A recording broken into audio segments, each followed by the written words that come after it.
Yeah, every day I do this, never fear losing. And when I get up in the game, y'all be improved. A real problem, but I solve them all facts proof. And if you think I'm gon' fold, then you talking fool. Yeah, y'all wanna win, let me spin, boy. All dunks aside, I'm super fly like I'm hanging off the rim, boy. I've been winning for my kinfolk, and I put on for my city from the intro. Let's go. Put that time in. My pride is out the roof, I get that grind in. So I'ma tell the truth, I get my grind on. You know the pressure make all of these diamonds. I tell them get back, step back, fast track, big lap, big facts. I'm past that, yeah. I'm trying to get ahead, get out the way. Now move forward, stand back, now break away. I'm about to bring it. I ain't never backing down. Took me step up to the plate. For my city, for my town. I do whatever it takes. I'ma go and get this crown. I'ma go all of the round.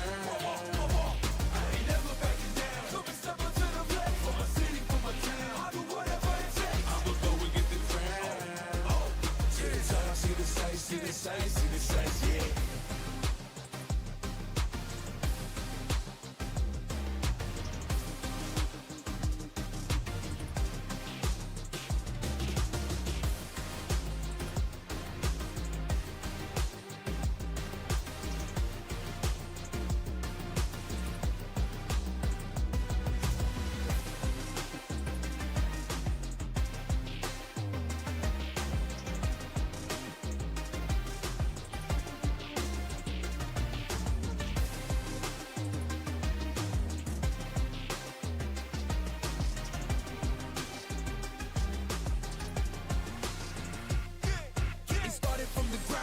Training, getting rounder, channeling your inner self and moving up these mountains. Crossing over, passing bound, for no time to count and keep score. Breaking barriers I never thought I'd cross before.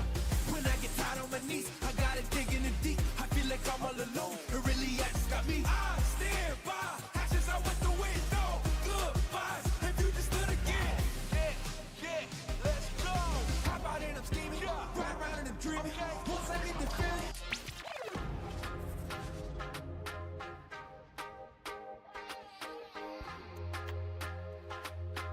Down here, salt is a way of life.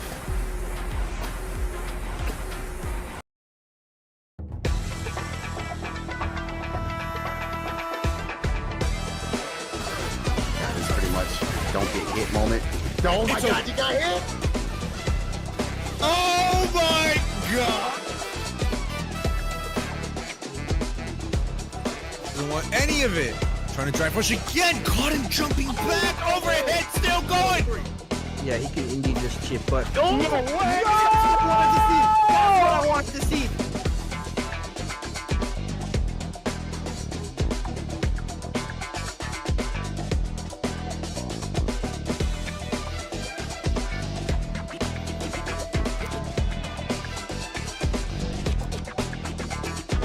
And there it is, the nice reaction to DI.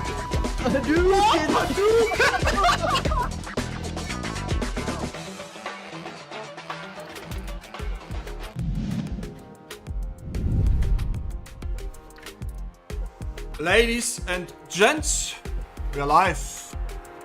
That is right. We are live with Saltmine League Europe North/East.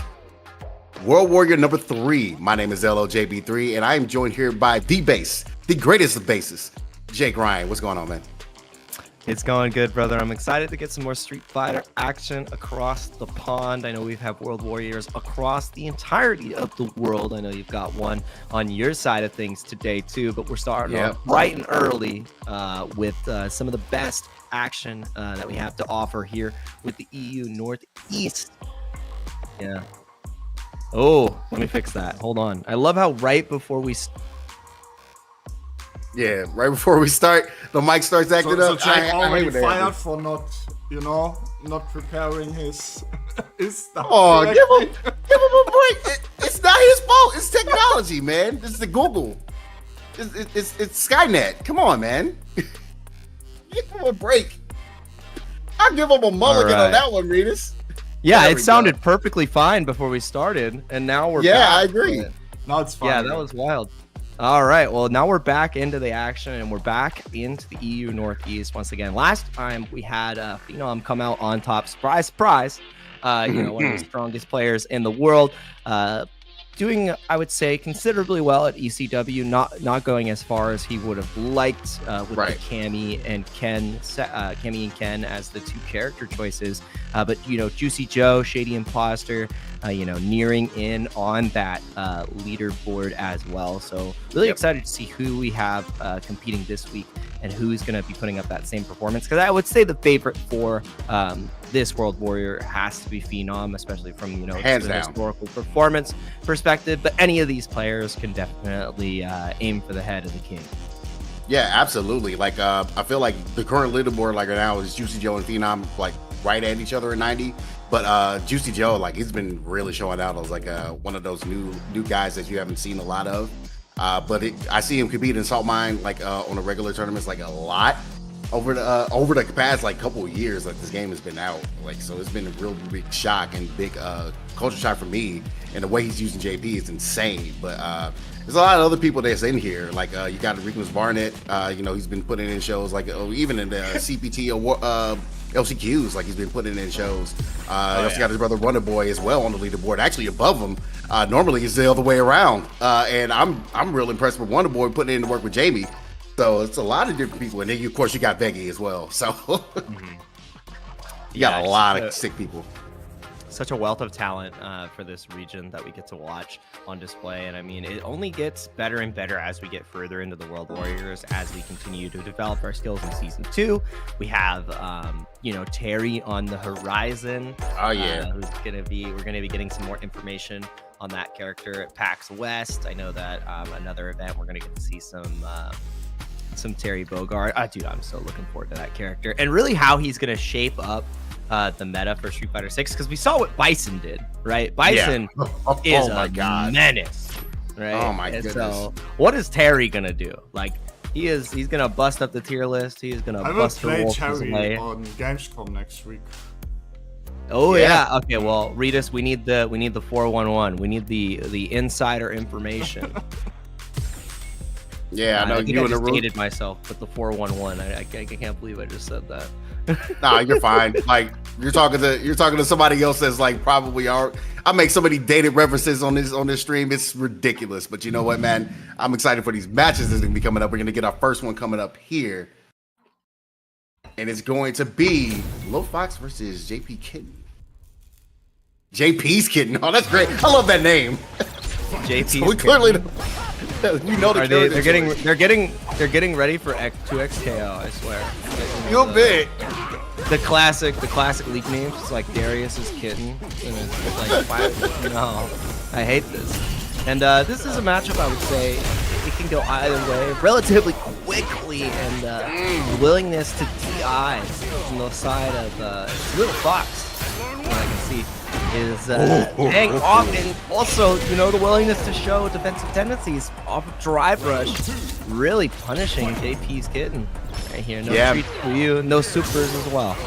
Exactly, man. It's so devastating whenever you get hit like by Marisa, and then you sit there, you try to like guess what Oki options you're gonna use after, and you're like, oh my goodness. Oh my god. That is two times on just regular string pressure where JP's Kitten has tried to go for the ghost, tried to go for a string where there's a gap, and Lil Fox has just absolutely shut down the game plan. But OD Amnesia, the nerf, you see it there live in action. You don't get that much damage, and burning out in this situation, you might just die. It's not enough. Oh my goodness. Actually, you almost thought he had to hit it for a second, but we still got the level 2 going. Oh my goodness. What is the mixed guess here? Still kind of blocking out. He's just trying to press buttons, but we got Lil Fox and Burnout. So JP's Kitten's gonna have to make the total advantage of it. Let him get too close, but he got the crouch and medium kick to close things out. Went for the full target combo. A little bit of an overextension there. No delay either. So, I mean, I like the idea from Lil Fox, but just not having the damage calculation correct is a critical miss.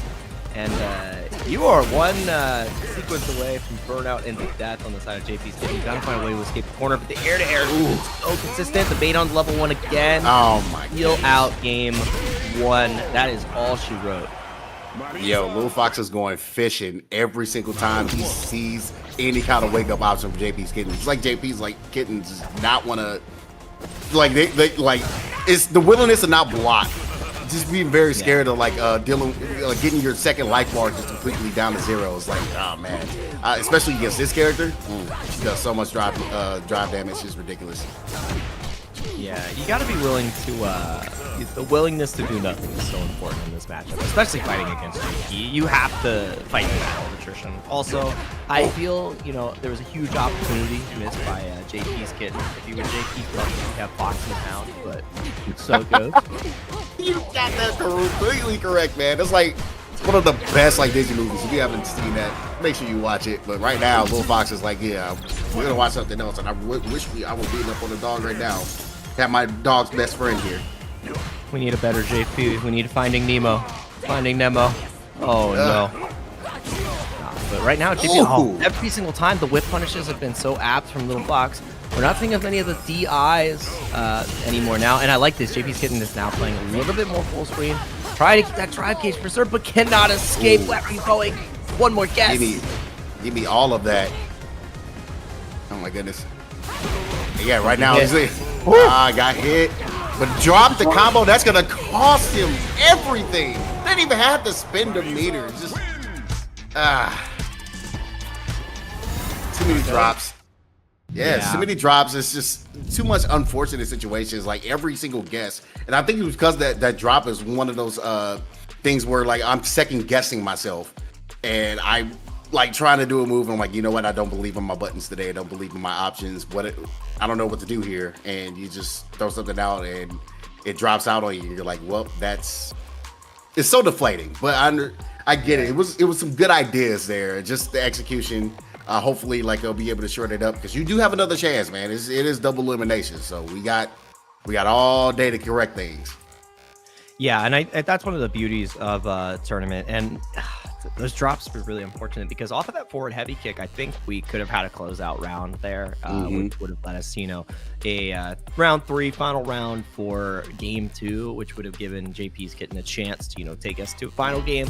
Unfortunately, when you drop against Marisa, she will absolutely deplete your life bar, and that's how it closed out. So good stuff to Lil Fox. JP's kitten is gonna be looking for a warpath in losers, and I mean there are more JPs represented in the bracket. We have Juicy Joe as well. The I would say the number 1 for EU Northeast that hopefully is on display. And if you haven't looked at the bracket yet, this link was just dropped in the Twitch chat. So if you're trying to see where everybody's paths are that we haven't had on stream just yet, you have a very clear view of what that looks like. If you have favorites that you want to see perform, you'll be able to see that there, and we'll be updating as we go through the bracket. So, I mean, starting off strong with Marisa representation. We don't get to see a lot of Marisa lately, especially with very prominent Marisa player transitioning over to either Rashid or Bison. So happy to see a Marisa win. Yeah, absolutely.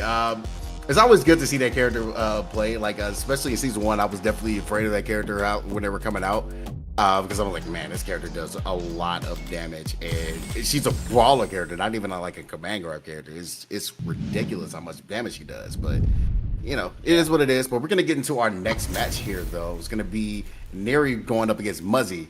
And this is tell us all the time. These still characters that are so viable, man. You can't go wrong. You can't go wrong with Ken. You can't go wrong with Ken.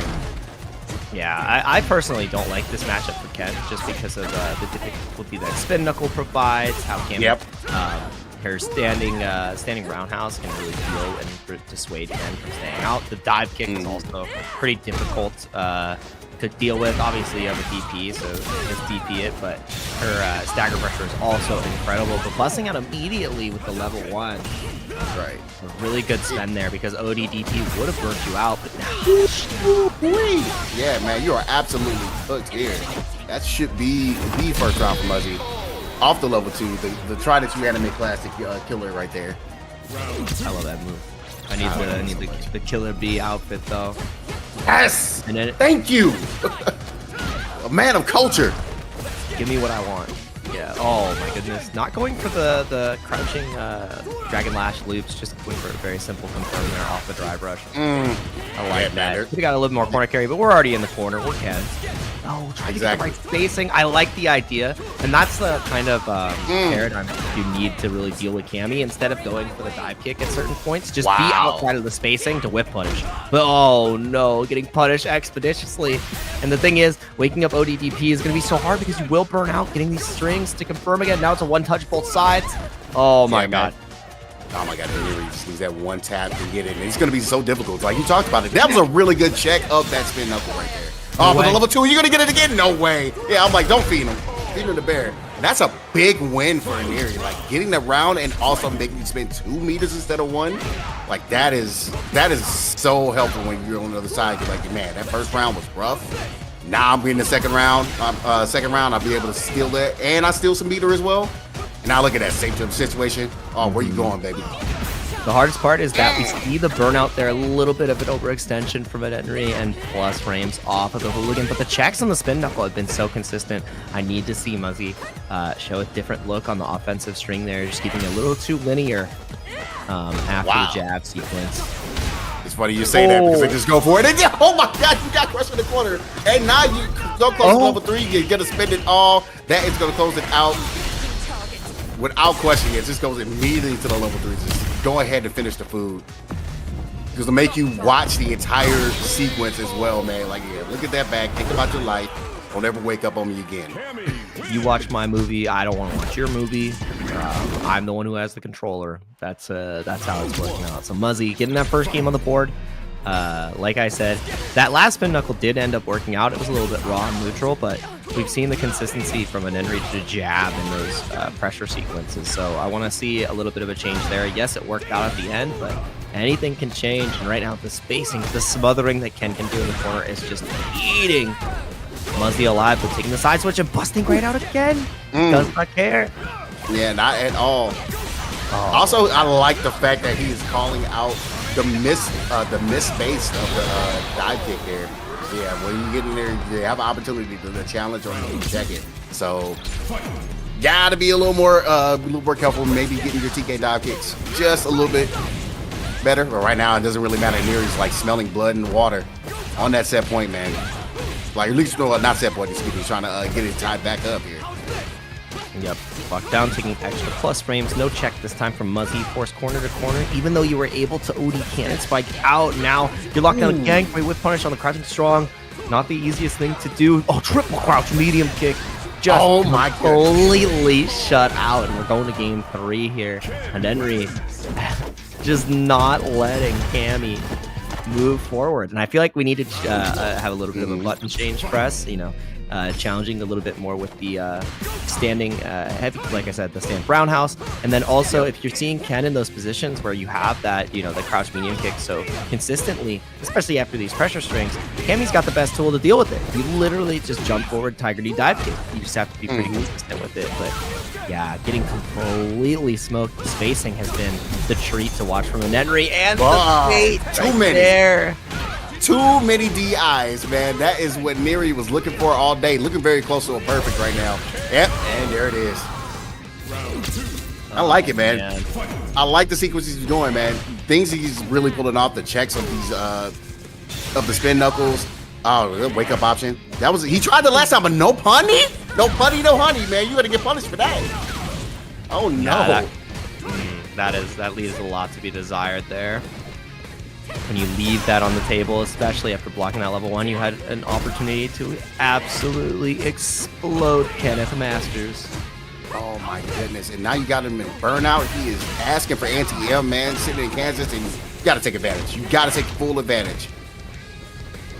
Yeah, and seeing Muzzy not go for the throw here and just consistently going for the shimmy, it's been difficult, but too many plus frames on the burnout, and he does get the bait. That is going to be a wrap here. It looks like an Henry is going to be taking it 2-1 because that was a victory that wasn't put on the board earlier. So that is Muzzy going down.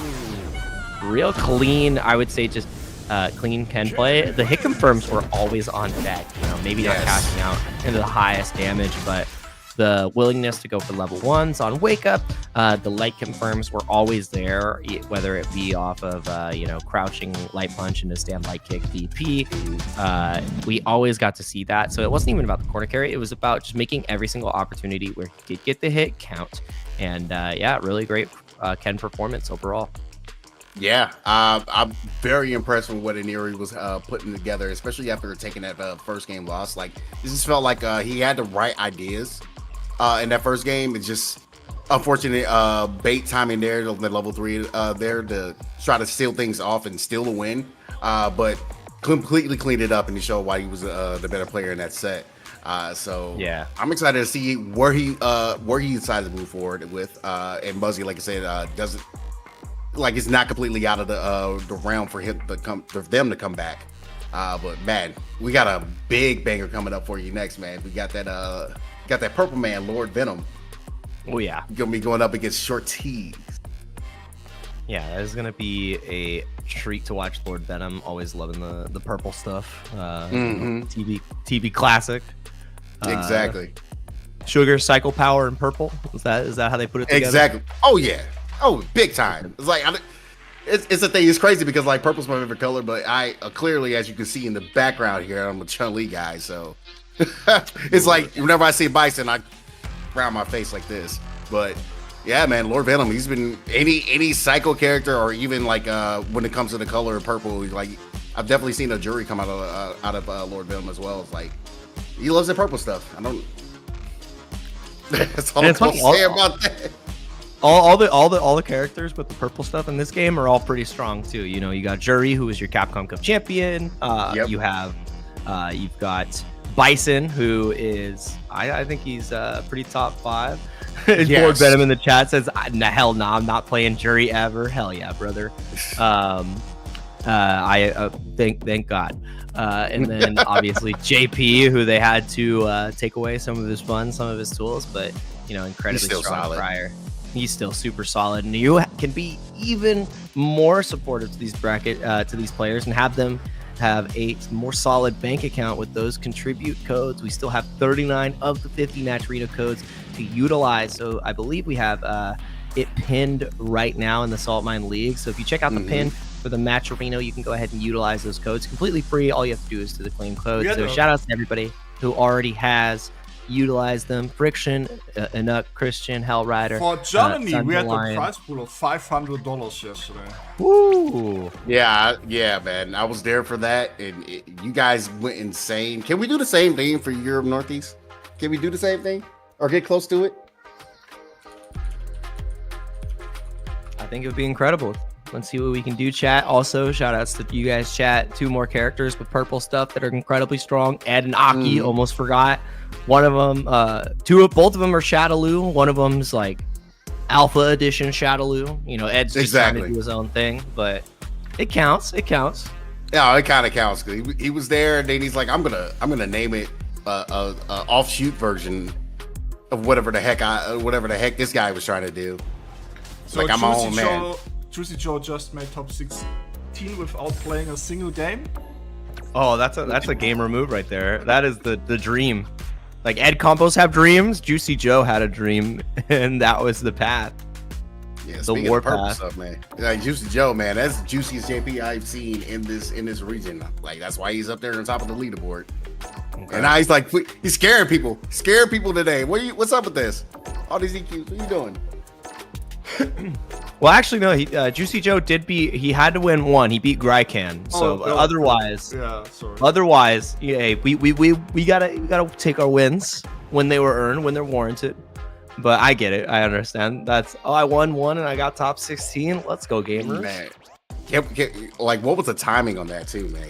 He's the only one in top 16. That was so quick. We're barely 21 minutes into the production here, and already top 16. That's insane.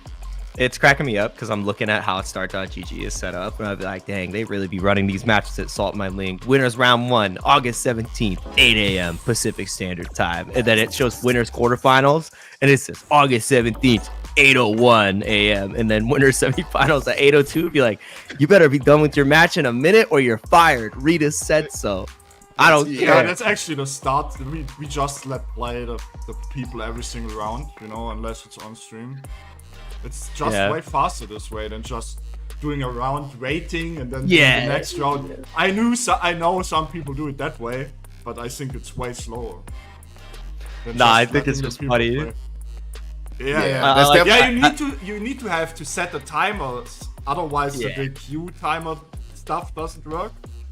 So that's why we set 5, 5-1, 5-2, and so on. Yeah, definitely agree with that, man. I like the idea that whoever has the life lead within that first minute just wins the set. Off stream matches. Oh, I got the cat cam. She decided that it's time for her to watch Street Fighter. Exactly. So. But yeah, we're waiting for our next match, and we're getting right into it now. Cat's out of the bag. We've got more streets on the screen. It is going to be Lord Venom duking it out against Rashid. Yep, definitely playing the JP, man, and you're gonna see a little bit of a, I wouldn't say like a masterclass, but you're gonna see a little bit of a really good showing already. Starting off, thank you for feeding me just a bad spinning mixer. That's gonna be at least like 35% of your health. Now you gotta play bullet hell game. Yeah, running through the obstacle course is never a fun time. Rashid is a character that can actually, I would say, navigate pretty well, especially with the run off his dash to get through. So short text can make it happen. Yeah, not when you get tapped in the shins like that, though, man. Oh, that button is so godlike.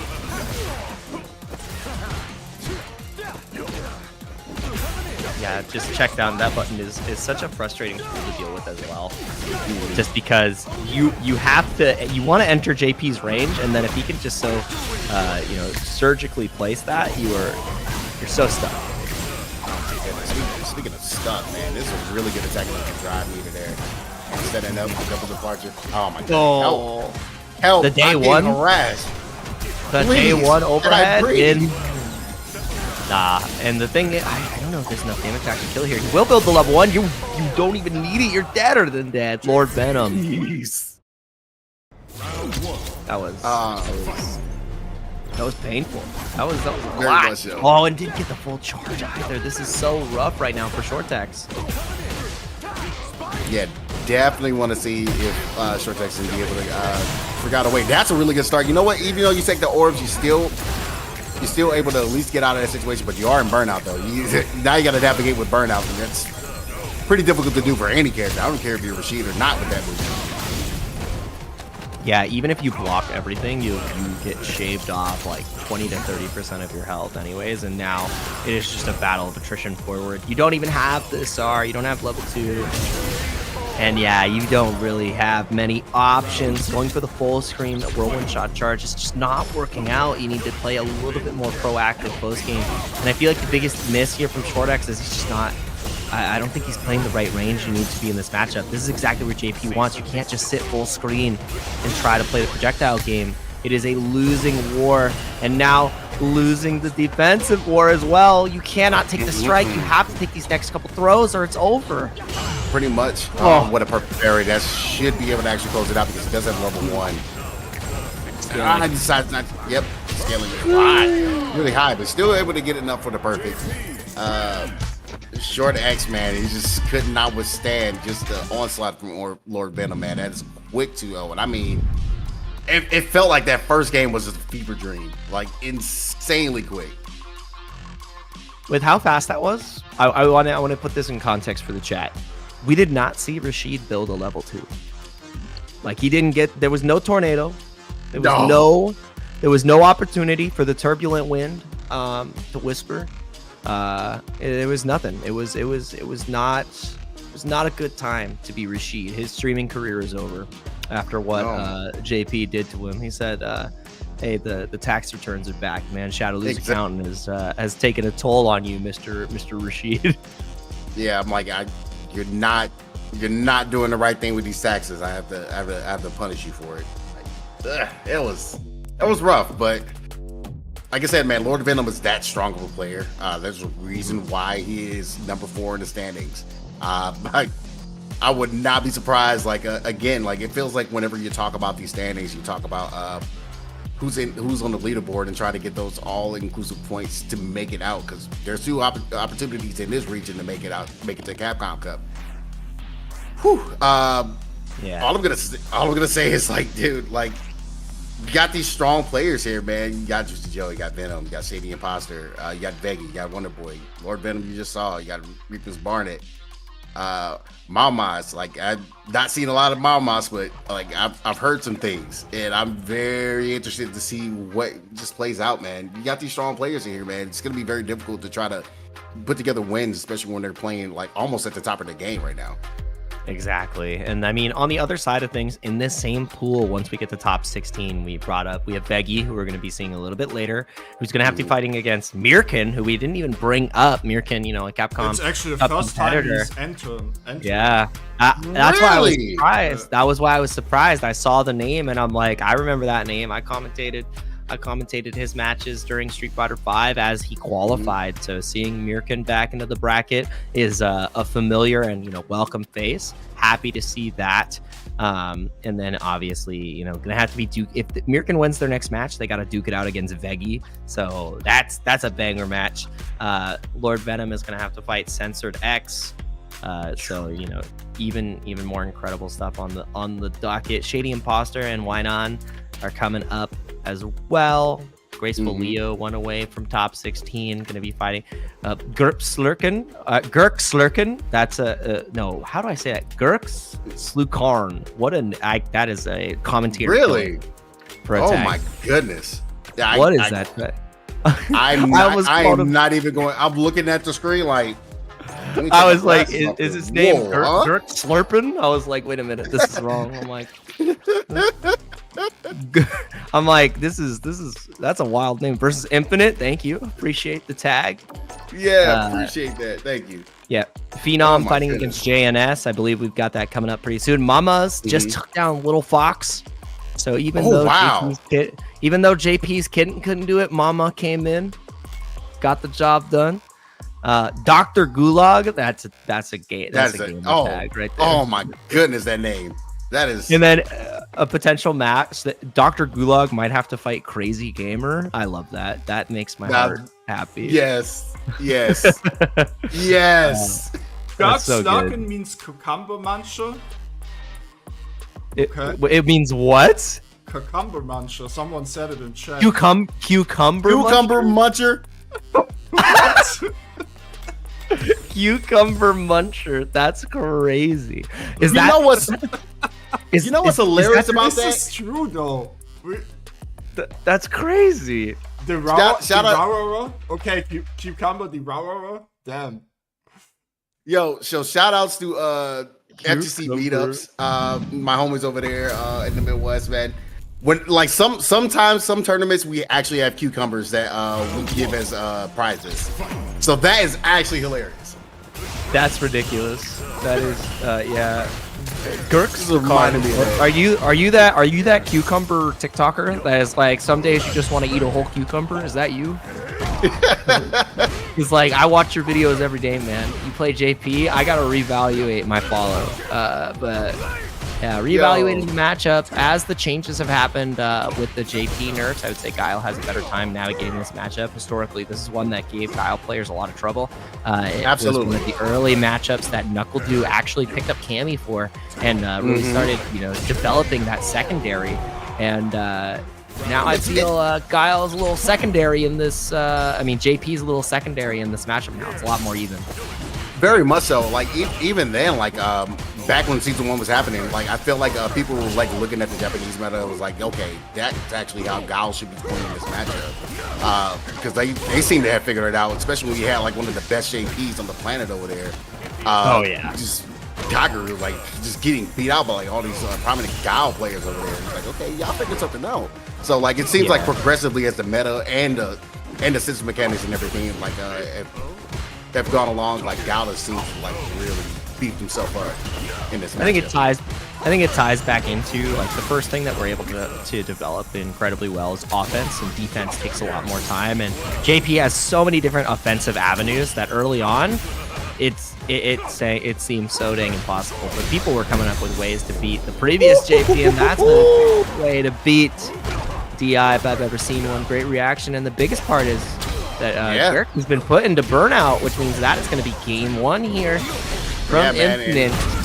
Now, like, I would normally call that a risk, but I think it also like goes to like player tendencies that you pick up during like a match, because like he had the willingness to say, you know what, I'm gonna back throw him, knowing that he's in the grave. Let me go ahead and get this DI, even though you got level 3 sitting on your side. I don't think you got the reaction about it. So it's crazy stuff. It's very interesting to kind of see like people like pick up on what the opponent wants to do and how they're reacting to things. Yep, locked down in the corner. The back dash for the shimmy was incredible. Going to be able to close it out with the level 1 here as well. Yep, full extension. No, just goes for the sweep. Not able to find it, but doesn't matter. The perfect from the overhead. Infinite.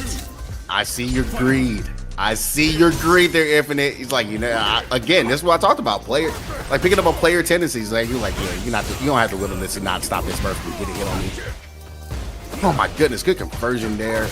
Just catching him out of the air, out of the teleport.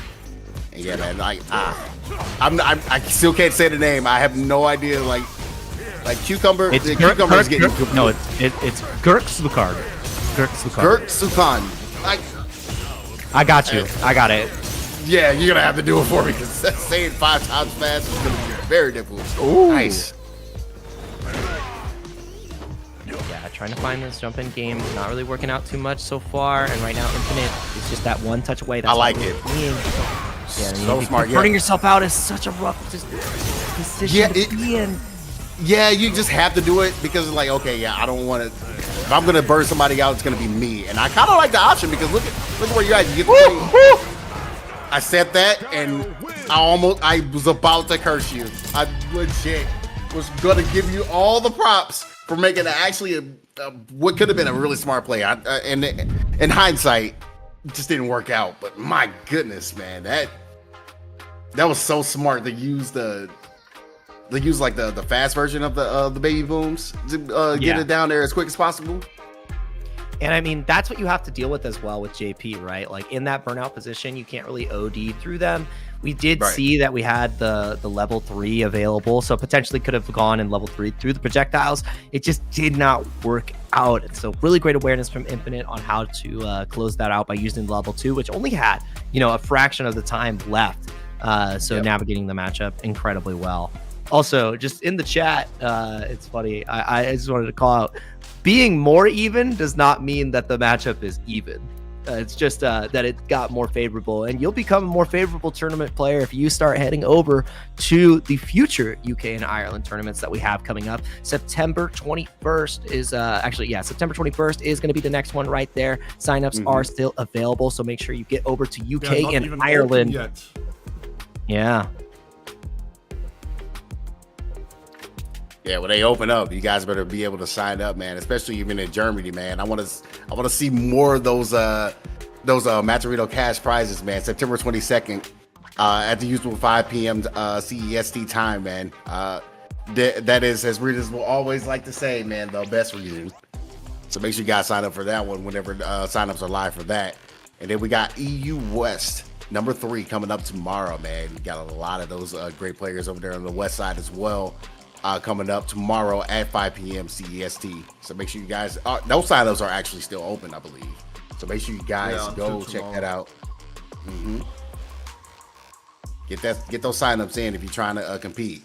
And then we got Kings of the World coming up at King's Cross in London, Samsung KX. It's going to be at the end of the year, December 13th through the 15th. So make sure you guys get some more information at start.gg/KOTW. All right, I think I'm back. My cat decided that she was going to get off the desk, and I got erased from existence there for a second. Let me get. Oh my goodness! New So camera. looking at the void. Yeah, I need a new link. Yeah. That was crazy. Your My cat decided. Let me fire him. Yeah. Wow. She's on Ritas's size. I got to check her 23andMe. She might have a little German in her. Oh man, let me go ahead and get reconnected here and get him the new video ninja link as we continue to move through this bracket. Man, that was actually kind of funny. I literally was talking and I'm like, what happened? Oh my god, is my computer breaking? And I see her just jumped off the desk. So I got yeah, I was whoever voted in chat for the cat to kick me off, I'm gonna find you. That's all I'm saying. Yeah, gotta get all my tabs open again here. We'll see here. But yeah, that was an incredible match from Lord Venom. We got even more tournament action coming up. I'm pretty sure that LLJB3 walked you through the rest of the events we have going on, because the World Warrior does not stop. Not at all. Yeah, man. Especially when it comes to Saltmine World Warrior, man. There's so many different regions that I'm so glad that Rita's is like at the one helm, like at the helm, taking care of all these regions, man, because there's a lot of really good players that definitely deserve to get their shine. So you're gonna see a few of them here right now. We got a real banger match coming up, man. JNS, the brother of Juicy Joe, versus Phenom. Ooh. A family matter right here. So we know how strong Juicy Joe is, and Phenom's history in defeating Juicy Joe. Can the brother get the job done? Also, shout outs Rickemeister in the chat, checking out the bracket, having a good time. Shout outs to everybody in the chat as well. We can't do this without you guys. Really appreciate you supporting Saltmine League, supporting the players as well. If you haven't already, make sure that you hit up that Matcherino as well. Get the players fed, get their fridges filled. Shout outs to Damascus for that one. We want to make sure that these players are playing for something even more than just, the CPT qualification points. We want to make sure they get a little bit of money in their pockets as well for showing us some good ass Street Fighter. Oh, for sure, man. So yeah, we got 32 codes claimed, left to claim. So make sure you guys go to the Matcherino and get that checked out. But yeah, man, we're going to be very interested to see which character Phenom picks for this matchup, knowing that now he has a couple more characters under his belt, man. I know he's like the perennial Ken apologist. So, sometimes, when you feel that way, bro. Yes. Hey, man. All right, whatever. Anyway. Yeah. Okay. I get it. No, I don't know. That character is still extremely strong, but I get it though. You go to Cammy, Cammy's also a really, really solid choice.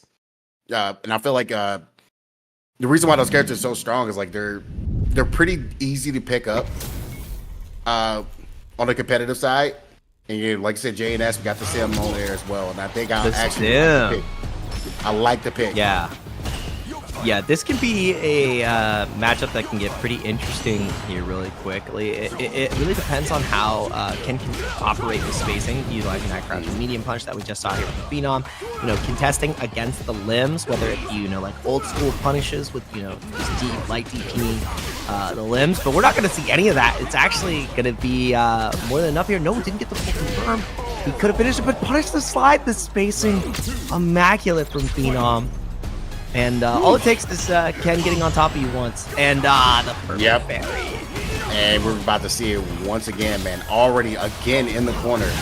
So there's got to be some kind of way that JNS be able to navigate out of here like you would teleport using your floats. As long as you're throwing out those limbs and you're getting punished like that, I don't know, Chief. Yeah, you can do it with the preemptive stand medium punch, also just staying right outside of that range and, placing the crouching medium punch. That's what we're seeing here from Phenom. And then you have to, pepper in a couple of fireballs here or there to get him to utilize the Yoga Flame. So I'm loving the way that Phenom is playing it, and it's just the consistency catching the normal. Dhalsim wants to play at that range, but Phenom knows the range just a little bit better than JNS, and he's just continuing to look for those hits, and that was the quickness. That was actually some of the most convincing play I've seen against Dhalsim as Ken because of how he navigated it. It felt like the range that Dhalsim wanted to play became a boon to his strategy. And that's what you need to be able to do to fight against Dhalsim. Also, after this match, we got to go look at the Matcherino because somebody hit the prize pool with a huge donation. So, really thank you for that. Shout out to the homie Hell Rider putting in the work as usual. Right now, man, JNS has to be able to kind of navigate and figure out some of these buttons. That was a really good start, but that is unfortunate, man. I don't know what input he was trying to go for, But with that slow, like falling, to make it like a little bit easier for a quick character like him to be able to come up in your face and get a nice punish out of that. Ooh, another shimmy, man. He is making you tech for your life. Like, you were playing the wrong game. This is not Tekken. This is Street Fighter. Yeah, for Latexers Anonymous, that was a Street Fighter 4 deal. Right now, we got to go right back into the present. Tekking is getting you killed. Now it's set point here for Phenom, who looks so comfortable in this matchup, right? And obviously, you don't have the highest wealth of Dhalsims to really duke it out with. Online, JNS is going to be one of the highest rated on that side of things. So, has the experience and is just showing mastery in this matchup. Absolutely, man. I think like having experience playing like one of the Marine Dhalsims and like on the Europe side. Oh, there we go. There's something that JNS be able to find its way out the corner. And I got to go back into the yoga playing poking game. Yeah, the fact that his answer to the OD up Yoga Flame was stand roundhouse at that range, understanding that like that's the apt punish to get you the punish counter is incredible. Like I every time I watch Phenom, I feel like I learn something new. Oh my god, and you're gonna learn today, JNS. I've taken your brother down, I'll take you down, and I'm taking my spot in top 16. Winner side, Phenom, with a convincing victory with the Ken. Whew. Extremely quick, extremely efficient. Like, I saw nothing crazy out of the ordinary. He just completely played the matchup to perfection. No notes. Good stuff by Phenom. Putting in the work with a character that's not top 5. You're fired for that one. Why? Look at my face. You think I was serious with that? I mean, it's funny too, because I mean, you have it's actually yesterday on Twitter, Logan was posting about his stance. He still thinks that Ken is the worst Shoto compared to Ryu and Akuma. He thinks Akuma. I did read the tweet that Ryu is not top 10, man. I think people just think he's boring. Like I'm trying my hardest to be professional right now. So hard. But y'all making it different. Ryu is clearly like Ryu is the Ken is the best. He is the mid. He is the mid of mid. Kid is godlike, and Akuma is like right there, but he just has the health bringing him down. Can we stop this mess, please? And get to the Matcherino. Yeah, exactly. Stop the downplay. Start the donations to the Matcherino. We've got more contribution codes to utilize, so please go ahead and hop in. Use out the rest of them. Shout outs to all the donators. Hellrider with a huge contribution as well. Rickemeister as well, dropping it in there. Thanks to everybody so far who has donated to the Matcherino. We really couldn't do it without you. $51 in the pot. 450 away from getting to that 500 prize pool that we had the other day. I mean, it's definitely first possible. of all, let's do the 100 so we can pair the top two. Okay. Also, there's sponsor quests are back. You can actually subscribe to the Matcherino YouTube channel, which you should. You know, this gives 32 cents to the prize pool. It's just a button you click. This gives even more than the codes. I agree, man. So much more. As long as the button will actually work for me, I'd love to do it. Yep. Once you hop in, you'll go ahead and get those subscriptions in. Every little bit counts and adds up to the players, because we've got we've got 314 of you in there. So if all of you are able to use the remainder of the codes, we're set. If any of you even have, like anything in your Matcherino, if you've played tournaments, you run those sponsor quests, it adds up quick. So you do what you can to support the players as we continue to move through this bracket, and make Saltmine League that much more favorable for people to come and enter, because these, giving players more to play for. Obviously, the CPT points is an incredible motivator, but money never hurts. Agreed. Like, yeah, man, definitely more money. I'm looking at the bracket. I'm looking at it. Mirkin and Veggy. That's one that we have coming up. You called it. Oh boy, that's a good one. Oh yeah, I'm looking forward to that one. I want to know who Mirken's playing lately. Like I know before it was that he was playing Ken before, unless I'm mistaken. He wanna... has a Ken and a Luke. I know he's playing both for a bit. Like whenever I randomly will see him. But like, play. first we get Shady Imposter versus Viner. Ooh, even better. These matches are always in order on the stream channel. Yeah. Oh yeah. True. It's gonna be good. I'm just talking about what I'm excited for. Got matches on matches. Yeah. Man, that match coming up on deck is gonna be very soon. But yeah, Shady Imposter, man, put in the work with the DJ stuff. Very interesting DJ play that you're gonna be able to get here, man. I'm also excited whenever he pops into the chat. Kind of talks his stuff a little bit afterwards. It's always fun to see. Yeah, we don't get to see a lot of DJs lately. A lot of them have been shifting over. Obviously, some of the most prominent DJ players have had Bison come back into their repertoire, and I understand Bison is an incredibly strong character, and DJ did get some adjustments. So yeah, more favorable. But Shady Imposter. Yeah, it's like with the character of DJ, they tone down some of that damage that he likes to do, especially off for certain moves. But I think that's probably what they were kind of looking for. Because for Bison, like, damage? Oh, I got that in spades. So, but it's very interesting to see like some of these players are coming out here. Even Knuckle still uses DJ in like certain matchups, which is pretty cool. Yeah, I think he's one of those characters that like works really well in a pocket because he does have matchups that can really play into his favor, but no punish on the OD spiral. He's rushed, but Shady Imposter with the neutral jump still finds the closeout to get punched through right there against Bison. Yeah, I think it's one of those situations where you know you got a fireball. You're always like randomly at sometimes like neutral jumping against Cammy because you're like, spin knuckle's gonna come sometime. Let me get that. Yeah, it can also blow up a poorly spaced dive kick too on the neutral jump right there. So in those moments where you typically want to press, like a crouching medium kick, obviously not on DJ, but maybe go for like a sway or something. A jump, neutral jump can pay off expeditiously. It's looking rough. Wynon cannot afford to really take this next hit. The perfect parry comes out, but it's safe because of the depth of that jump in, and now the throw is lethal. Wynon trying to find a way out, but punishing the walk under. Gotta spin. Absolutely. That's the hard part though, because now you gave everything. You gave all that bar, and now you've got to fight a fully stocked DJ. Yeah, it can get pretty rough when you're like have to know spin the meter. Like it's one of those things like me and my homies always like to say, man, made it the meter. And I think Shady Imposter is like taking advantage of it because like he's the type of player that's always kind of moving, always like able to kind of go in. Sometimes like it costs him some mistakes, but this opportunity, like in this option here, like he has a really good chance. Wow, that hit! Yeah, dude, every time I can't help myself from saying the Alpha Academy. It's a part of my DNA at this point. Oh yeah. The DI in the corner is a part of Street Fighter 6's DNA. We are back massage. Taking a nice relaxing vacation. Get the knots out of the back, out of the front. And we're going straight into game 2 here. Shady Imposter with a great closeout there. Dude, I love the name of that move too. His the names of the special moves in Street Fighter 6.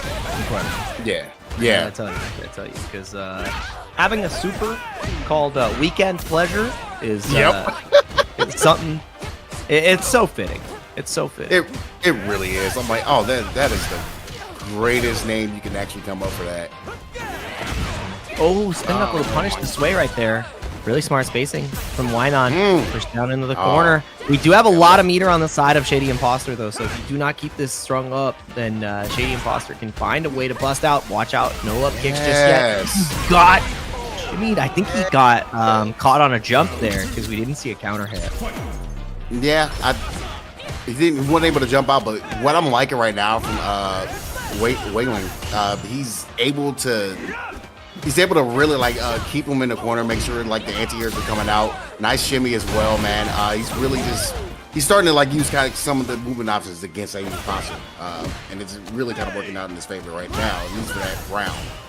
Yep, You gotta figure out a way to be able to get this back. Yeah, and that's how Cammy needs to operate too. With that, she's got strong walk speed, her ability to really press and weave in and out with those normals. But you're gonna need a little bit more than walk speed to try to escape here. She's down. No, you gotta stay in this corner, young lady. Oh my goodness, good check when he's got her here. Get the back throw. Gotta find that low for it. I know that's gonna be have to be the button to get it, man. It's farthest reaches buttons. Oh, dive kick can also work. Oh, great anti-air once again. Catches out the hooligan. The OD was not fast enough. And Shady Imposter just lets it rip to take us to set point to get down. Oh my god. That normal is incredible. Yo. Like, I just stand. It's wild. Yeah. Forward medium kick. It looks like Ken's overhead, but the way it just vacuums you back down is so nuts. Oh my god.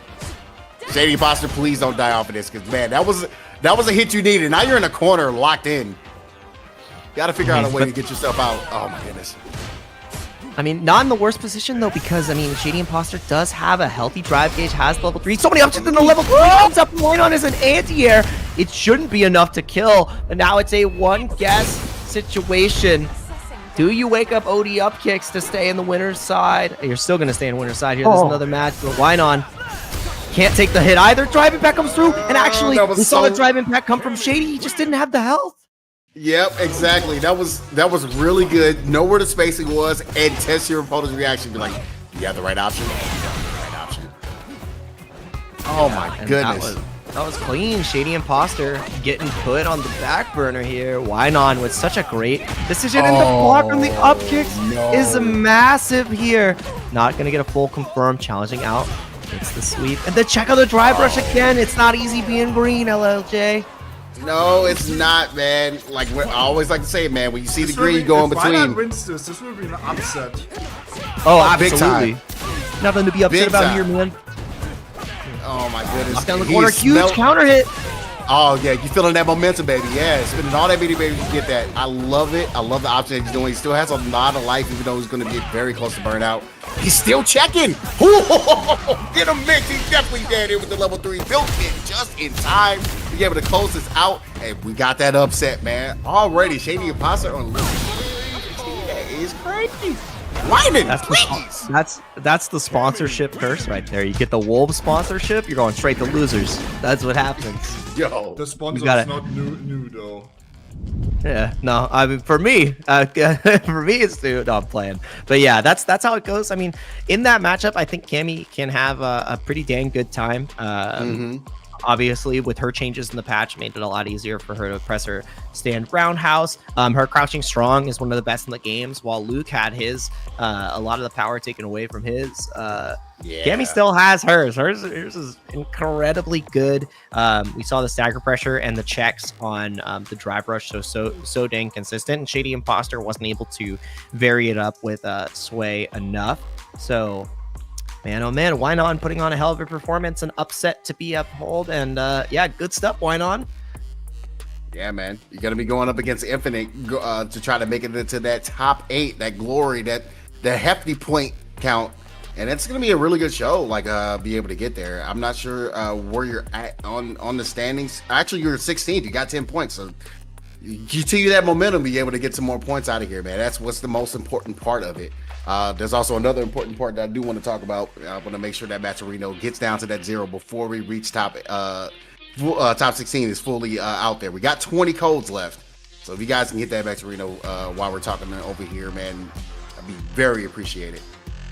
Yeah, don't make us hold you hostage. We're definitely willing to do it, and we're willing to remind you about World Warrior EUS number 3. It's going to be on August 18th. That is going to be tomorrow. So after we finish up today and determine our champ, we have another World Warrior on the docket. So do not go anywhere. Don't sleep on Saltmine, because the salt is still rising. I will still sleep after that, more because then I have done four events in 1 week.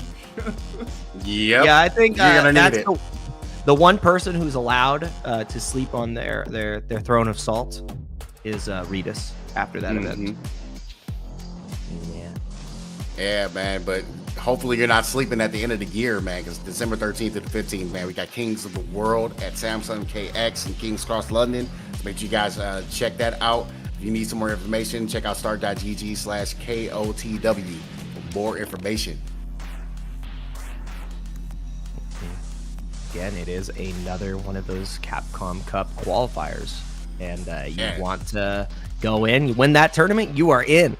And not a lot of events you're able to do that. So I know we have Cream City Convergence coming up. You're going to be at that event. So congratulations to you. You're going to get even more LLJB3 on the mic to determine who becomes the king of the cream of the crop. Oh, it's the cream of the crop. I love that. Yeah. I need somebody to go to that tournament because the overlap with wrestling and fighting games and everything. If I would have signed up and was brought on, I think I would have just shown up as Macho Man Randy Savage and done the entire broadcast as him in the Cream City Convergence. Just hit the knuckle do ding with the execution in the top of the table.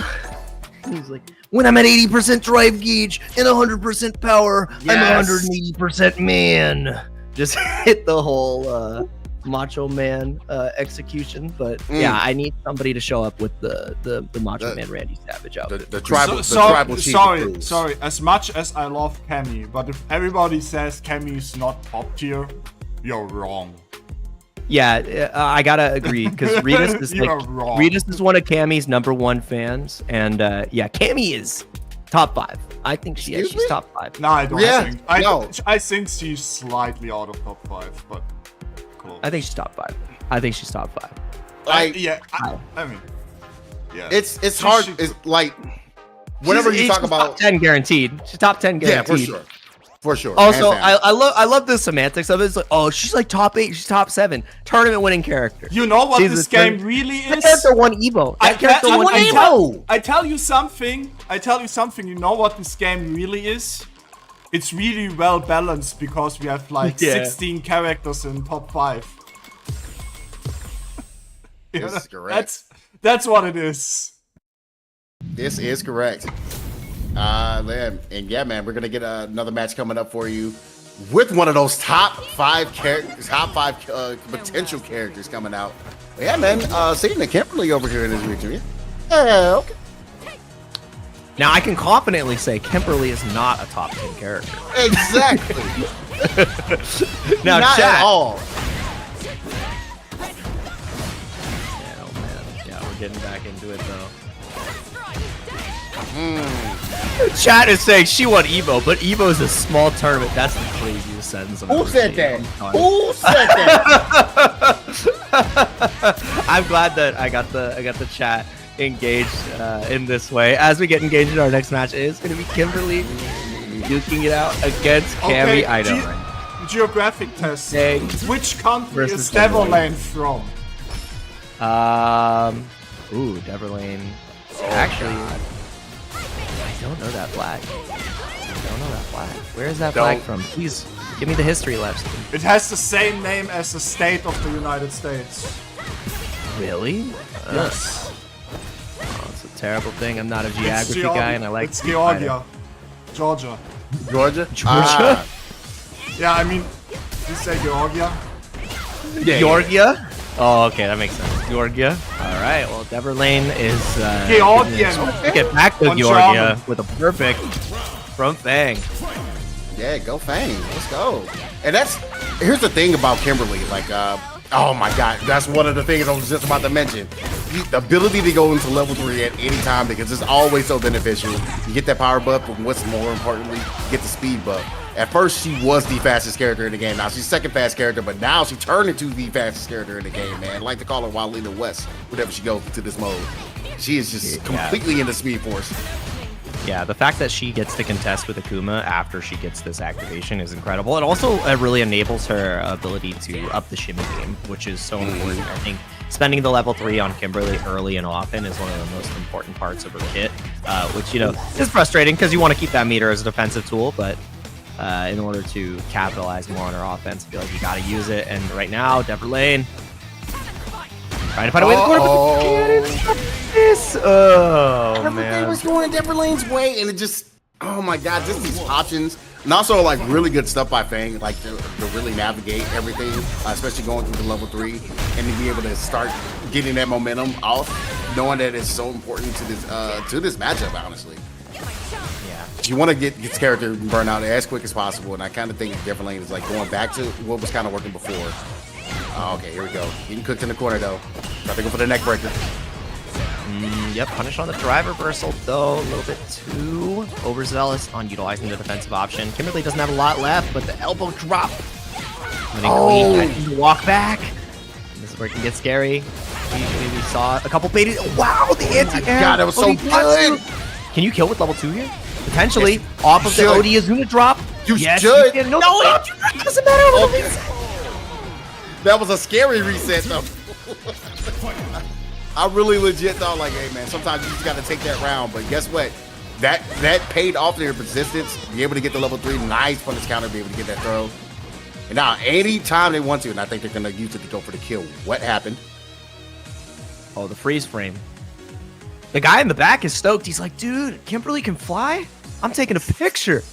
This is crazy. Cammy's just absolutely stuck. Failed to retrieve the video. That was incredible. Yeah, man. I think they didn't want to show like the absolute like mauling that was going to be that cross up right there. So it's like the moment of you're probably wondering how I got here. Actually, Fang disconnected. Oh no! I mean, Yikes! Dude, that's why the guy was taking the video. He was like, "Dude, Kimberly's just kind of stuck up there. What happened?" No, that is unfortunate. That is really unfortunate. Yeah, man, they were looking like they were so poised. They had another entire level 3 built up to be able to start getting this together. Like they actually ended up getting around. That was so unfortunate. Yeah, that was set point. That was set point after a really clutch round 1 too in that game too. So that's gotta hurt on the disconnect. But in that situation, I think. Is it the round that's given over or the game that's given over in this point for the DC? That's what we are checking right now. Yeah, I figured as much. So yeah, while we get that determined for you guys, man. Like I said, man, I just want to give a reminder. So it's only a round win, so it will be 1-1 by rounds. What are we doing about meter? They just have to beat each other up, and then we see where it lands. Oh, okay.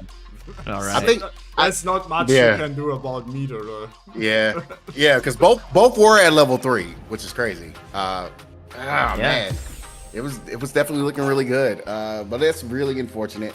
Hopefully there's nothing happening with team. In Saltmine, you actually get the match win again. Because you can always pretend like disconnecting, but here it's CPT rules. You only get around. Yeah, but and like I said, I don't think that disconnect though was like it was on purpose at all. Like it was definitely because it looked like Fang had like the advantage here. Like I said, I like where they were going with that cross up attempt because they were definitely looking either if it got blocked, it was definitely going to be making them take a throw, send them back to the corner.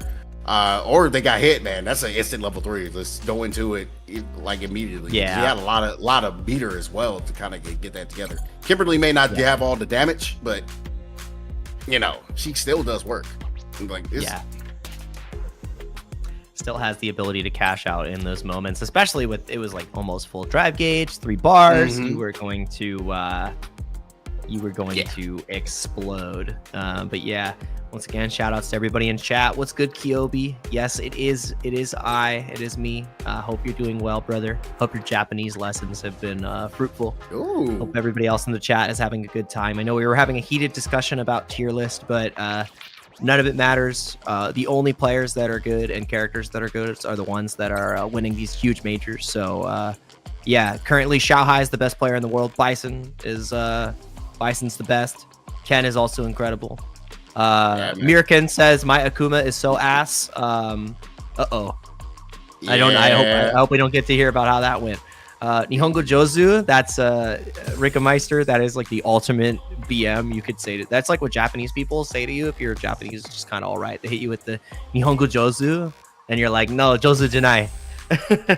Yeah, everybody's ass. That's right. Hell yeah. Lord Venom gets it. We're all talking. We're like, oh, top 5, top 10. I don't think the tier list matters for us more. So I'm just gonna Kiyomi, say. I see you. You're breaking chat rules.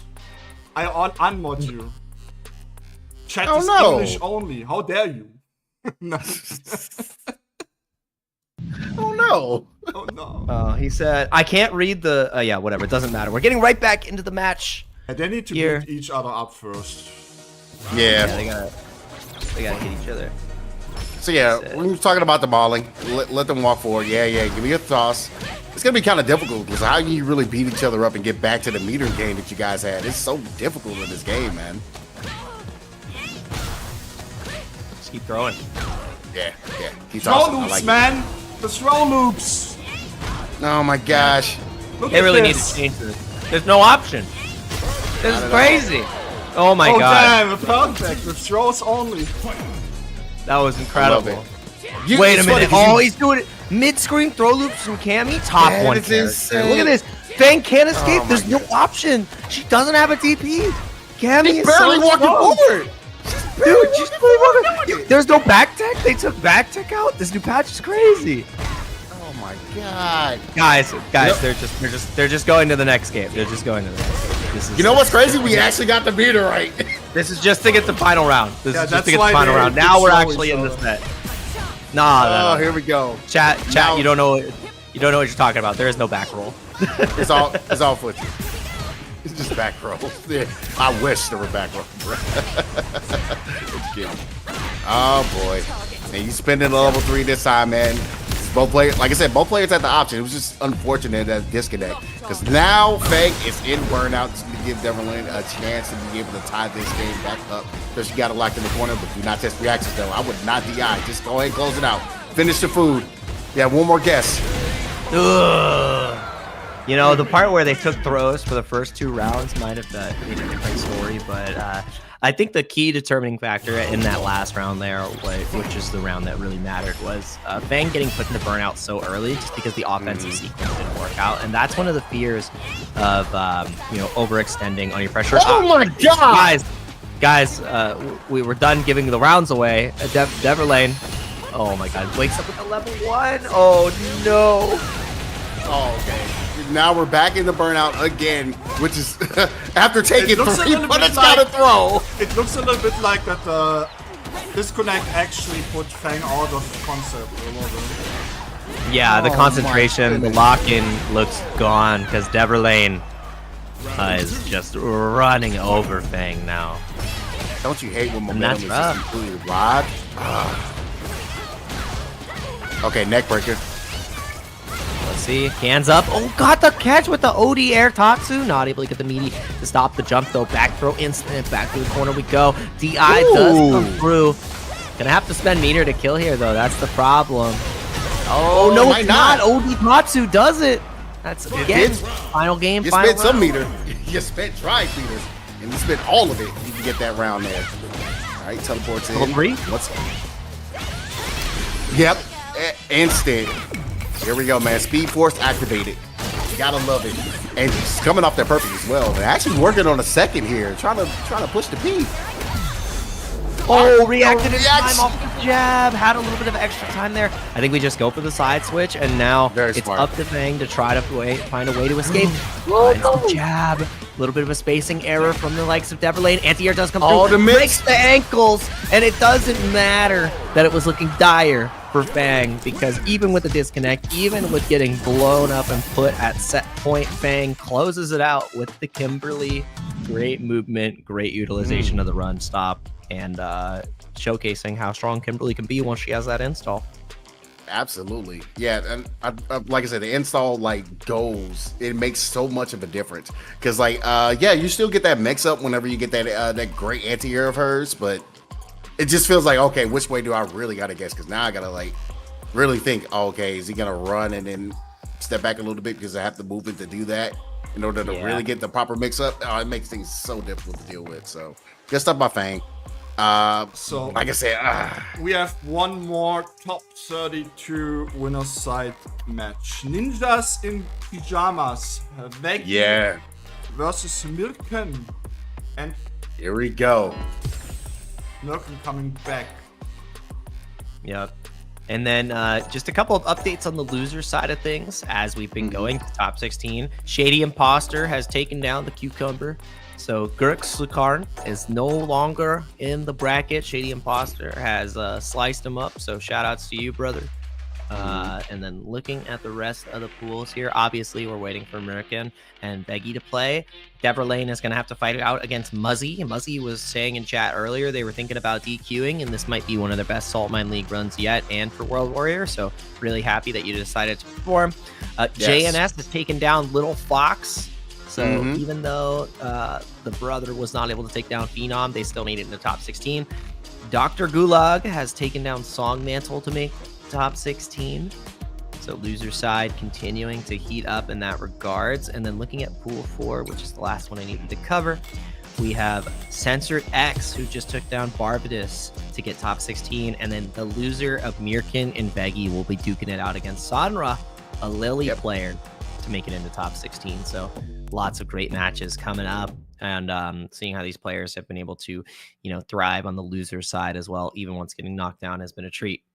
Yeah, I'm liking the fact that we're getting a little bit more character diversity, especially on that loser side. You don't really get that, but it's been very, very fun to see.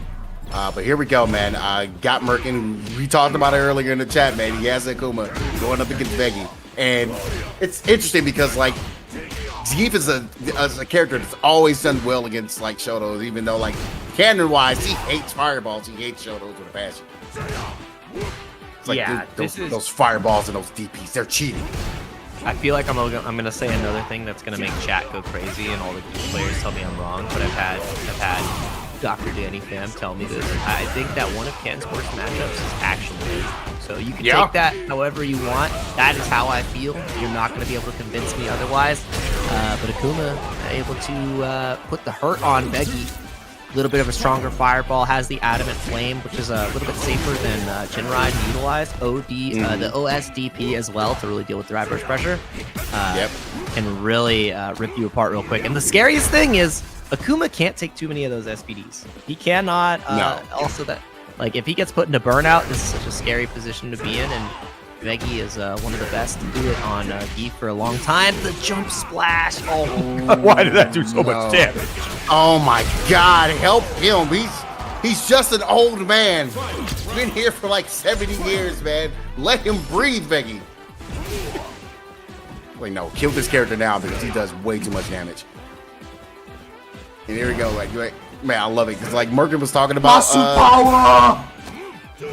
Oh yeah, man. That demon power is not working out right now, man. It's all about the fans. Got that level 3 loaded I also up love that we stored. have Zangief team right now. Oh my God! And the fact that everybody like Zangief is becoming a character that's kind of scaring the meta a lot, man. He got some very, very necessary buffs, man. That the moves that he gets attacks and drive gauge with that like eat so much of it. It's ridiculous. And that stand medium kick, brother. Yeah, I'm glad they reverted the stand medium kick because it was very problematic. The drop right there is even more problematic. No, he might. It's CA. There's no way. There's no way. He's got a little left. He's got a little left. Okay. Oh my God, dude. It's so much damage. Help! He went for the level 2 on wake up and he got blocked. SPD miracle. Dude, why? Dude, his life bar was gone. This combo drop. Bar disappeared. Good Lord, that is the testament of having 9,000 health in this game. Oh my God. Against Big Geef, Chief Geef.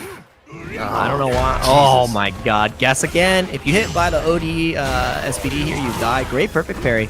Terrifying option to go for in that situation. Yeah. Right. You just die. Very much so. Okay. See, lockdown again.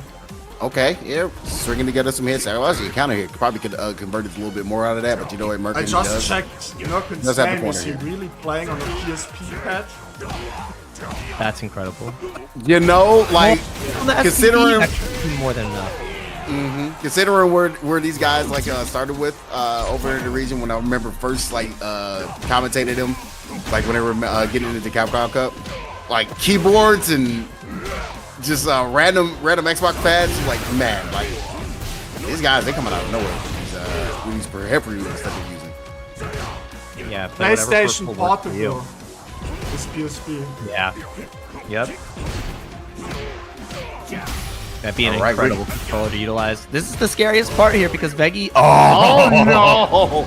You fed him a free SPD. That is what is counter. That is hurt. Oh And my now God. you gotta deal with a fully stocked Veggy, where if you take one SPD into a OD Lariat route into level 3, you might just die, right? Yeah. So you gotta be careful. Oh my Massive punish counter, Oh my full God. extension, Dunkaroos.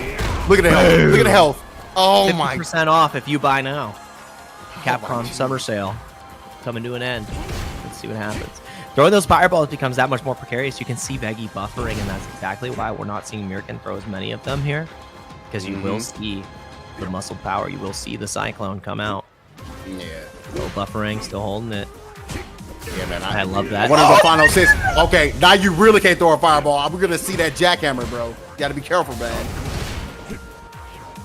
Yeah, jumping is also terrifying too because you can get caught by the air command. Grab the level 1, the scoop.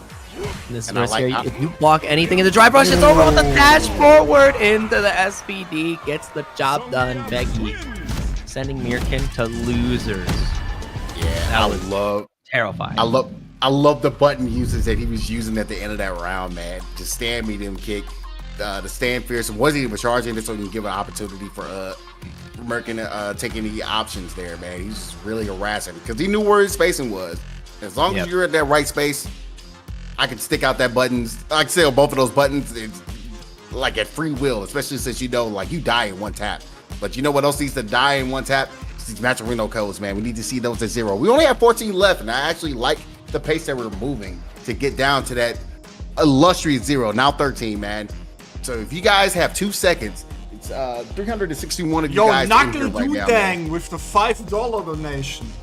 Yo, is that dude? Yeah. Let's go, Knuckle Doo. Thank you, man. Really appreciate the contribution. Congratulations on your win for World Warrior as well. Yep. Super solid.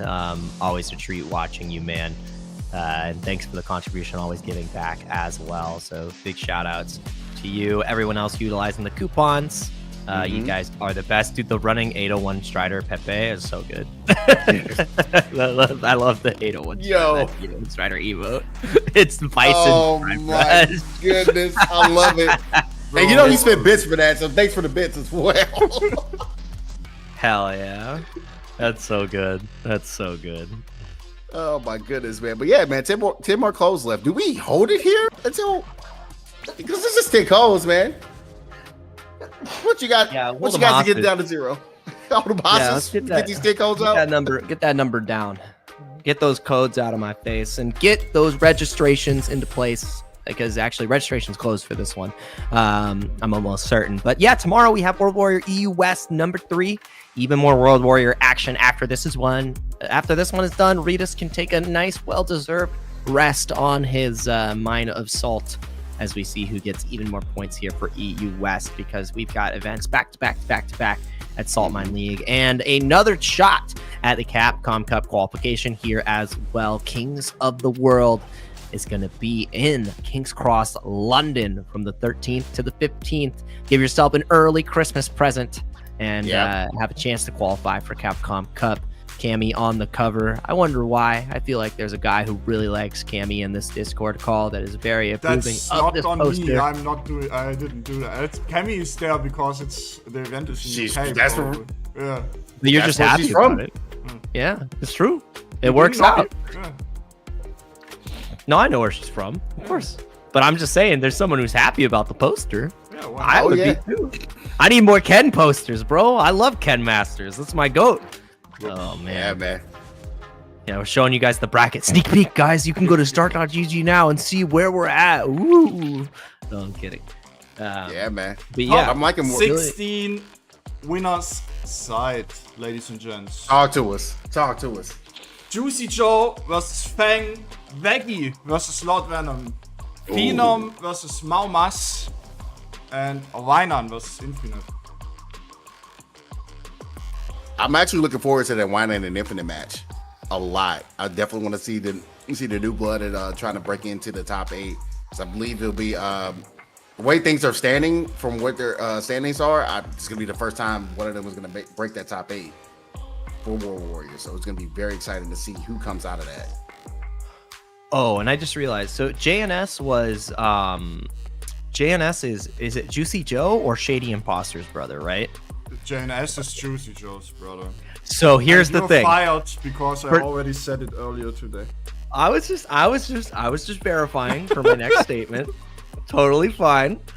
If Juicy Joe ends up losing to Fang right now, our top 8 losers qualifier is going to be Juicy Joe versus JNS, which means it's the sibling match.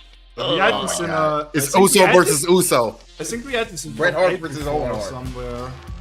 Yeah. We get the run back. Ooh, that's a good one. That's a good one. All right, I'm liking that. I hope if that does happen, I hope we could potential. I see that it's stream match is already marked, but I would love to see the brotherly quarrel match on stream potentially. But if not, I understand, and that's only in the contingent that Juicy Joe goes to losers against KS Fang, who had a very close set. If he loses, we can change it though. There's no hell yeah, that's what I like. And yeah, but getting into the matches, this is going to be great. I mean, if you had to pick your favorites here, LLJB3, who do you think takes it out of these top 4 matches? When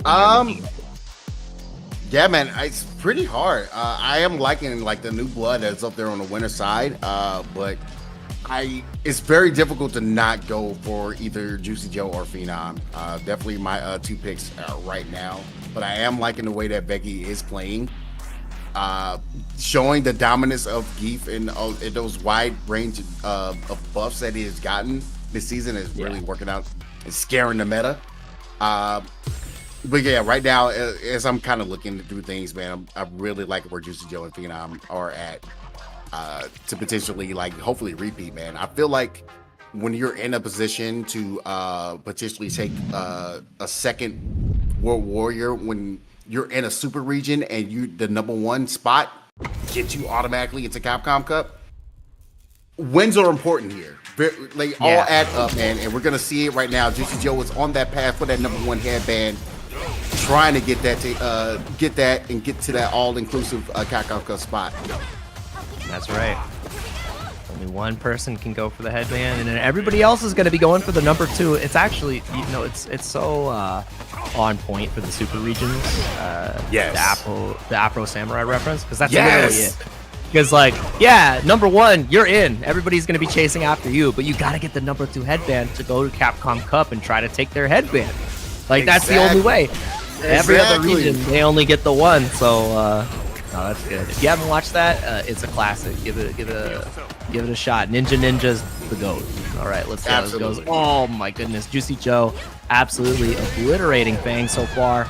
And I hate that normal. If you fought JP, you also hate that normal. Get ones in the chat if you absolutely hate that normal. So that crouch medium kick needs to be gone. Yeah, man, it's definitely harassment. It was even, oh my god, it was so difficult to deal with. They didn't change it at all from season 1, so it's one of the tools that I feel like JP needs in order to stay viable, and it's really working out. Yeah, I like that. Let's go, Fang, get in there. Ooh. Yeah, if they made it worse, he would be in such a terrible position. I wonder if Fang cashes out here. No, knows that they have to save the meter in this situation. Little run cancel. Could have gotten the round there. But no, still being a little bit greedy on the meter, and that greed is your you're dead. You're dead. Oh man, you can't be greedy on the first date. You have to spend. You gotta cash out. That is rough. I think in that situation, I actually agree. Even though I feel like, in my personal opinion, Kimberly is like one of the best characters to beat you up when you're in burnout. Not spending the cash there, knowing that it's Juicy Joe of all JPs. Like, I don't know. You leave the things to chance. You can't do that against Juicy Joe, and he's proven it to you right there and there. Leaving the meter on the table is not how you want to end that out. OP Amnesia trying to escape, a little bit of a parry, no punish on the DI, just a little bit too far. Yeah. Now, getting strung up, no anti-airs. Oh boy. Here we go. And this is what I was kind of talking about before. On the strike. No, that was incredible. And yeah, able to land in time to deal with the DI. They just have not been working out for Fang so far. And the check again on the green stuff. Oh my god. Another button that we don't talk about a lot with JP is that crushing punch. But he got the stun! You gotta spin here now. Oh yeah, you definitely have to spin here. No, it's not even going to be enough to kill, no. But in the can down should be enough there off of the shimmy. Saving the meter there, I think, was more important too, because you're still in the same one-touch situation, one shimmy potentially to kill. Maybe level 1 to think it's so throw kills, but I like that decision from Fang. Yeah. Now you're so close to the level 3, be able to get a nice and medium kick. Oh my god, that button is also really good as well. One of the more unsung buttons in the game. Woo! Oh! Don't even agree. Just go ahead and close it out. Yes, indeed. Fang with a 1-1. He gets Juicy Joe. Oh my goodness. Is the prophecy coming to chance here? We got a 1-1 here, and well, we're gonna make the Rick and Morty joke. The two brothers. Two brothers in a loser side, fighting it out in a van in neutral. And the brothers, they play JP and Dhalsim. Like, yo, oh no.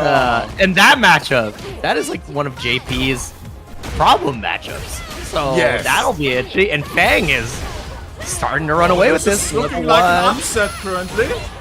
Dude, we're getting upset after upset. In the can for the kill, baby. No, it's not enough. Ain't enough. Pick one a dream. But you can't make any mistakes. You gotta be so careful dealing with this Fang kick on set point. This is insane, man. Juicy Joe going down before this time. You gotta be able to build this meter, man. I feel like level 2 is gonna be your real good play here. You already got it built. I really want to highlight the message from chat from Deveeks that Fang. He said Fang's not even that good if he gets top 8 winner side over Juicy Joe. I just want to remind everybody that was said. He said, Juicy Joe, you are not losing to him. Perfect right back. Return the slab. I love it. Right. Oh, yeah. And we're in final game, final round between these two. Potential upset. I like it too because, like, Juicy Joe, once again, man, if he wants to go for a makeup situation, unless he's get the meter, gets enough life down for the level 3 setup here. Out of the corner, evades the OD portal. The elbow drop is massive. Gets the can. Don't get hit. One more combo. Oh, that could have been a nice cancel into it. You got to spend a level 3 regardless, man, but you got to be careful. No, he didn't spin it. I can't believe he didn't spin there. Yo. Lockdown. This nails into the level 2. Not already parrying, which means he has to have perfect defense. Defends well against the level 2. You got to be so careful here. No anti-air slides under, and that is going to be Juicy Joe taking it. That was incredible. Great composure. Even though the defense was there for Fang, he just didn't have enough life to survive. And the lack of anti-airs and correct spacing against the jump-ins from Juicy Joe really did him in. Joe, breathe. Because I can hear your heart beating out of your chest right now. Through the game. That is ridiculous, right, man? Like, that was close. Because Fang actually had like a really good opportunity to kind of spin. It's like both players had an opportunity to spin in that last round, but Fang ran. He had the meter. He had built the right hit, and he had that stand-media kick. It just did not confirm into the drive for us to continue the combo to be able to at least get the speed buff that he needed. So here we go, man. Juicy Joe down 2-1. He's gonna make it in the top 8, man. More of those hefty points for him to try to maintain that top spot. And the next match, man, we got coming up, man. Mr. Veggy going up against Lord Venom. Uh-oh. Jake, I think you're on mute. Jake is muted. I don't know how that happened. All right, Discord, dude, I'm fired again. That's wild. I was gonna say it's gonna be a banger match. Yeah, I'm cursed today. I need the curse sponsorship. No, they're liquid now, but that's how I feel. NIP Veggy gonna be fighting it out against Lord Venom, so even more Geef on display is what we're gonna be able to see.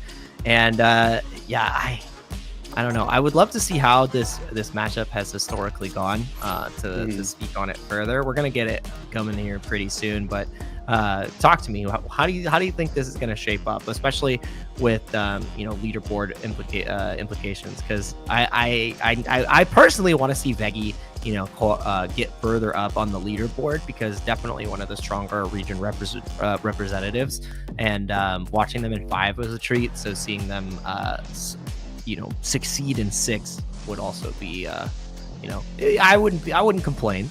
Right. Yeah, it's real interesting. It's also very telling of where they're at in the leaderboard, man. They're both tied for 4th, same amount of points. So it's interesting that they are facing each other off here to see who at least gets a little bit of a leg up, and make it difficult for the other person to keep pace.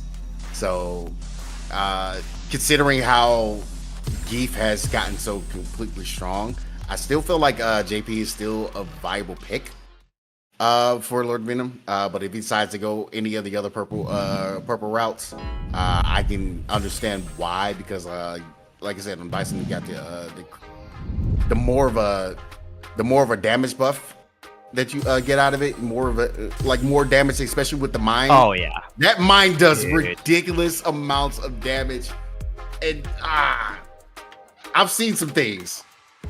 Dude, I don't even think it's about the damage is a great part of it, but it's just the way that it morphs the defensive game for Street Fighter 6, where once the mine is there, it feels like you're fighting against Bison with an assist character. It's so difficult to navigate defensively in that situation, especially if you have like a DP or uppercut. It's like, do I take the 2 throws and just give away that life? Am I willing to challenge out? And if you press at the wrong time, you take 60%, right? Like, so it's it gives Bison such a strong position on the offensive, and his ability to set up the bomb is it's pretty consistent. It's not that hard, and it really highlights the strengths of the character, who can really just press buttons in neutral. Venom and Veggy, can you check Discord real quick? Wait, give me. Yeah, we're getting everything set up here, guys. So CFN is not playing nice. They saw how we're doing another game in the meantime. Please do restart here. We had the same issues yesterday with the game. Please just restart the routers, your routers real quick. So we will do Phenom versus Malmas first. Okay. Yeah, Bison broke the game. So true. Psycho Crusher. He Psycho Crushered the router. He hell stomped the router.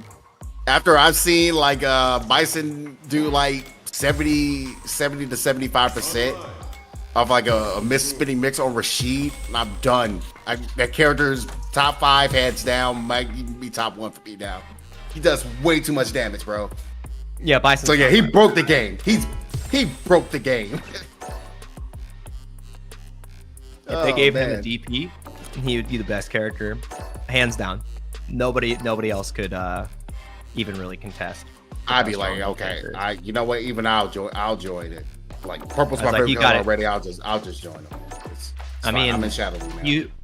You saw what Xiaohai was able to do at EWC with the the character character switch up of having Ken, and then in Ken's more unfavorable like in matchups that aren't heavily Ken favored or like strong for Ken, switching over to the Bison, just what you're able to do with that character was incredible, because I would say the match where his Bison really came in clutch was against Higuchi, because Ken just has Ken can have a very hard time if he's not playing the perfect parry game to like the best of his ability, and Bison just says, I will spend 2 bars and you are going to take an OD Psycho Crusher.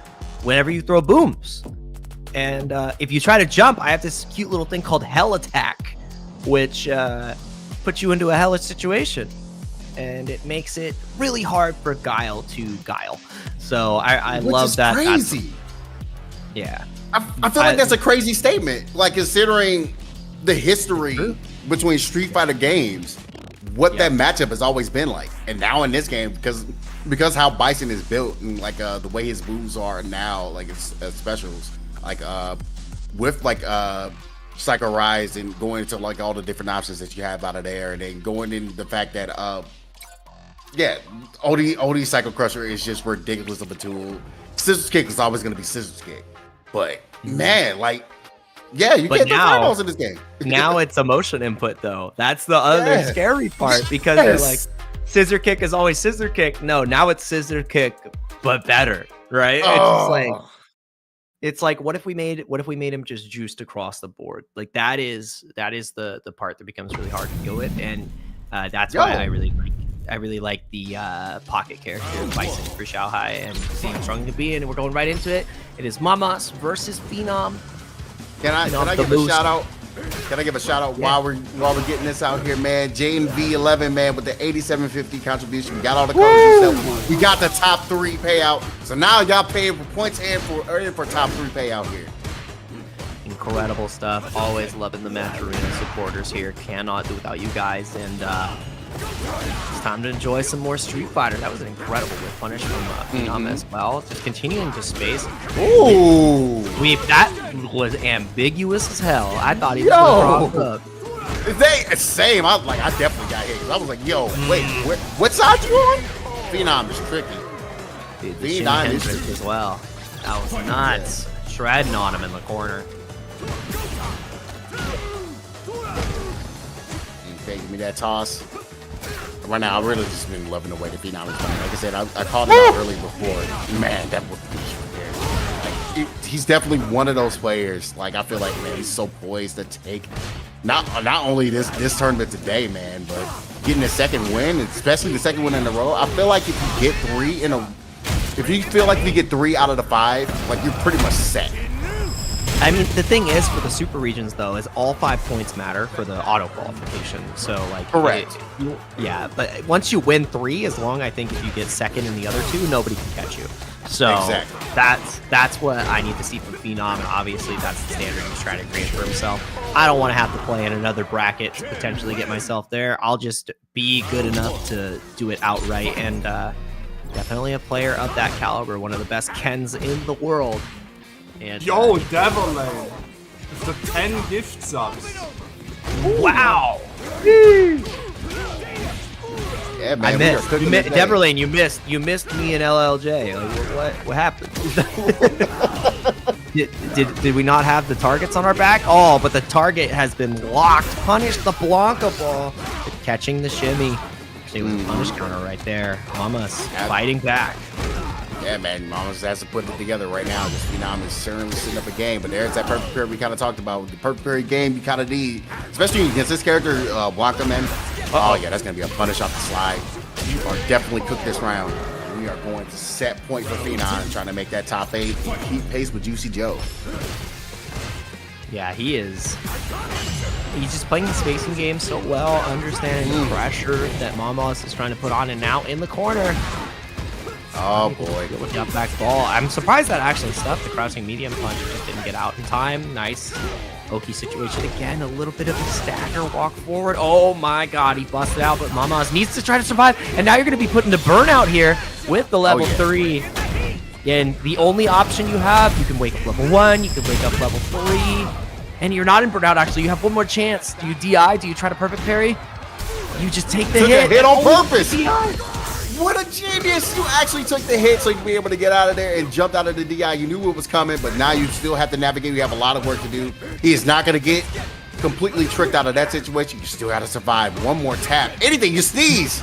Yeah, he can't get burnt out, and it gets the DP, recovers in time. Phenom with a phenomenal performance, spacing, DPs, air to airs, everything. The book was thrown at him, and yeah, that was an A+ performance, I would say. Absolutely. The moose is loose. The moose is loose. Absolutely, man. Like it's forever just trampling through any kind of roads, man. I love what Phenom is doing right now. He did not panic in that moment, knowing that level 2, that lightning beast was getting ready to just mix everything up. So good stuff by him. Good anti-air. Good overall spacing and just straight fundamentals, man. Like there's nothing like out of the ordinary. Just completely perfect. Just it was perfect. Yeah, and there was so many moments too where it all came down to just Phenom spacing and his consistency of whiff punishing, because it felt that every single time Mama's pressed and whiffed in neutral, there was a punish counter off the stand roundhouse, crouch medium kick, or even the crouch strong that just completely shut down how Mamas wanted to play. And we're not shutting down the Street Fighter 6 action anytime soon. We have another tournament running tomorrow as well. World Warrior EU West. It's going to be same time as we started today to determine another Saltmine League World Warrior champ. For number 3, there are 5 of them, and we'll get a Capcom Cup qualifier coming out of the Kings of the World event. Cammy's got you on speed dial. She's asking why you haven't gone to start.gg/KOTW. So make sure you make your way right on over there and go to one of the auto qualifiers for the Capcom Pro Tour to get yourself a chance to fight against the best of the best. We already have Punk qualified from his EVO win. We're going to get another qualification from the Cream City Convergence here, and there's many more. We have Singapore, we have Japan. There's tons of events that you need to get over to absolutely put your hat in the ring. Yeah, man. So if you're able to make it out to those events, man, make sure you make it out, man. Especially if you're a very, very, very strong player willing to try to make a name for themselves, man. That's the opportunity to do it. You're gonna hit the "Ooh, I'm about to make a name for myself." You're gonna tell everybody what happened here today. I don't think you get out of this alive, Ken. You didn't know what happened here today. Oh my goodness. I love it. I love it. Oh, when you write it out, you just put no letters in between. Now Veggy fighting against JP, if he gets put into burnout, he's like, "Ooh, I'm about to make a name for myself." Yeah, man, but you gotta make a name for this SPD. My God, the damage. Try to go for another scoop. So dang much. And I mean, this matchup since the beginning of Street Fighter 6 has been difficult for Guile. In the West Coast, we got to see a miraculous run from Snake Eyes to take down Reynolds. Unfortunately, rest in peace. And it really changed up the entire Twitter conversation about this matchup. But Guile has to work to get in.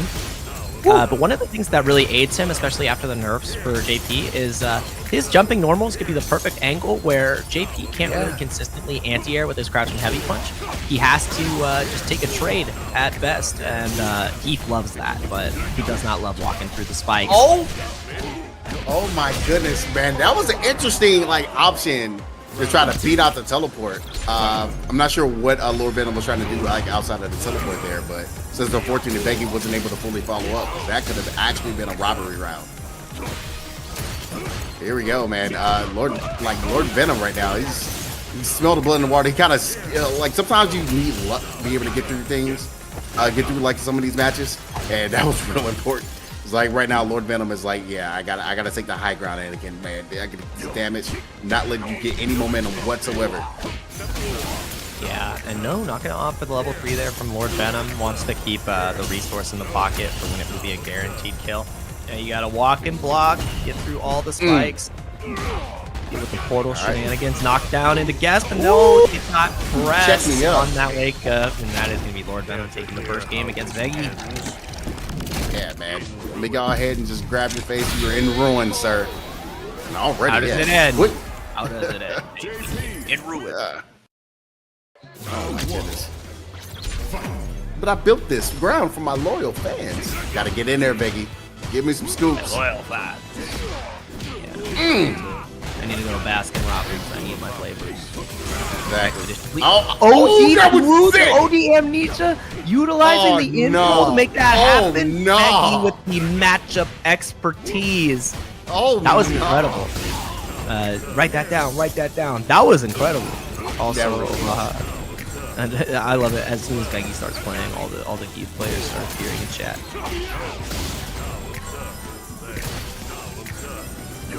Oh, walking down, dealing with the portals, and he ODs right through the invul again. My man's been labbing. He's been labbing. The awareness. He knows. Give me the scoop. You are no double departure today. Trying to get up in there close. Okay, sweet. Get him knocked down to the ground. Yeah, nice air there. Oh, I am all might. Oh my goodness, he's all might and all powerful. Oh my loyal. Whoa, my goodness.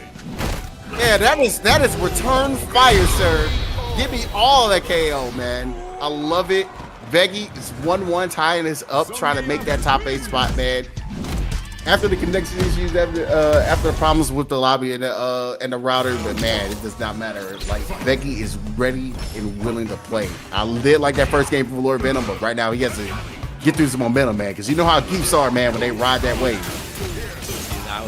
That was an incredible display of confidence. Just the willingness to commit. It's just as power as the willingness to do nothing in fighting games. So I love that Veggy just let it all hang, and it paid off. It paid off incredibly well. All right, this is a really good start by Lord Venom, man. No, the fake out of the drop kick. Not gonna be able to get too much out of it though. I like the ideas that Veggy has been pulling off. He's dead. He is dead. He's dead though. I can't believe he died off the level 1 like that. That was more damage than I expected considering Geef's health. Big healthy boy, but that level 1 did more than enough. Hop knee, one of the best moves in his disposal. Take a little trade combo for your troubles. Lock down in the corner. Heavy punch is going to whip off the neutral jump there. So Venom surviving in the corner here. He has to survive a little bit longer to get that drive gauge back as much as he possibly can. And finding the perfect parry opportunities is going to get really hard here for Veggy. His drive rush isn't going to cover the most range, so every single time, every single hit is going to be more and more. But all Veggy needs is one. It's confirmed. That crouch medium is massive. Lockdown. What are you doing? ODM maybe? Let's see. Let's continue to lock down. Crouching medium punch connects. You gotta be careful. Drive reversal. The gray health is massive. And both with SPD final round between these two. I love it, man. Lord Venom was so trying to find an opportunity to be able to get that target combo into that level 2, and Veggy sniffed it out completely. He's like, you are not getting any of that mix-up opportunity on me. You're gonna have to find your way to get that, man. I'm chilling. The thing that's scary here for Lord Venom is that third bar is imminent on the side of Veggy, so you have to keep him out. You have to dissuade him from moving forward. And you see Veggy happy to play the walk and block game right now. Yeah, man, it may not be looking all fun, especially if you're playing it on that side, but you got to do this in order to make sure you maintain your drive meter, man, especially with this character. Okay, got it. The teleports be able to get across up, switch sides. And that was about 5 portals that were called before he even went for the teleport. So Veggy was inching his way forward, trying to find a way through, taking the throw. Oh no, the perfect parry doesn't work out. You got one more guess. CA is available, but it doesn't matter. You're not going to get to spend the meter. The forward dash is checked excellently from Lord Venom.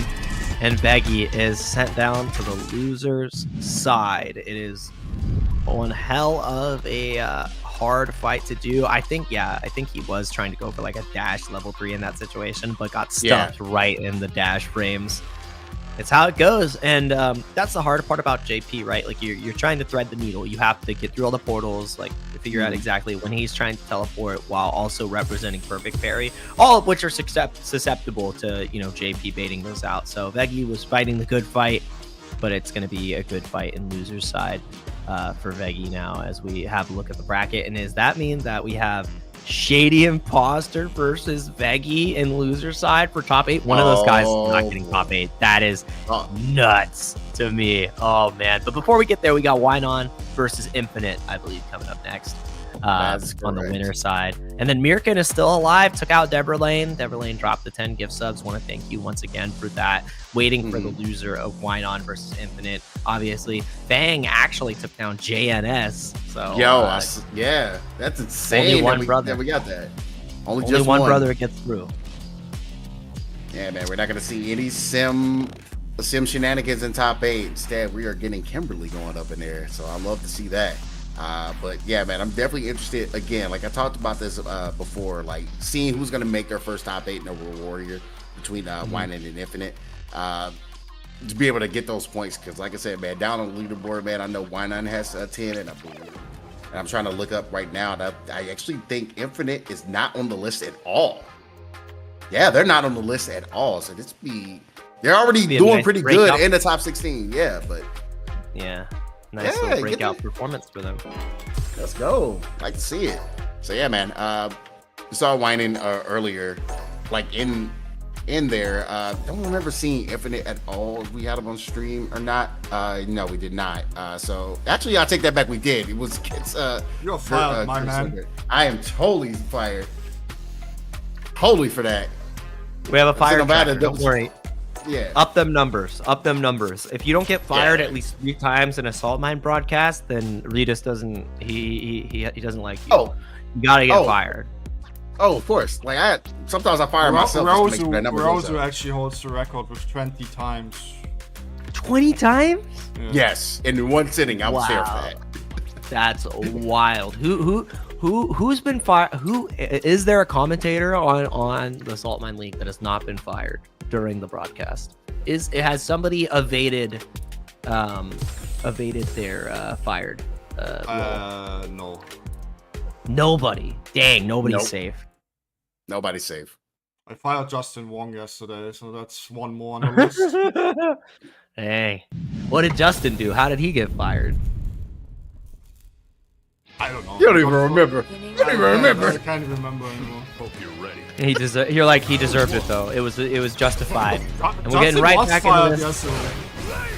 yesterday. Oh man, right now. We got Winan versus Infinite coming back up. This is gonna be Cammy versus Guile. I would say this is a matchup that can go But only once actually. It was hard to find the reason to fire him. That's good. Oh, nice. Get out of the corner. And the spin knuckle. Chat was trying to say that was only a combo tool earlier, but I'm seeing it utilized for its original purpose pretty well early on here. Forced into the corner. Infinite has to try to keep the pressure going as much as possible. And that meaty overhead was a great way to do it because that drive gauge is in dire straits. Yeah, man. He's really good options right now that Infinite's putting together, man. He's noting that the spin knuckle is definitely going to be coming out quite a bit. There we go. I like it too. Again, not being greedy with your meter, man. Just make sure you get the kill no matter what. Good stuff. Spend the Sonic. Boom. Nice. Back to the corner we go. Drive reversal comes out though, giving it a little bit of space. Every inch of space is what matters the most here for Guile, and that's a big punish because now you're back to full screen.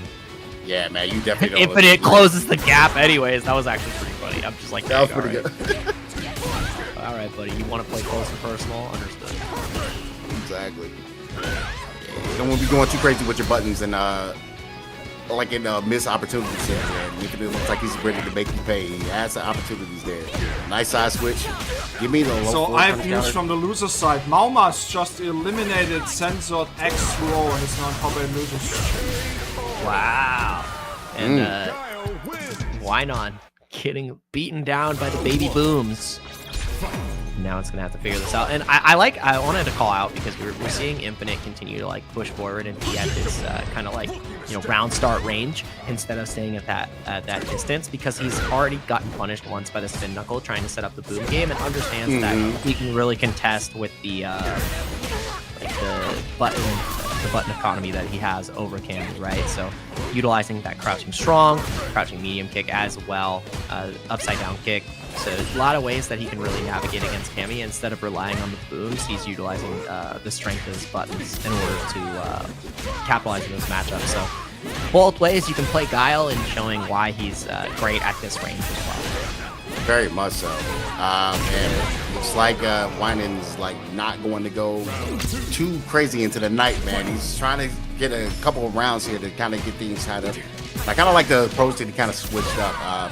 Utilizing dive kick is really trying to test to see if it has the proper flash kicks to be able to contest things. But man, you got to be careful with those spin knuckles, man. You cannot be whipping or like going too crazy with him, man. 'Cause he, like Infinite, that's what he's looking for. That's why he talked about it earlier, just playing at that certain range with the booms and just kind of calling them out on different opportunities. Yeah. There we go.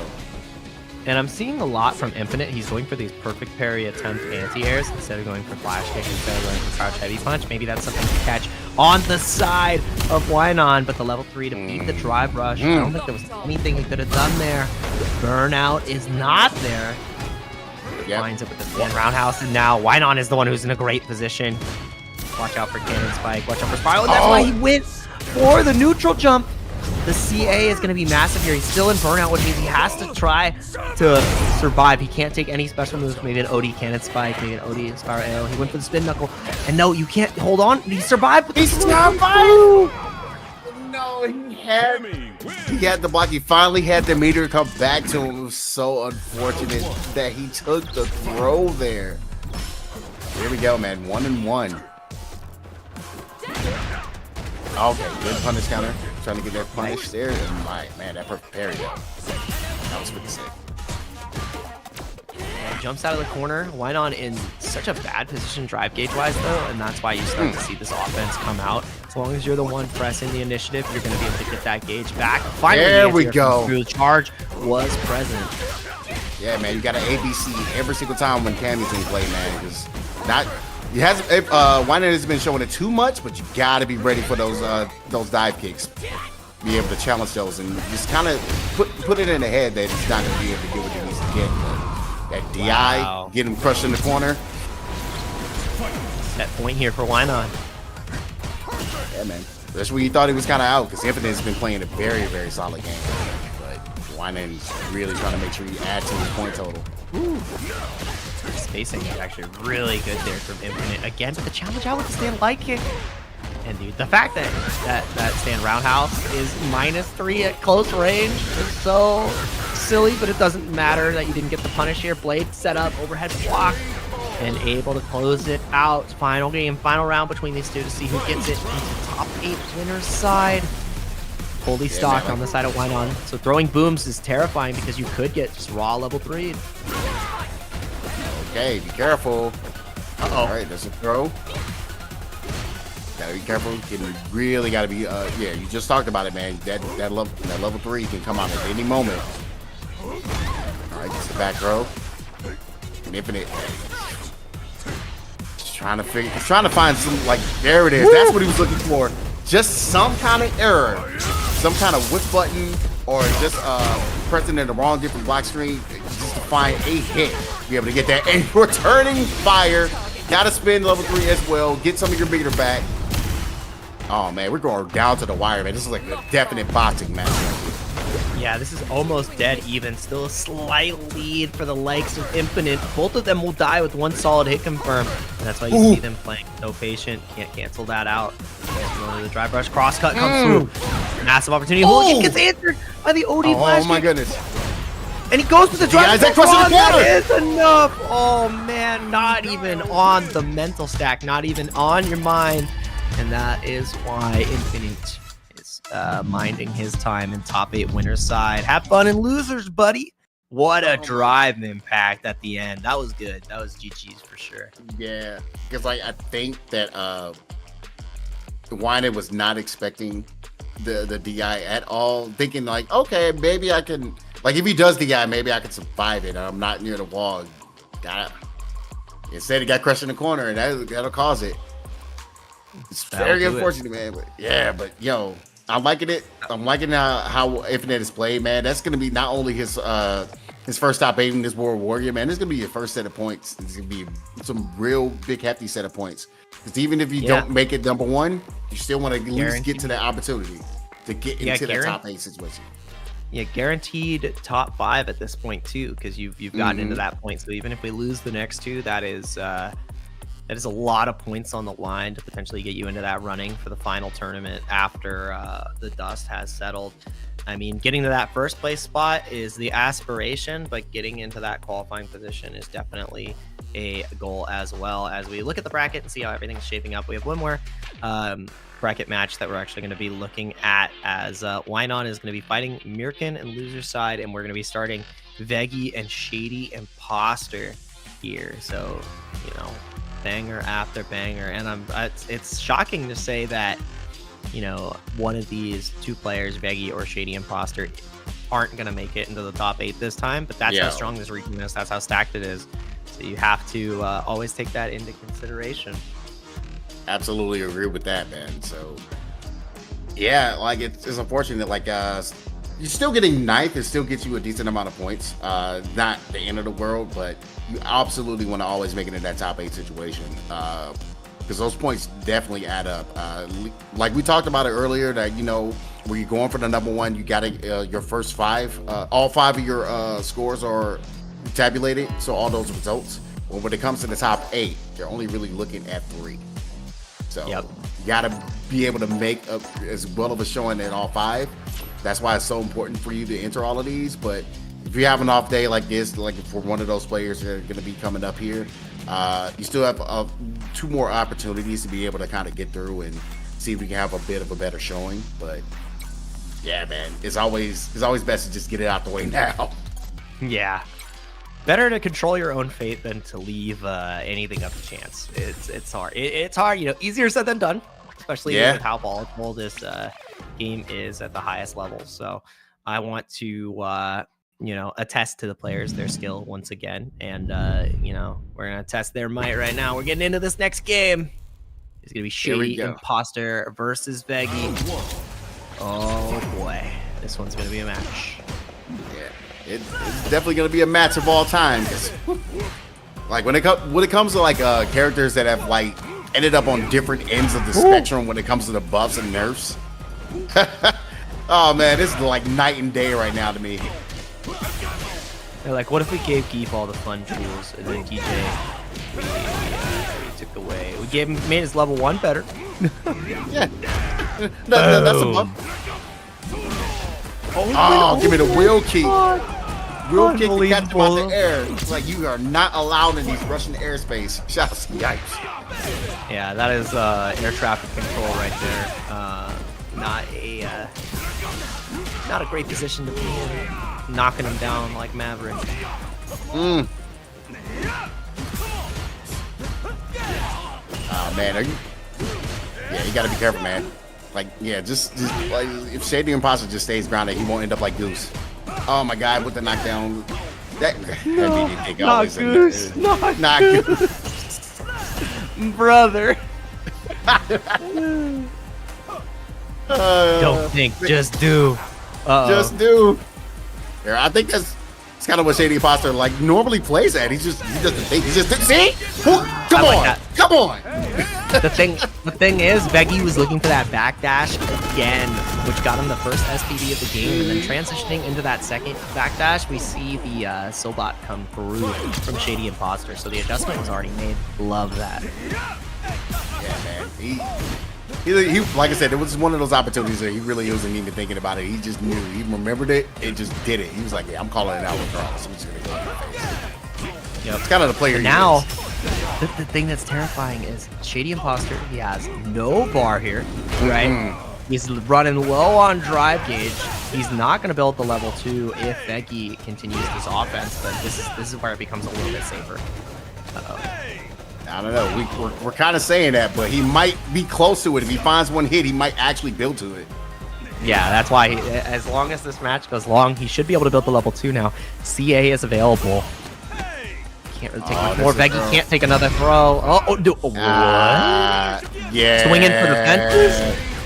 I mean, what he was looking for was probably he's probably gonna drive rush after a OD air slasher, but he didn't OD air slasher.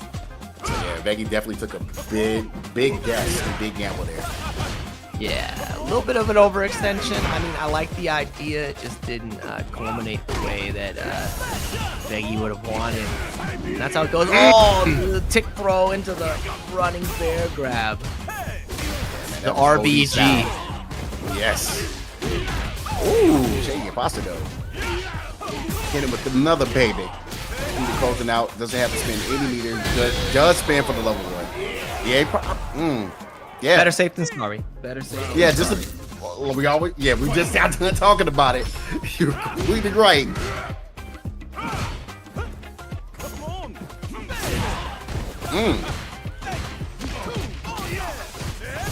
Wow, using a target combo. I have not seen that target combo out of DJ. It's like the first time in like a long time I've seen that thing.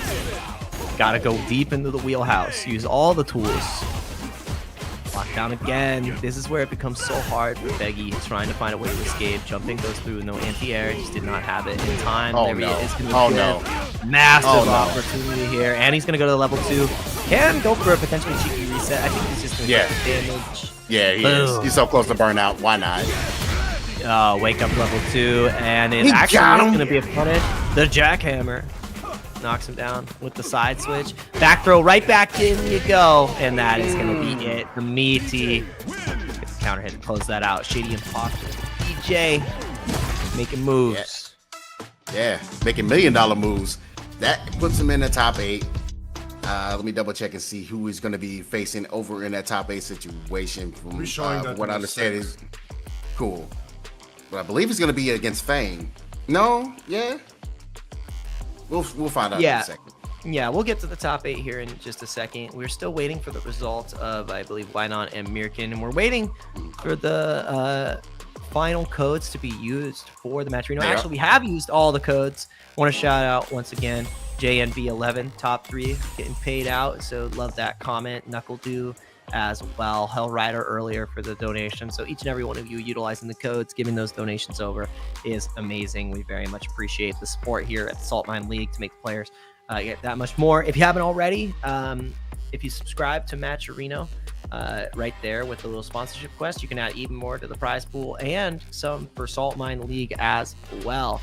So go ahead and hop in there if you are able. And opening the signups aren't open for this one yet, but these are a couple of the events that we have coming up here for the World Warrior tournaments in September.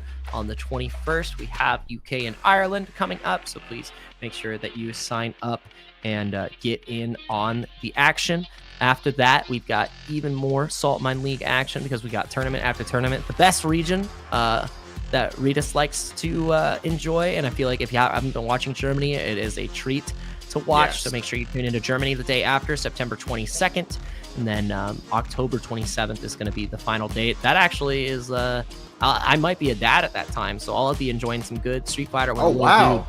Trying to teach him some Street Fighter, so that'll be a good time to watch in Germany. And then after that, we also have Europe Northeast. We're currently covering event number 3 right now in this very moment. Next event is on September 28th, and then in November we've got the follow-up with the finals in December. And then finally, last but not least, we have World Warrior EU West number 3 coming up tomorrow. So make sure that you tune in. The Street Fighter action has not stopped. It's not stopping. And we've got even more Saltmine League action to season your Street Fighter 6 palette. Oh man, I love it, man. Like if you're an enjoyer of this game, make sure you guys check that out, man. And if you're an enjoyer of Capcom Pro Tour, we got Kings of the World coming up. It's Samsung KX and Kings Cross London. It's gonna be December 13th through the 15th. So you need more info to be able to get your potential shot to get to Capcom Cup. Check out startg.gg/KOTW. Yep. Lots of events. Lots of events coming up, lots of Saltline support, lots of action across the pond for us at least. And it is going to be one hell of a tournament season. Also, yes, Goris TV, I am from the Salon. That is my local right now. If you like Street Fighter in the States, the Salon is one of the best locals. And we've got the very stacked top 8 bracket here. Juicy Joe, Lord Venom, and then Phenom versus Infinite on the winner's side. And then loser's side, it's going to be Fang and Shady Imposter. And then Mamas is still awaiting the winner of that next match. All of these are going to be streamed as we continue to move through that. We also met our sub goal, 150 out of 150. Shout out to Deborah for all the gifted subs in the chat. We've hit the sub goal. Couldn't do it without you guys. We're actually at 151 now. Veggy's got another 260 gifted subs from Deborah Lane. Very much appreciate you for supporting the Saltmine League, supporting the players, and supporting the chat. You guys are great. Yeah, man, definitely love it. So while we're waiting the winner between Wine and American, man, we're about to get into our top 8 action. So, man, I hope you guys are ready, man. We're gonna bring you a lot of bangers from here on out. It's first to 3. That means we in for the long haul. So y'all better get ready. Till you're 90. I have news from the loser side. Weinan just defeated Milken 2-0. Oh, It's now in top 8 losers. Cammy doing good against Shotos. I've never heard that before. Not top 5, by the way. So what you should do is actually spreading the word, okay? Retweeting, let everybody know top 8 is starting now. Yep, I'm about to do that right now. Hit that, do it or else. Nice little healthy retweet. See me looking over here right now, man, on my other computer, man, hitting that repost. So if you guys haven't done that, make sure you do that on social media. Get the word out. Let folks know, man. Top 8 is starting. That means we'll bring you banger after banger after banger after banger. Shout out to Seamus. Let me get the prediction up as well. A classicer. Lord Venom versus Juicy Joe. Told you. Bangers. Now, question is, are we going to get a mirror, or is Lord Venom going to say, no, I'm not playing the mirror this time, not against this guy? The JP mirror is such a... It's a deplorable matchup because you're at threat at all I'm proud points. of me right now. I actually didn't forgot to press the record button this time for top 8. Yeah. Yay! We did it. Yeah, dude. I did it. I'm so proud. Dude, watching JP have to fight JP, it brings me joy. I was talking to Dr. African about this, and people are like, oh man, I hate the JP mirror. And I'm like, no, I don't think you hate the mirror. I think you just hate JP because you're realizing what you're doing to others. So I like yeah, that. and I mean, it's such an interesting matchup too because it's like the Spike Mine game becomes such a different dynamic because it's like, Yes. oh well, like if I block Spike, like now, like what are the rules? Like now I have to deal with your Spike in the Ghost Mine game. Juicy Joe, you have 2 minutes left to show up, my man. Ooh, Juicy Joe. Yeah, Lord Venom says it's so much fun. It just becomes a guest full screen. Yeah, so you're just teabagging each other full screen. I know he's playing ranked. I don't care. You know, he has tournament match to play. Yeah. The worst time to keep warm. He said, "I'm just trying to get these points, man. I'm an MR goblin. I've got a quota." It's the worst time to keep warm, man. Play rank right now. Like, nah, get in here. Lord Venom. Oh, don't be talking like that in chat, bro. He said he's warming up for a player he always beats. Nah, dude. Ugh. I need to hear confidence. I need to hear dang Juicy Joe is getting. I mean, hey, you have to go in with the right mindset. Not always. Not always. There is a picture, there is a gif of Randy Marsh, and I didn't hear no bell. So I need to see that type of energy from Lord Venom. All right. I didn't hear no bell, but I did see that. It looks like we got another Matcherino donation. I know we're at it. $207 now. I love it. Let's continue to get that Matcherino up there. It's Lord Venom, man. I like the Vikings pick. There's no way. I knew he was gonna be able to pick that mirror. There's just no way. Yeah. Oh, and it was Adam Toast with 15, and then Punk the God with 42. Shout outs to the Alpha Academy. That's our Evo champ. Go. Yes, sir. So Punk actually can donate to Matcherino, but not reacting to my Twitter DMs. Thank you anyway, Punk. Love you, bro.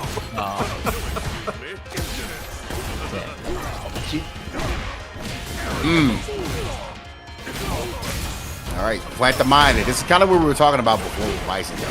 I like that drive reversal though to get rid of it. Yeah, we got the reactions on point. No sir, we are not dealing with any of that shenanigans. I am the new leader of Shadowloo.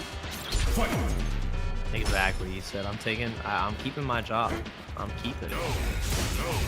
Alright, yeah, lockdown. Juicy Joe gonna be playing this full screen game, and yeah, we're not playing the mirror here. Lord Venom did actually switch over to the Bison. I feel like this is a matchup that JP can really struggle with. It just it comes down to how you figure out the cadence of setting up the Ghost and the spikes, and how you can utilize your Cycle Crusher. Spacing on that scissor kick left much to be desired, though, unfortunately. I'm tapping him out the air, man. I love that jump face, man.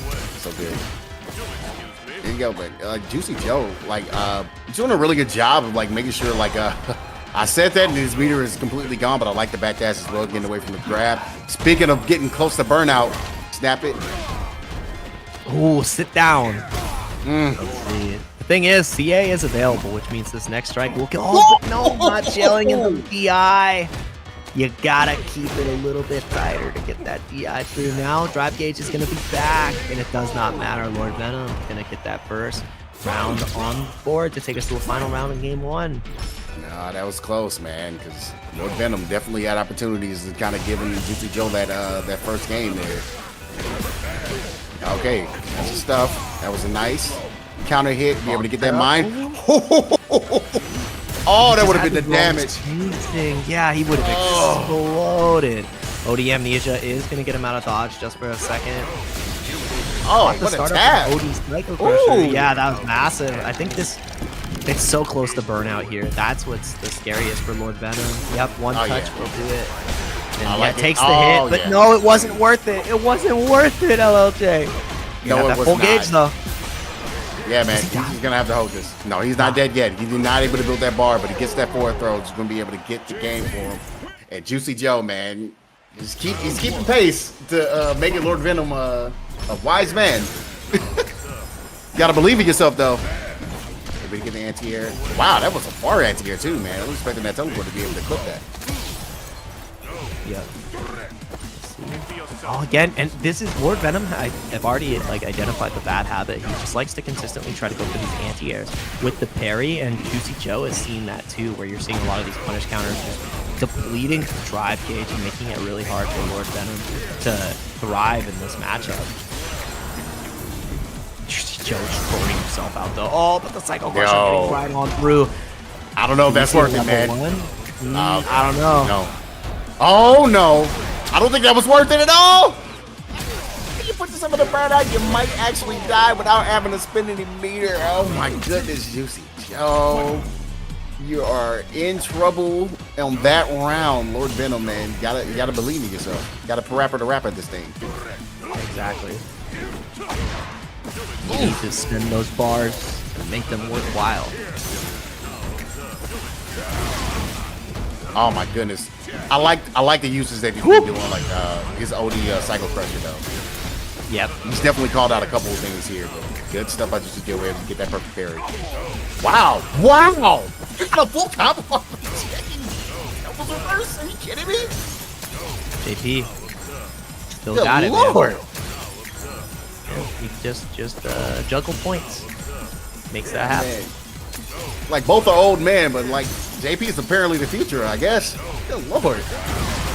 Oh, again, OD Cycle Crusher getting closer and closer to the corner, but the perfect parry comes out excellently. This back throw is going to be massive and goes for the drive impact. Going to be leading into the level 2 here this time. Thinks that it should be enough to kill. Optimization station, population U.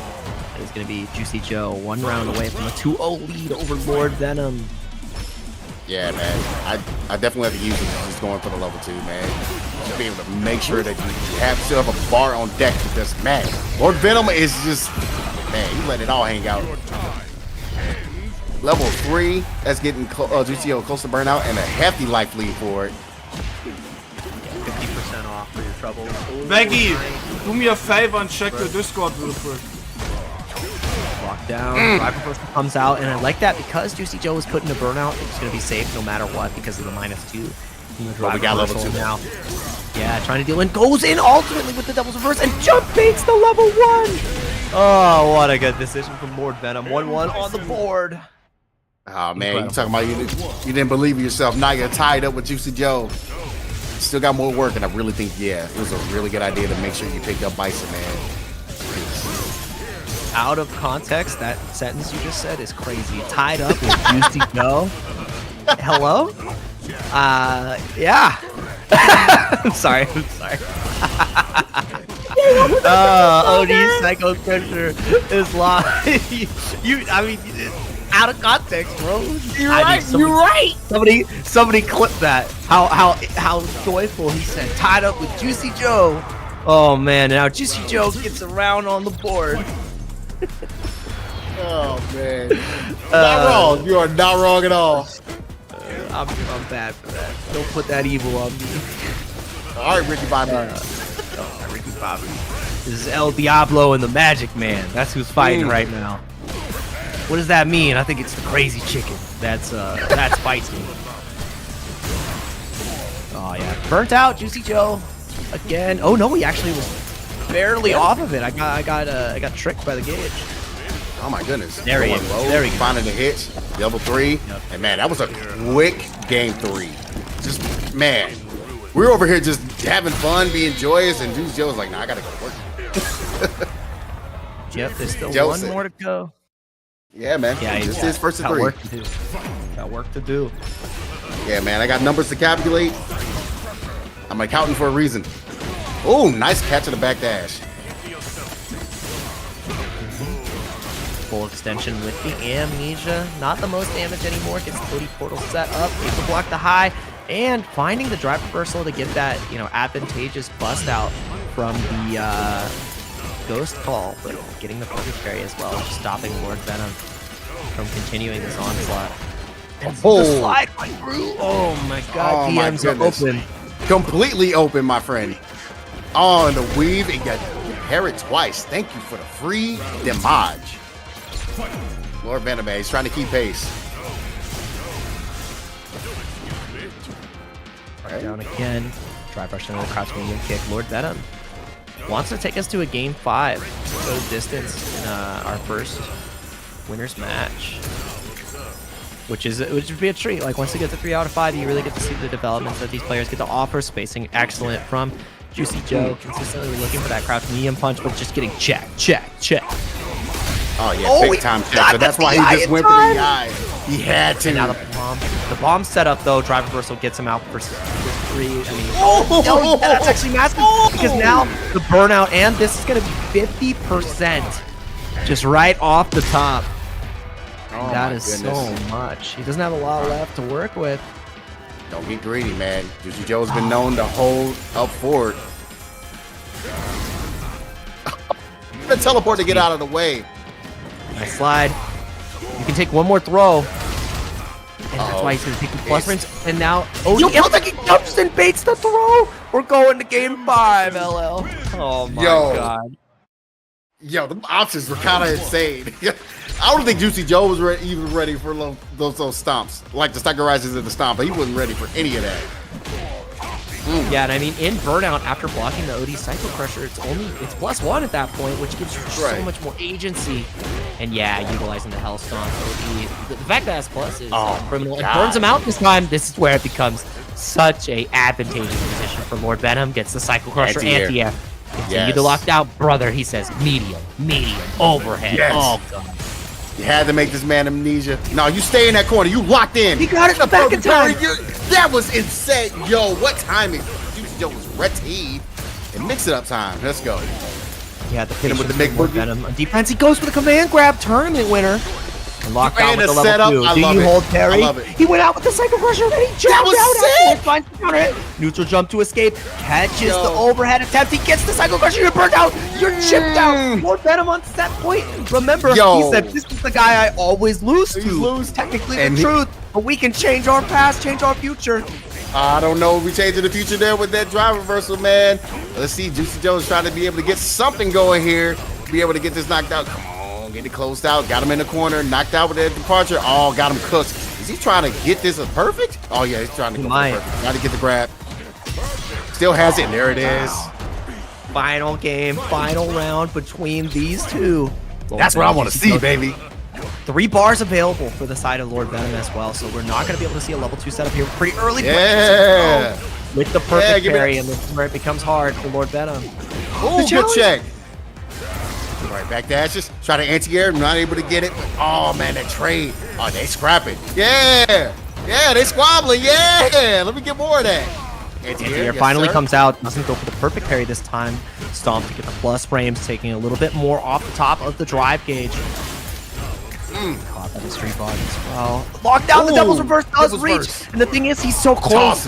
Burnout. And now there it is. That should be it. Lord Venom is gonna beat the Tournament Demon, is gonna take it in the final game, final round. That is Juicy Joe going to losers. And Lord Venom with a hell of a performance. Let's go. What did the rapper always say? You gotta do what? You gotta believe. That's right. Oh my God, hey. Lord Venom. Oh, let's go. Well deserved. Mm-hmm. Well deserved. Oh my goodness. Yeah, man. I think that was the setup. Lord Venom was like, yeah, I'll be losing this guy. And then he comes in and gets a nice little hefty clutch 3-2. I see the mind games. The shit out of me every week, man. I see the mind games. I see the vision. You like, you doubt yourself, but you're really in your head. You're really like, I'm gonna beat this fool. He hit it. He hit the. Ooh, I'm about to make a name for myself. Just let them know what happened here today. He hit it so hard. Very good stuff. He really did. Very good stuff from Lord Venom. Final game, final round 2, and it came down to the drive gauge management at the end, where Juicy Joe just was forced in these very compromising burnout situations where JP has to guess to try to like evade and escape those moments, and it just didn't work out on the side of Juicy Joe. The OD Psycho Crusher was just an insurmountable task to overcome, and really like that in the end. That's why 3 out of 5 is so great for Street Fighter 6. You get to see these adaptations, these adjustments, and yeah, Lord Venom, the chat saying Venom the Moose. I don't know, you can't take Phenom's moniker. You gotta take him down first. But that was a treat to watch, and that's gonna be our next match. Phenom versus Lord Venom wins because this game sucks. That's crazy. He wins and he's like, man. Game sucks. Wow. That's crazy. That is insane. This is insane work. But yeah, man, you talked about it. Phenom versus Infinite, man. That's that next one that's going to be coming up here. Like I said, we're bringing you banger after banger. The way Infinite has been playing, it's definitely going to be very difficult. I feel like it's going to make it very hard for Phenom to kind of move forward. Still feel like Phenom is definitely one of the out of the two that I can see continue try to hopefully get ahead of the pack. But Infinite's first time, like again, we talked about it. This is the name of this Saltmine League. Is I'm about to make a name for myself. Yeah. So man, it's time to get ready, man. Hope you guys are ready for it. You're gonna get a nice little Ken Guile action. Unless Phenom decides to pick a different character. Yeah, I knew it. Oh yeah, we have and that's why, like I said, Ken versus Guile. Like I'm in Phenom shoes. I don't want to play that matchup. I feel you. It's deplorable. It is deplorable. And yeah, this is Cammy is the right choice. Cammy can do an excellent job against Guile. Has the normals to really succeed here. Stand roundhouse, crouching medium punch. Yep. Dive kick is also an incredible tool here.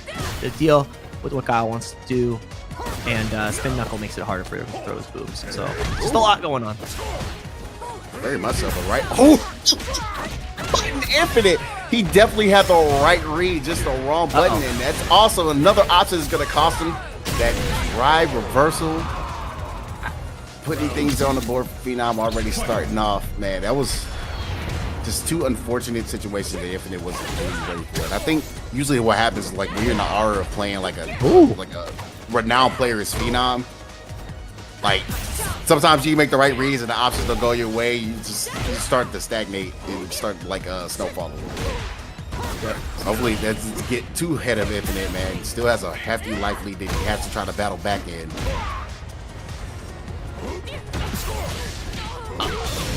That's a good start.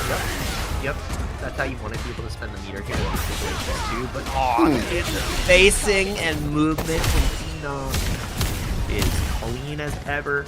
Just finding that slight walk back into the crouching medium punch. knocking the dome piece off of Guile. That's how he got the haircut. Cammy actually just kicked an inch off the top. That's how it worked out.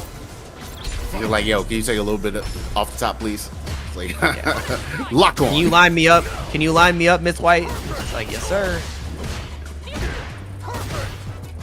Yeah, I'm She says, I'll be done in a bit, isn't it? Yeah. Oh, God. Say less, fam. Say less. Bro. Say less, fam. Yeah, I'm kind of looking at it. I was kind of wondering, like, what Infinite was doing with that course out there. He was trying to see if we can get catch up with a mix-up. I think, like I said, this is a testament to the story of this match. Like, some of the options that Infinite is playing, like, trying to take against a player on the caliber of Phenom. It's kind of interesting to see. That's going to be lockout. And yes, like the level 1, he had the charge ready. But he's still the dire straits. If he can get these hits, he'll be able to get his meter back. Okay, we're back.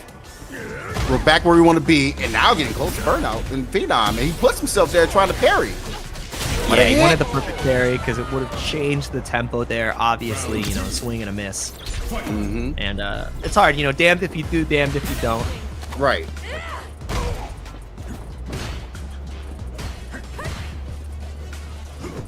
Playing this a lot more patient now than with Rush game. Phenom so dang good, and again, the shimmies. Such a hard thing to do with Cammy's throw pressure, or strike throw pressure is some of the best in the business. Very much so. Trying to find the sweep there on the startup of the blade is one of the ways you can really punish that. It's just kind of a difficult timing to do. Again, the spacing immaculate, but the punish on the stand heavy kick. So dang good, back throw. Yeah, he was trying to course out. Out of range? That's gonna be. He's got to spin. At least level 1 though.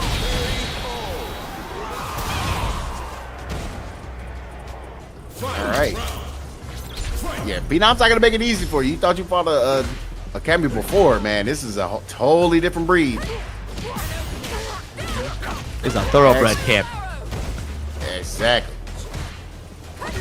This is a moose. Oh my goodness. DP for the closer.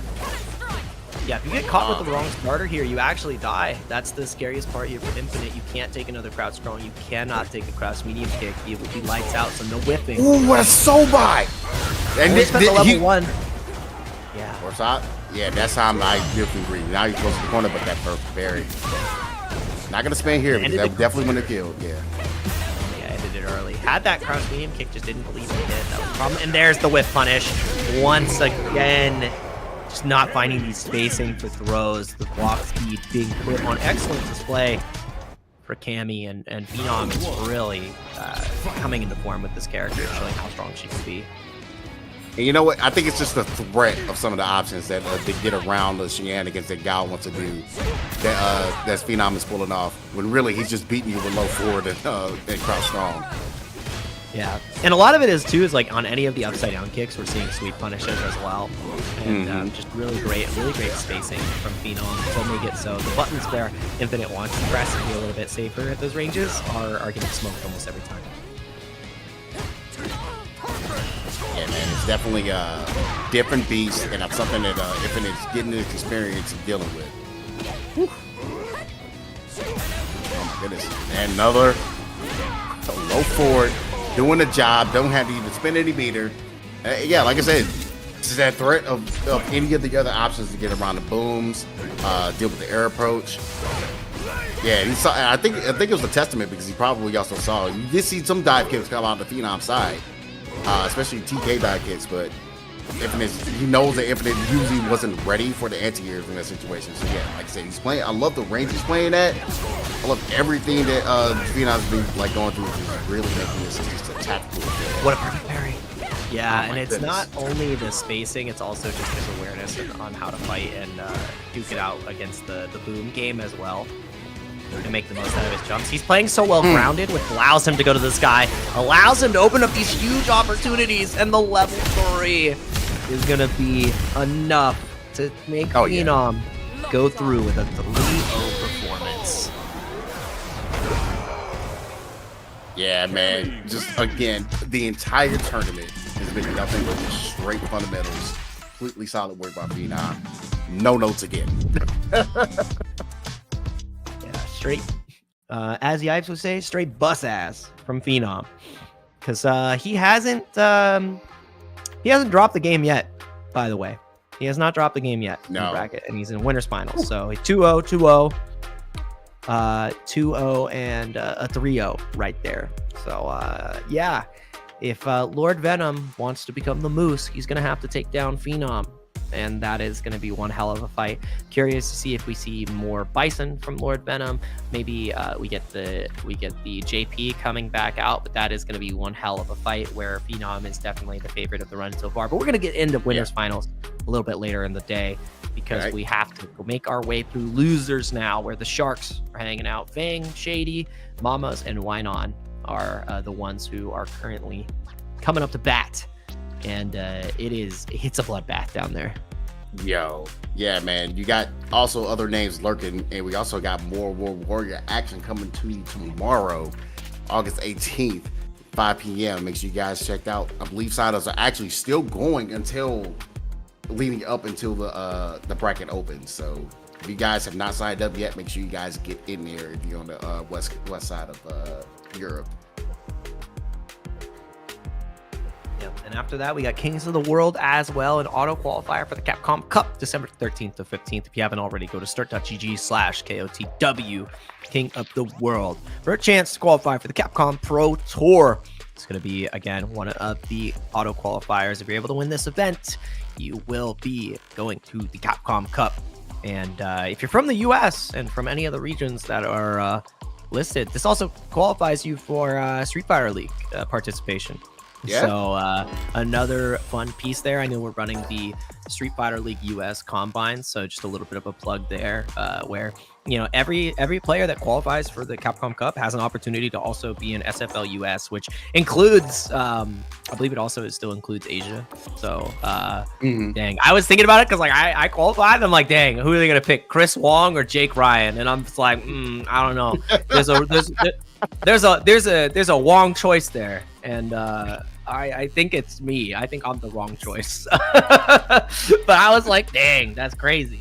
So yeah, a lot on the line there. Not only Capcom Cup qualification, but potential, depending on who wins, Street Fighter League US qualification. I know that Punk is already the captain for FlyQuest, so we're going to be seeing Punk in the Street Fighter League US, and it's a different way that it's going to work this year. Like team captains get to pick their players from the pools of scouted players, and there's a couple other different ways to qualify.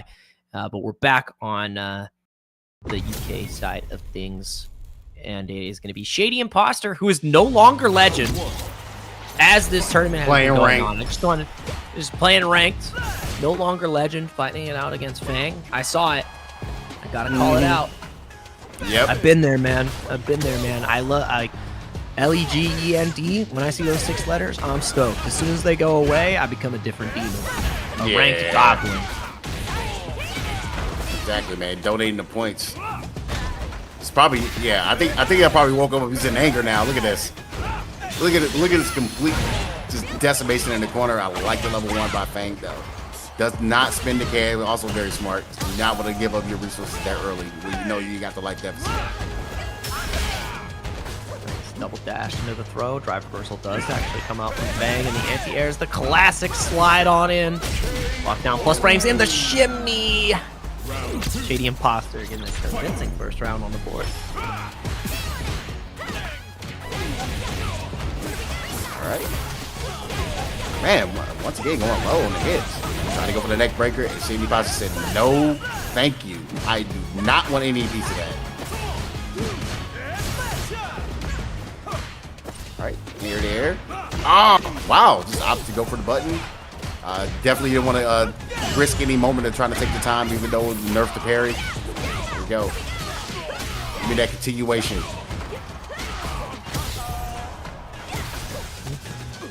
Oh, tried to get the shimmy, but just wasn't able to walk back in time. If you have the level 3, the walk speed would have been there, but punish on the drive reversal, not with the right spacing. So dang hard. He's ABCing right now. You gotta not DI again. Don't DI for the love of Christ. No, he told you. I told you.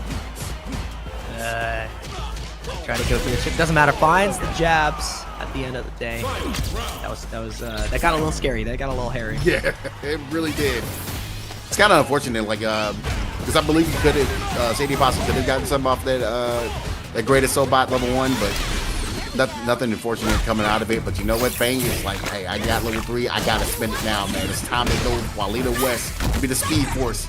Let's get in here and get some more movement and get some extra damage while I'm at it. Also gotta be careful, man. You do not want to go into burnout against Kimberly, though. Oh. Yeah, I mean, same thing can be said for Fang too, right? With no bar, you do not want to go into burnout against Shady. Burns himself out, understands that this potential next touch can lead to kill, especially with CA now available. You got to get that clean hit. Ew, and the anti-air was not there. That is going to be Fang getting the first game on the Kimberly. Yeah, man, we have talked about this. Fang has been on a run of his own as well, man, trying to make sure he gets these points. That's 10 right now. Is trying to add to that total to get to that top 8 situation. Went over Shady Apostle, do wonders, and this is a really good start to this round. Man, when you go 2-0 in the 3-0 set, man, it makes things a little bit easier. You get I wouldn't say you get to play with your food, but you got to make sure you keep that momentum up. Yep, liking the way he's been playing, so solid, man. Using the right buttons, make sure you step back and let your bots kind of come in and dictate the wrong offense.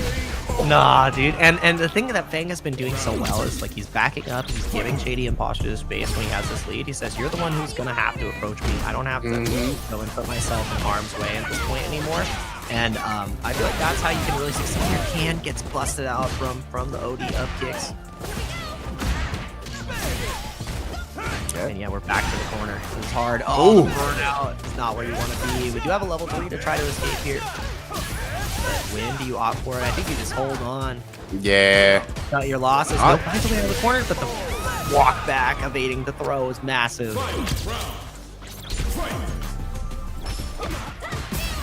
Yeah, the sound like kick, man. Trying to do a little bit of wonders and stuffing things. There's the jump in. Try to get the grab. Yeah, a lot of jump-ins have been connecting here from Fang. As soon as I say that, the anti-air comes out. I love it. Right. Well, every time, like, yeah, man, we're gonna give you props. Wait, never mind. You got it. Reverse props. It's like, dang, he is anti-airing. Misses every anti-air rough. Oh, but the weekend pleasure. Yeah, man. Send it out. Gotta get the body for shots by G.I. Joe. So close to burnout. Oh, and there's the burnout again. You have the CA now to try to bust out and just jabs instead. And that was incredible counter hit based on the OD up kicks. And that is going to be 1-1 on the board now. Shady Imposter wasn't happy about that first game. Taking us to a traditional first 2 here between these two. Grab to start things off. And yeah, man. Like, the one thing that I think has been working for Shady Imposter, because, you know, he moves so fast on his gameplay, he wants to make sure he gets you in the corner as quick as possible. And that is where he does his biggest damage. Oh, my goodness. He should be able to close out this round. Yep. No, he dropped it! Sir. What happened? No! Oh, okay, there we go. Double forward medium kick. Figures it out at the end there. That got a little scary. Yeah, man. Especially since he put himself to the burnout for that. And I get back dash, get away, and create your opportunity to get this nice level 2. Keep the rhythm, using the go ahead, just send them to the other side of the corner, man. That's pretty much a Space Ghost coast to coast right there. Yeah. The Brack show's coming on later, but we're back to the corner. This is rough. Up down, not able to get the crosscut, a little bit difficult there, especially because of the charge situation. Oh, no anti-air. And Fang is fighting for his life. It doesn't matter. Anti-air doesn't come through, but the counter hit comes out in time. Shady Imposter is looking for this one touch. That's why you see him playing a little bit more patient. Oh, neckbreaker. Anti-air. All he needs, mix it up. All he needs is one jackknife. He just needs one jackknife to connect. And there it is. But no, it's the TI. Armor's through. Oh, my goodness. I think you only have to spend level 1 here to kill. No, level none. 0 balls on the menu. That's the same combo we saw earlier that Fang got over and got his upset in. So like, it's just one of those things we don't see a lot of Kimberly's. So like sometimes we forget that combo is a thing. Yeah. Yeah, Shady Imposter's like, nah, bro, you're not getting no momentum here. Another drop. So many spots. Yeah, it's gonna cost you a lot of life, but what's most importantly, it's gonna cost you a lot of drive meter. And Now this woman can speed on you? Oh no. Oh no. Watch out for the wake up level 3 though, because that will be lights out. Maybe next level 2 goes just for the BI raw. As long as you can go to the OD Azuna drop. I don't know if it's enough. It is with the run. Unbelievable composure from Fang to close that out. And again, drop after drop is putting Shady Imposter into even shadier situations. Oh, again, tried to parry the anti-air. He wasn't ready. He wasn't ABCing. Now he did it that time, doing the wake up option. And man, Fang right now, he's cooking with all the grease. There you go, neck breaker. All oil, all butter. So close to burnouts though, man. So yeah, Shady Imposter can do something there. I think Fang understood that, knew it, and said, let me go ahead and call you out and press the button. This is Save also the the can event. as well. This is also the event when you have no points yet, still, right? This is the event where you actually need to start something because the 3 out of the best performances count, right? Yeah. For the top 8, yes it does.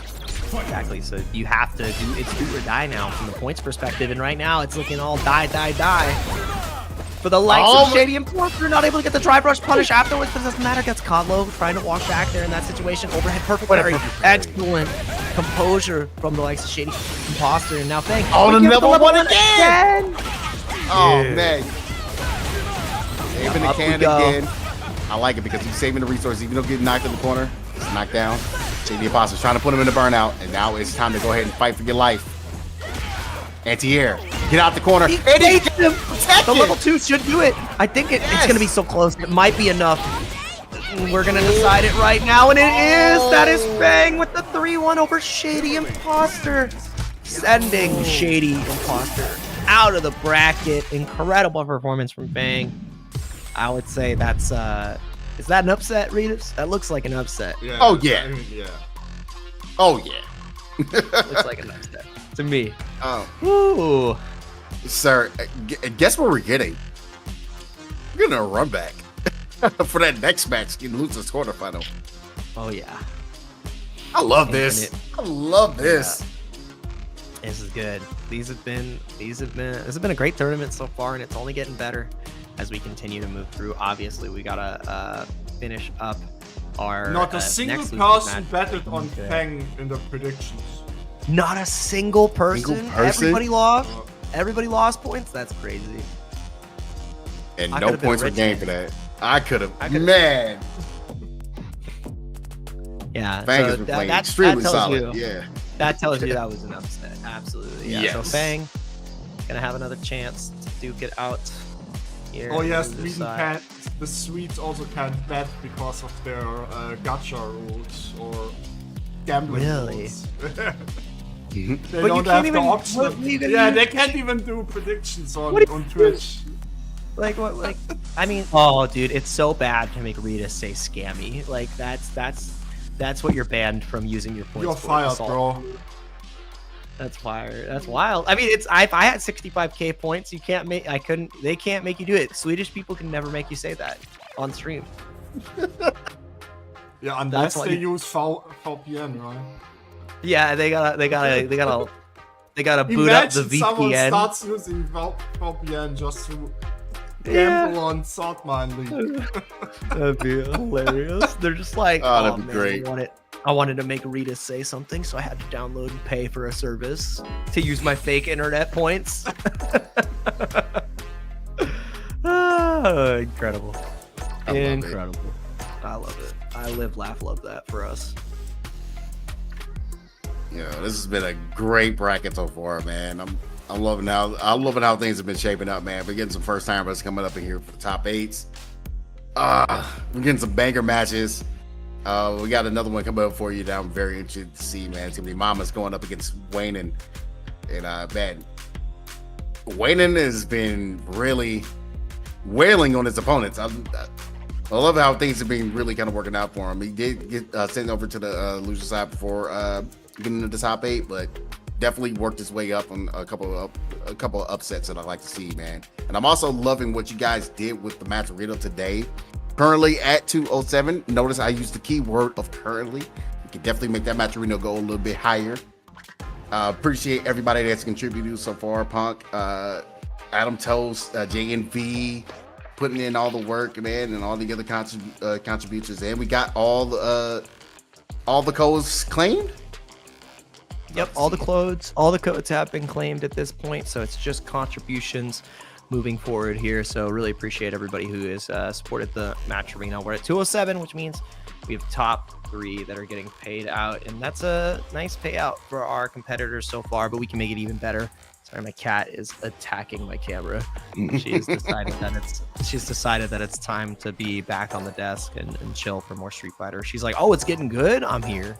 I'm here. It's time to watch some scraps. I love it. She said it's time to heat up for the fight of her life. Mamas! You have 2 minutes left to show up. Uh-oh. So don't Get DQ'd. It worked. It always works. Just a moment I It said really it does. wrong. Nice. It really does. Dad said it's my turn on the Xbox. You gotta get online, bro. Man. It's been a treat so far watching Saltmine League and getting deeper and deeper into this bracket. There can only be one. Obviously, we're to the loser side right now, so there's a lot on the line. Shady Imposter is out. We're going to see who falls out of the bracket next here between Wynon and Mamas. Cammy versus Blanca. All right, here we go. Okay. All right, Waylon had to get a little bit started with control to make sure things are working, and we are good to go. Already getting the first hit, and the one thing that Mama's been doing like crazy of, he's been calling people out on the meat. He's willing to spend the meter to make sure he wakes up with something. Sometimes that can be a big, huge detriment. What an anti-hero, though. Okay, another geographic test. What country is Malmas from? Nah, you asked the wrong person, buddy. Yep. Not the guy you'd want to ask, and the only thing I'd like to ask is, where was the punish combo? That was your round, Mama. Oh, I don't know where your flag's from, but I know that your combos were nowhere to be found. Answer your question. Thank you. Well, that's where the combos were left on the punish right there. Unfortunate. Oh boy. Ricardo Blanca. Hell yeah. Yeah, it's Lithuania. Yeah, right now. Should be it.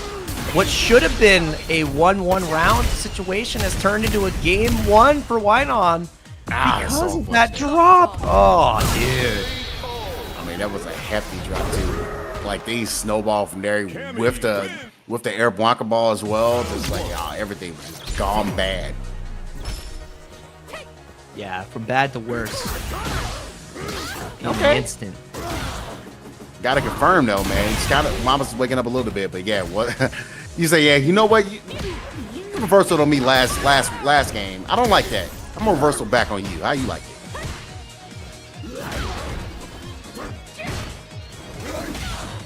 Oh, nice. Blanca ball actually ends up connecting there this time. Knocked down in the corner. This is where it can really get slippery for but he finds a way out and utilizes the cooling to get out of the corner. Yeah, but poorly spacing the dive kick is going to be a guaranteed punish. Do we wake up? Oh no, setting the level 1 to get a little bit more damage and corner carry. I like that, but now we find the ODP. No, check the shimmy. I love that decision. Combos were there this time. Yeah, that was really good call out of the shimmy, man. Absolutely to make sure he gets completely right, man. He teched, it would have been lights out. We would have been very close to like a 2-0 deficit. So you got to make sure you get all the right options as much as possible from here on out. Oh, jumps out of the driving back, but not landing in time to get a proper punish. Punishing. Space normal there from the last Mamas. This is going to be massive. I don't think you cash out here because it's not going to kill. No. Takes the quick knockdown with the jump. You're so smart. Taking us to a potential 2-0 lead here. Uh-oh. Still whipping that air Blanca ball, and that's really been costing them a lot of damage every single round. Again! It's the spacing from Wynon that it's just been so consistent. We're starting to see the weird and shenanigans. You can't take the strike anymore. Hit your Mamas, and that's why we're seeing the level 2 come out here. Mostly corner carry as well. Blanca went the wrong way. He went the wrong way. Goodness.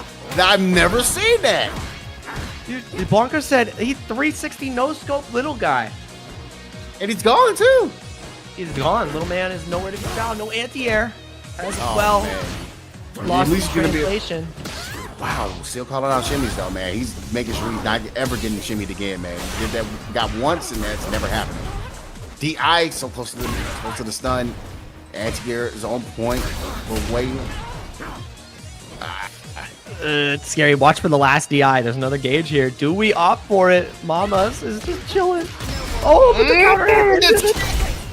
The 3-piece. That was huge. Oh, that should Jab. close it out. Yeah, man, that was so close to going completely any other way. But if your mama's, you're like, oh, that fucking stings. I was right there to tie that up. I cannot let this happen to me. Oh, lockdown, drive rush into the... Looking a little scary, though. Push further to the corner. Remember, this is Wynon on a 2-0 lead over Mamas. The Swedes are stoked. Oh, and the boy. bait. Uh-oh. Did we do it again? Yes! I knew it. Yeah. I was like, It yeah, doesn't matter. You might as well. It doesn't matter. Yeah, just, you know, you're gonna- send it. You just said it. You were gonna die anyway. That was wild. Just the willingness. The emissary of the uppercut.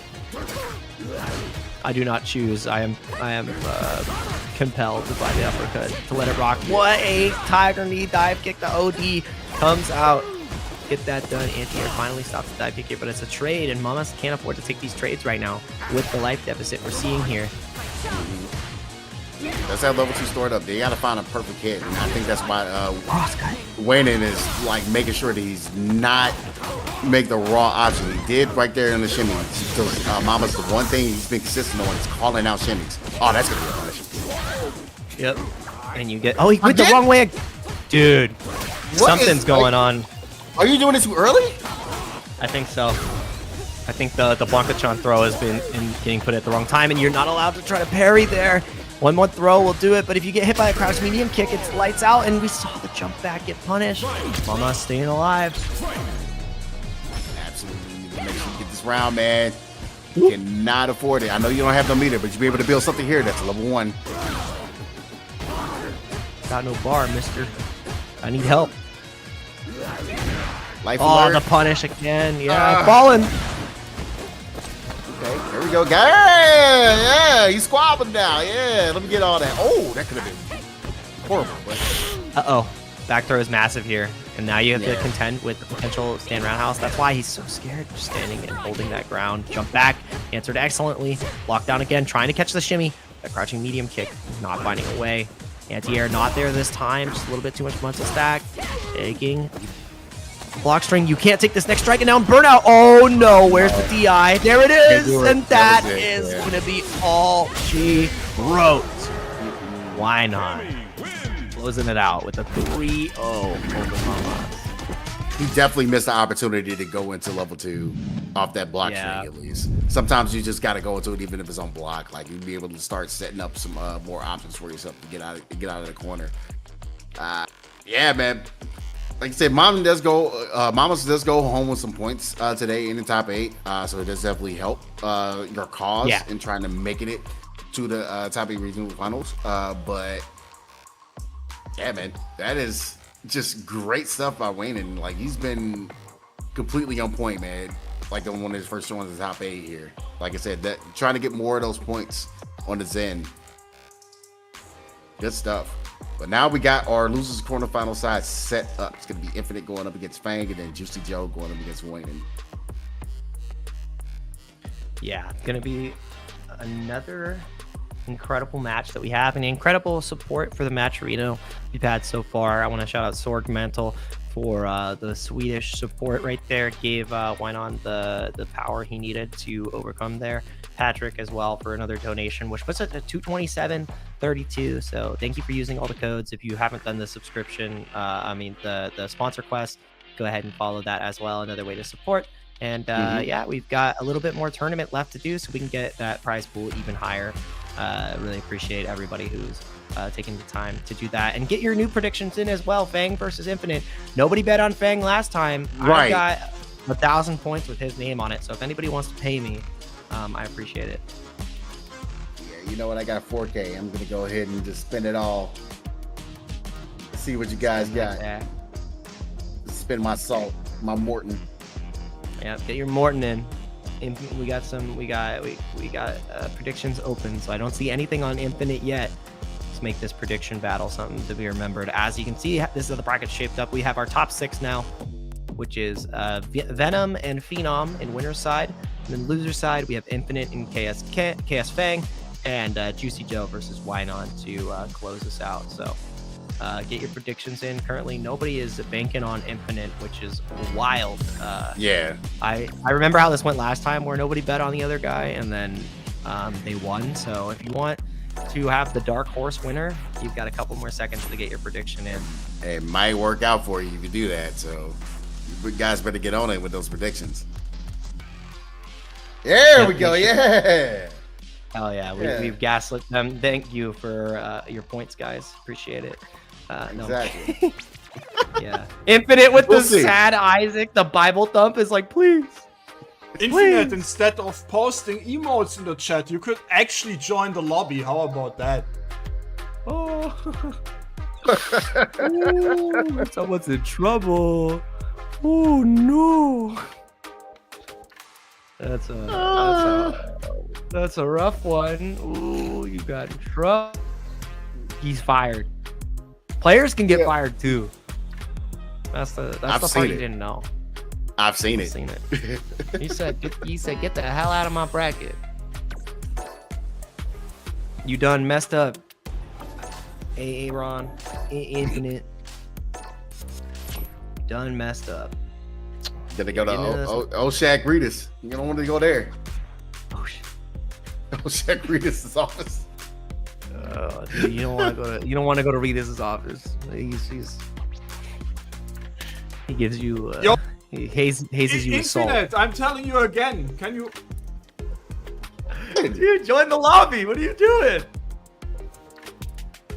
Come on, man. Dude, he said he's just posting emotes, and it's like, bro, you gotta play. Like, He's just happy that he got a gift sub. He's like, oh my god, yay! Yeah, give us the gift of Street Fighter. Neverland actually gifted 63 subs overall so far. That is insane, man. Incredible. Shout outs to you, dude. That's the way.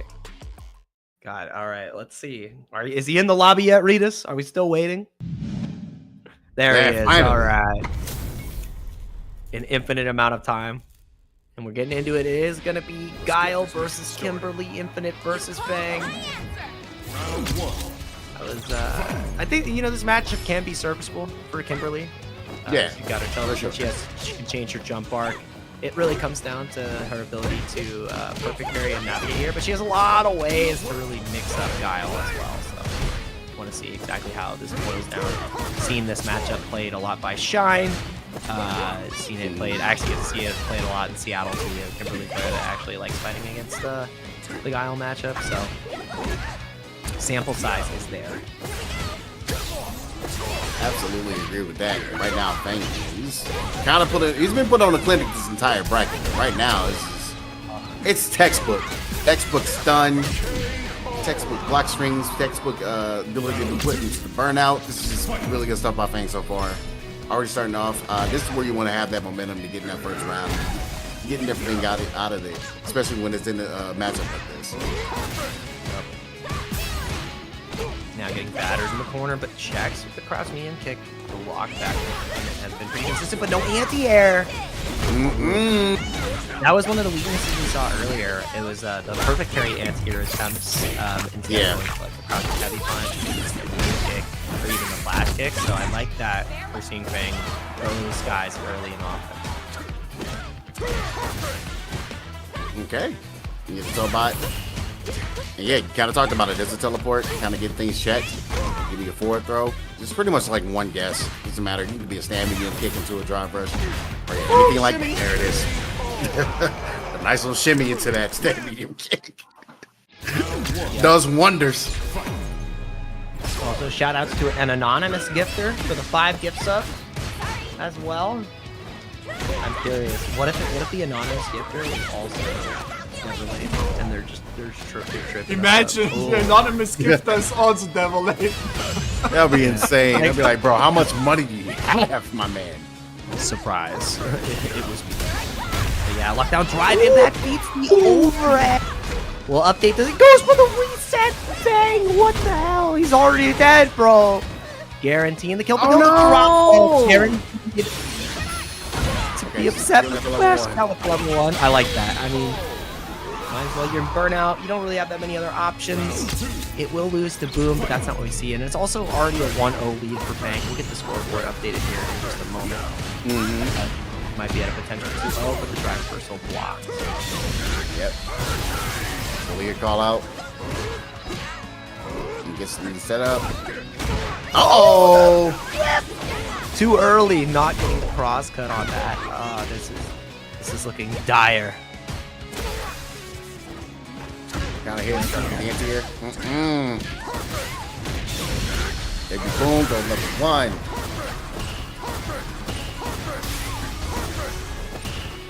And I like it. Just kind of using the Boom game to keep him locked out, but Kimberly still has the option to be able to kind of slide her way in. And calls out the run.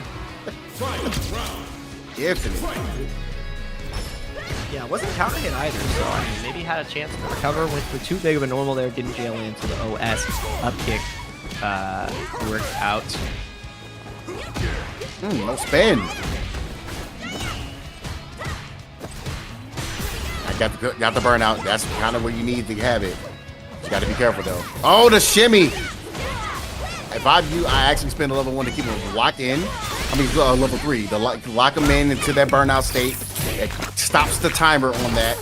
You get your meter back, and you get him so close, so it essentially makes it a desperate game situation.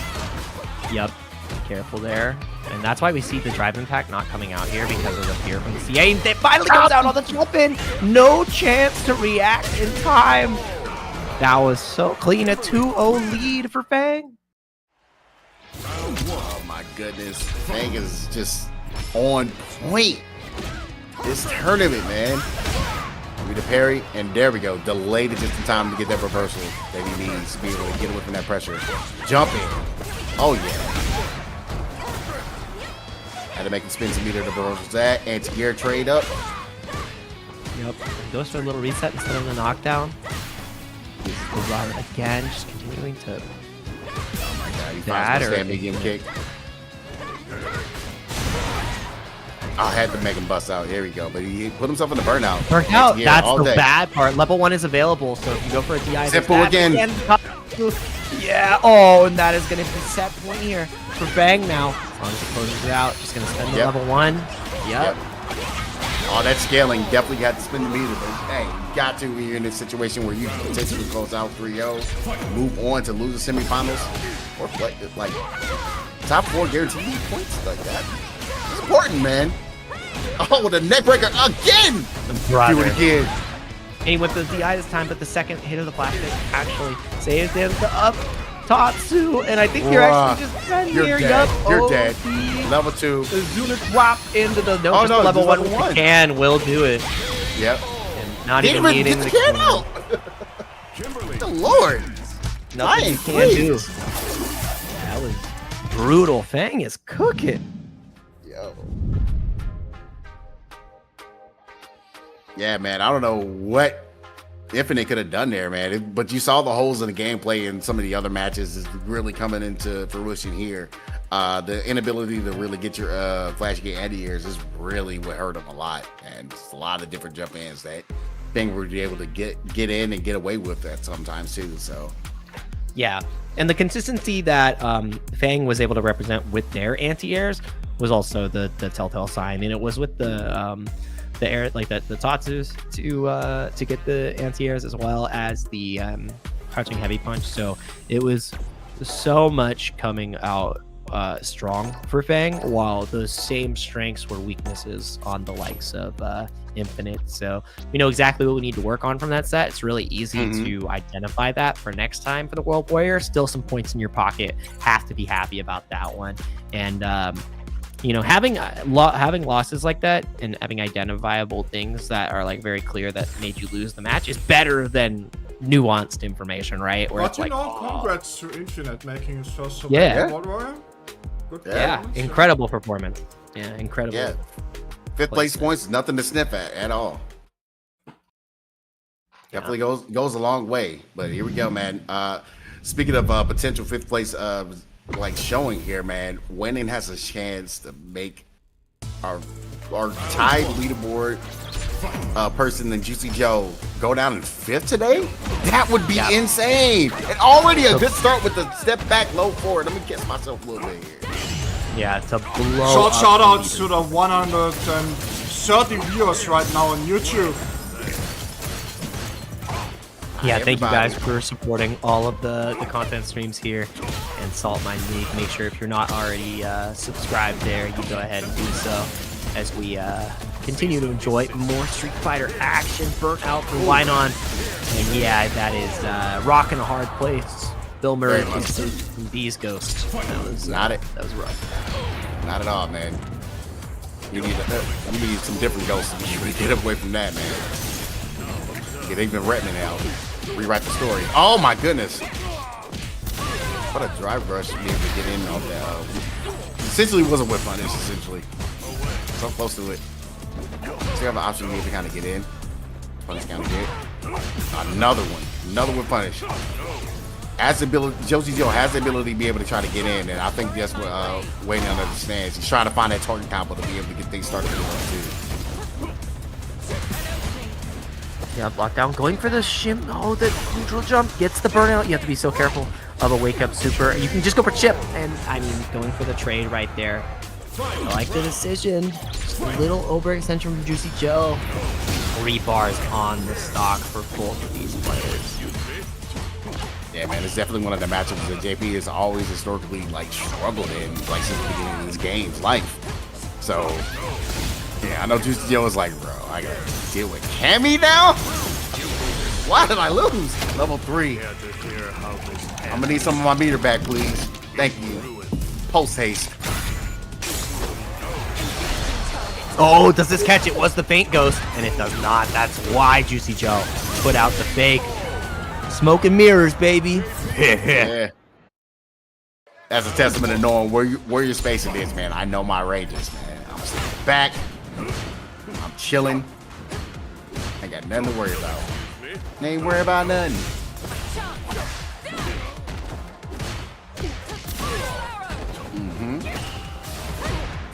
Oh, man. Catches the amnesia. He's actually getting Juicy Joe back into burnout again. You can just harass as best as you possibly can. Missed dive kick is going to cost you the potential for a stun. Still has the opportunity to be able to get this money for the step back. Oh my goodness, that shimmy was great. That walk speed again. One of the strengths that Cammy has to offer that you need to utilize on this character. Now, wham! Get down on the ground, young lady. Dude, that was such a shallow dive kick too in Juicy Joe. At just low altitudes, man. He is the protector of the skies. That's what it feels like. That was a Maverick mission moment. Yeah, for real, man. Oh no, it's time to set up the level 2. Like, time to guess. Oh, goes for another tech. Down on the ground, lady. You cannot do that. Ah, Juicy Joe with the bait out on the OD cannon spike. And again, 3 bars on the board for both these players. Drive rush check, though. It's not easy being green. OD amnesia comes out. You don't get a lot of damage here, but the most important part is you have stopped the onslaught that Cammy is trying to lay down, put the hurt on you. Man, once again, these missed dive kicks really costing Wayne. And like, man, that's the second time, and this is going to cost him a lot of healthy flavor. Oh my goodness, the extension. That was that was insane. You got one more guess in the tank, I think. Going to be incredibly close here. Juicy Joe is in such a great spot, though. Do not throw a real ghost. That's why you see the fake ghost come out to try to bait out the level 3, the CA, to come out. And yeah, it's so much to deal with. The stand fierce, the stand medium punch, the crouch medium punch, just about everything will take you out. And Juicy Joe taken out fellow countrymen quickly with a 2-0 lead. One more to go. Yeah, man, it's crazy because like for the fact that this character loses this matchup, this is a testament of how good of a player Juicy Joe has been. Like he's just completely navigating this, stuffing everything, and also it's also a testament of like waiting, like not getting some of the things that he needs to get out, like dive kick and then that miss combo there. That drop is gonna cost you a decent amount of life. Yep. Oh, not getting the punish on the spike right there. And again, the crowd knee and punch the stop sign. So hard for why not to deal with right now. And now it's just all things all day. Danny, where you at? All phantoms. Yeah, for real, man. It's definitely a Nickelodeon broadcast this morning over here on our end. Dude, there's so many ghosts. What do we do? Juicy Joe, 1 round away. Not finding the perfect parry on the dive kick. And the stagger pressure from Juicy Joe. Why not? Trying to find a way to fight back. Shimmy getting challenged now as well. Oh my god. Once again, the reason why we're flipping out over those air throws off the TK dive kicks is because we don't see it often. It's so hard to do. And I mean, it comes down to having such a read on your opponent as well. Juicy Joe has really gotten dive kicks. And actually, I think with this scaling, it is lights out. We'll ask JP the question, how does it end? And there's only one answer. In ruin. In ruin. Juicy Joe with a 3-0 to continue on the loser's side. Yeah, man. Real solid stuff. Good stuff by waiting to make it this far, getting a top 5 placement. So, like I said, extra points in the bank. I believe like you were the one that was started with 10 coming into there. So that's definitely going to help in the long run. But Juicy Joe is showing why he is currently at the #1 spot along with Phenom. And speaking of Phenom, that's our next match coming up next. It's going to be Phenom going up against Lord Venom. Bless you. Yeah, we are blessed to have even more of this Street Fighter action. And we asked the question earlier of what character we were expecting out of Phenom. Maybe it's going to be the Cammy. Maybe it's going to be the Ken. I think it really depends on if we see JP or Bison. I think he is happy navigating both of those. I think Cammy is happier about playing both of those matchups anyways. And I'm happy that we've got more Street Fighter coming up too, because World Warrior EU West #3 is tomorrow. The action doesn't stop today, even though we've only got 4 competitors left. We've got a whole bracket to run through tomorrow. So stay tuned for even more Street Fighter 6 action. And if I'm not mistaken, I already know that next slide, and it's the King of the World that we have. Yeah, that's right. So December 13th through the 15th, start.gg/KOD. W is where you gotta go. This is an auto qualifier for the Capcom Cup, so make sure that you sign up if you are an inspiring talent that wants a chance to compete in the largest tournament in the world. Capcom Cup finals are going to be in Japan, in Ryugoku, one of the coolest arenas where the sumo wrestlers fight. If they if a Honda player wins in that arena, that would be the ultimate power up. I don't think it'll happen. It won't, but that'll be insane. I'm definitely gonna be there in person to see that. I can't wait. Yeah, I hope so. I hope I'm able to go as well. Definitely a dream trip for a lot of players. And that I think if there is an LCQ, it's in Japan. And the fact that it's in Japan, there's no LCQ. Yeah, so the LCQ would be the last auto qualifier. Yeah, that's like Kings of the Road is pretty much the unofficial LCQ. It's the last one of the year, right? So. So you better qualify beforehand because there's no chances afterwards. We are down to our top 4, ladies and gentlemen. Winners final, Lord Venom versus Phenom, and losers semi is Fang versus Juicy Joe. That's right, man.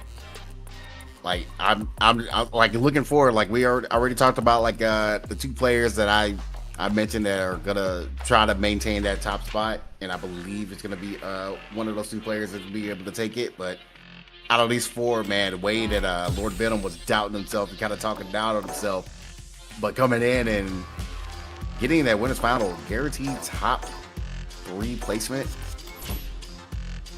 Yeah, it's showing guaranteed payout too now for the match arena. That's the another really important part. So in the money, in the points. has to be happy about the performance, no matter how the cookie crumbles here. But obviously, you want to get first. Phenom is in your way, though, so good luck.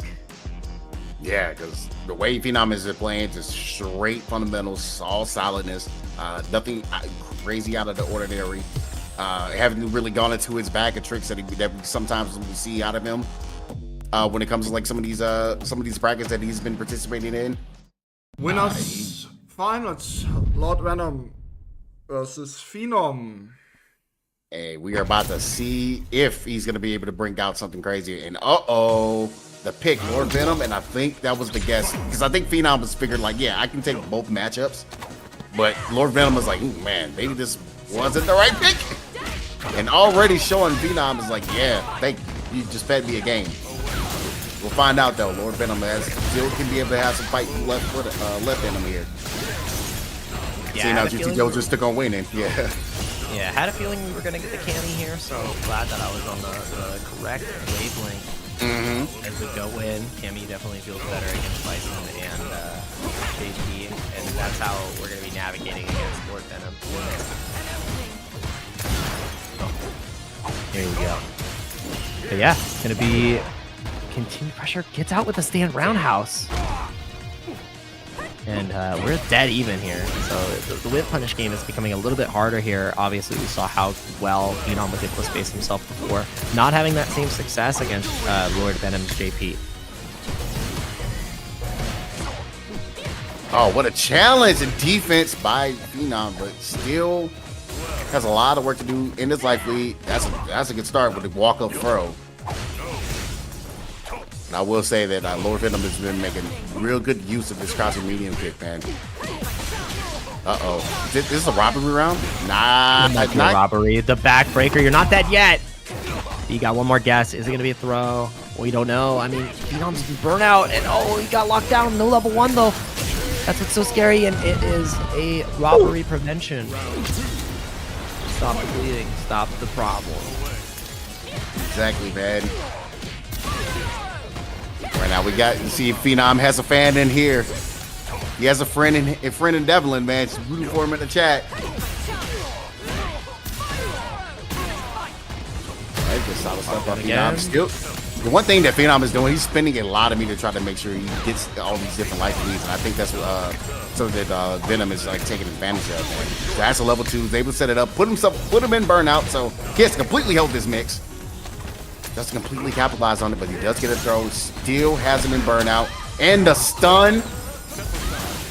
Yeah, he has level 1, which means if he optimizes, he drops right there. Maybe that was like a elaborate frame kill.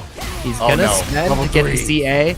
No, I like that decision because now it puts him in burnout and limits the options. You have to deal with the level 1 though, because that wake up level 1 will kill Phenom here. What's the option? How are you gonna lock him down? Going for the cannon, spiral arrow. One more chip sequence and he baits out the amnesia. Phenom staying alive. Yeah, man, that was definitely a scary moment. All right, back throw. Be able to get away from the double departure. Little lady, check your stomach. See if there's any welts on there, like saucy base or what's Yeah. Waiting for the portal, and the patience there just saying, all right, let's play the teleport spike mini game. I'm not losing that much drive gauge here, and you're not showing me any of the spikes, so I don't really have to overextend. Yeah, I kind of like this walk up forward approach. Man, it's Phenom that's kind of going in. He does have the level 2. That's probably why he was going in to see if he can get another burnout, either burnout potential or just a guess game situation. Yep. Sweet with punish. Yep. Oh no, Lord Venom went no. And he woke up with buttons. Had to. He was like, yo, I'm not going into Kansas yet, bro. You gotta let me breathe here. I want to stay in the Technicolor. Exactly. We're not neutral no more. And you see Phenom just playing this space, has the lead, doesn't have to engage. Just 30 seconds on the clock. Lord Venom is the one who has to, push the envelope here. And Phenom's just gonna sit here for free. He doesn't care. He's like, I'll just anti-air if you teleport. That's it. That's the game we're playing right now. And he missed the anti-air on the teleport. Gotta stop time for just a half second. Now he has to guess. Got the hit. It didn't complete any combos. It's gonna cost him. Yep, and now you just gotta play full screen again. Just run away. That's it. And that's what Phenom did. He's just saying, oh no! Oh wait. Oh no! Anti-air. Oh, that got scrappy at the end. Ooh. Oh my goodness. Oh, so much scrambles, man. My egg yolks. Yeah, that was literally that was the mini game Phenom was playing. He's like, go ahead and teleport. Let's just wait for you to teleport and ult DP. Missed the anti-air. That was incredible. He still closed it out at the end. That DI was also sick. Good call out on the dive kick. No lead this time, which means he has to get a little bit more damage on the board to play the same strategy. And he gets the anti-air this time with the trade. Yep, that's what he was looking for before. Yeah, man. I almost kind of wonder, like, why would you teleport there? Try to like get the pressure where you didn't necessarily need to. And now, the overextension. There we go. We get a hit. Still in the yellow though. So now Phenom can go back to this game, and now Phenom goes in, and maybe that kind of cost him. Yeah, I think this could be enough to kill. No, it's not. Pixel in a dream.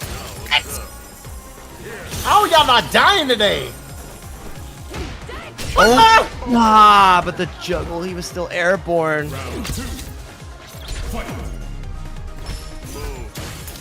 Oh my goodness. Excuse my yelps. That was man, we are scrambly today in this match. This is gonna be a scrambly match.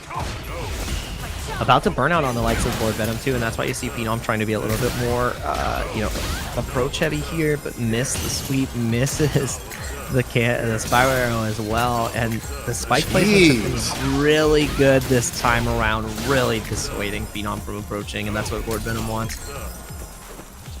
Boxing him out. Blocking the spike though. Lockdown still. Went for the perfect parry. Maybe it was a drive rush. There was. Yep. Absolutely. Yep. And okay. Level I love that. Yeah. Absolutely want to get to this point and get him so close to burnout, so we get able to start getting some of this back. Wow. Doesn't matter. There's a burnout there. Gets the sweep punish. That's massive. But the challenge there, if he gets the level 2, which is what he's going for here, and he goes for the cannon spiral. Oh my god, spiral arrow. Not gonna die just yet. Pixel in a dream, and he gets caught. Oh, what a jump back. He stepped back, kissed himself again, man. Let's go. Lord Venom with the 1-1. Making this a set. First game that Phenom has lost today, by the way. Just want to make that clear. Absolutely. Nobody makes me bleed my own blood. It's true. If you can dodge my crouch strong, you can dodge burnout. Oh no, went for the sweep. Oh my god, help. Spike. Give me that side switch. Yes, sir. Again. That was really smart awareness right there to catch out the startup with the spike, utilizing the spiral arrow. Phenom ready and aware in that situation where normally you wouldn't have a good punish to JP. Good lord, we are whipping a lot of low forwards here. Tap. Almost a forehead this time. And you got the level up settled. Level 1? No, level 1 spin! Dude, you are playing with fire, you might get burned! He's not dead though. The level 2 isn't gonna do enough. I think in order to chip kill here, the spiral arrow isn't enough, and he wakes up with the stream on because he knows. That was so good! Lord Venom with a chip out. Nice. Oh, the face is immaculate.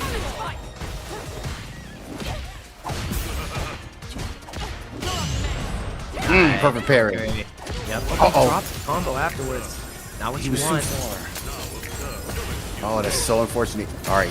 Oh man, we just pimp walking and strolling all the way down the street. Oh, give me the jump in, try to get it. He's gonna set up level 2, get that infinite burnout. Doesn't matter what you do.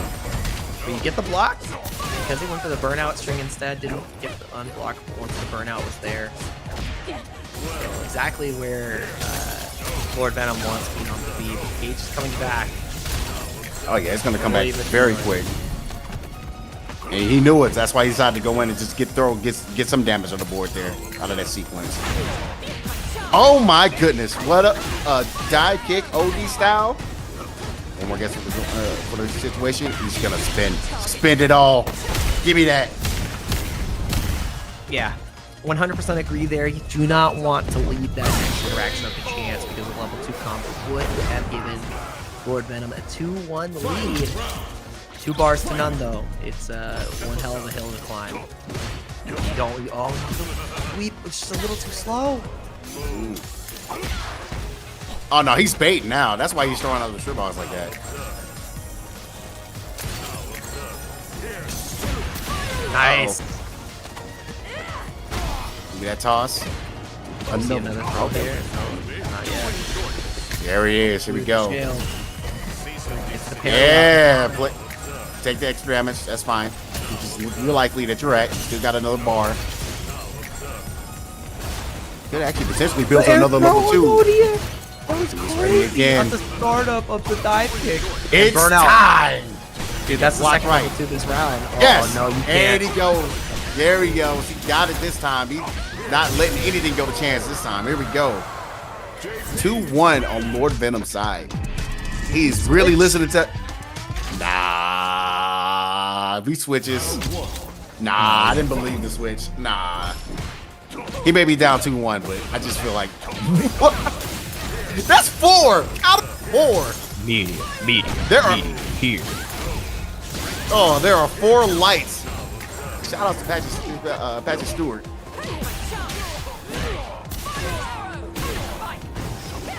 Down again, but misses the meaty. Lord Venom, Chat. this might be tournament. Somebody said it earlier in chat. This might be the tournament today, baby. Set point here for Lord Venom. Trying to get that top 2 territory. Yeah, guaranteed top 2 is huge in the point implications here. Again, this is a super region, so getting that first place spot after all 5 events will get you that Capcom Cup qualification. And I know that Lord Venom struggled at the LCQ, not performing as well as they wanted to last year. So getting qualified immediately would feel much better, especially with this comfortability in these longer sets.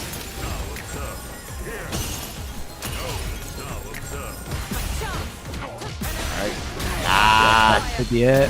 Level 2 will do it there. That is going to take us to another set point for Lord Venom, but Phenom is staying alive. 3 bars to fight against this time.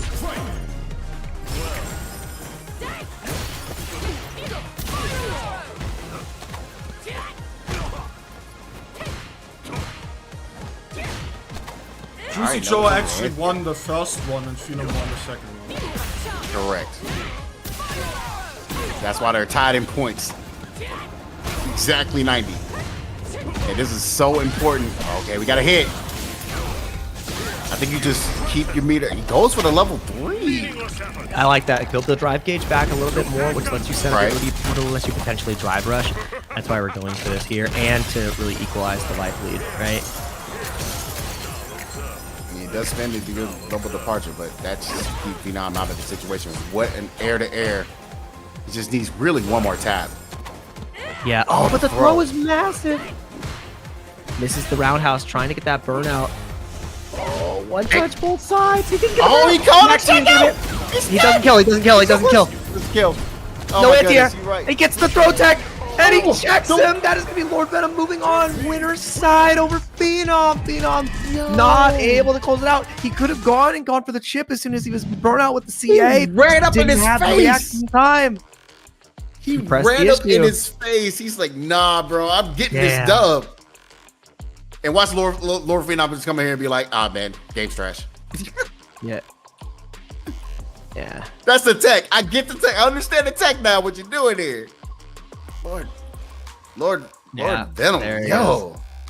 Dang, that was really good, really convincing. Just confidence at the end in those low health, tense situations, and you know, Phenom definitely had an out, but it was just too much mental stack on the board at that point. Yeah. So, wow, Phenom in loser side, which really shakes up the bracket, and you know, points haven't been solidified just yet, but that leaves us with 3 matches left, potentially 4, with KS Fang, TDB KS Fang, Juicy Joe, Phenom, and Lord Venom now sitting in grand finals winner's side. It's heating up, and we only got a few left, man. Oh, that was I wouldn't call it an upset. Lord Venom has been consistently cooking, so seeing them take it over Phenom, I want to see the adjustments that Phenom is going to make. Honestly, that's what I need to see, if he can make it back over the likes of potentially Fang or Juicy Joe, who have both looked incredibly strong this entire tournament. Very much so.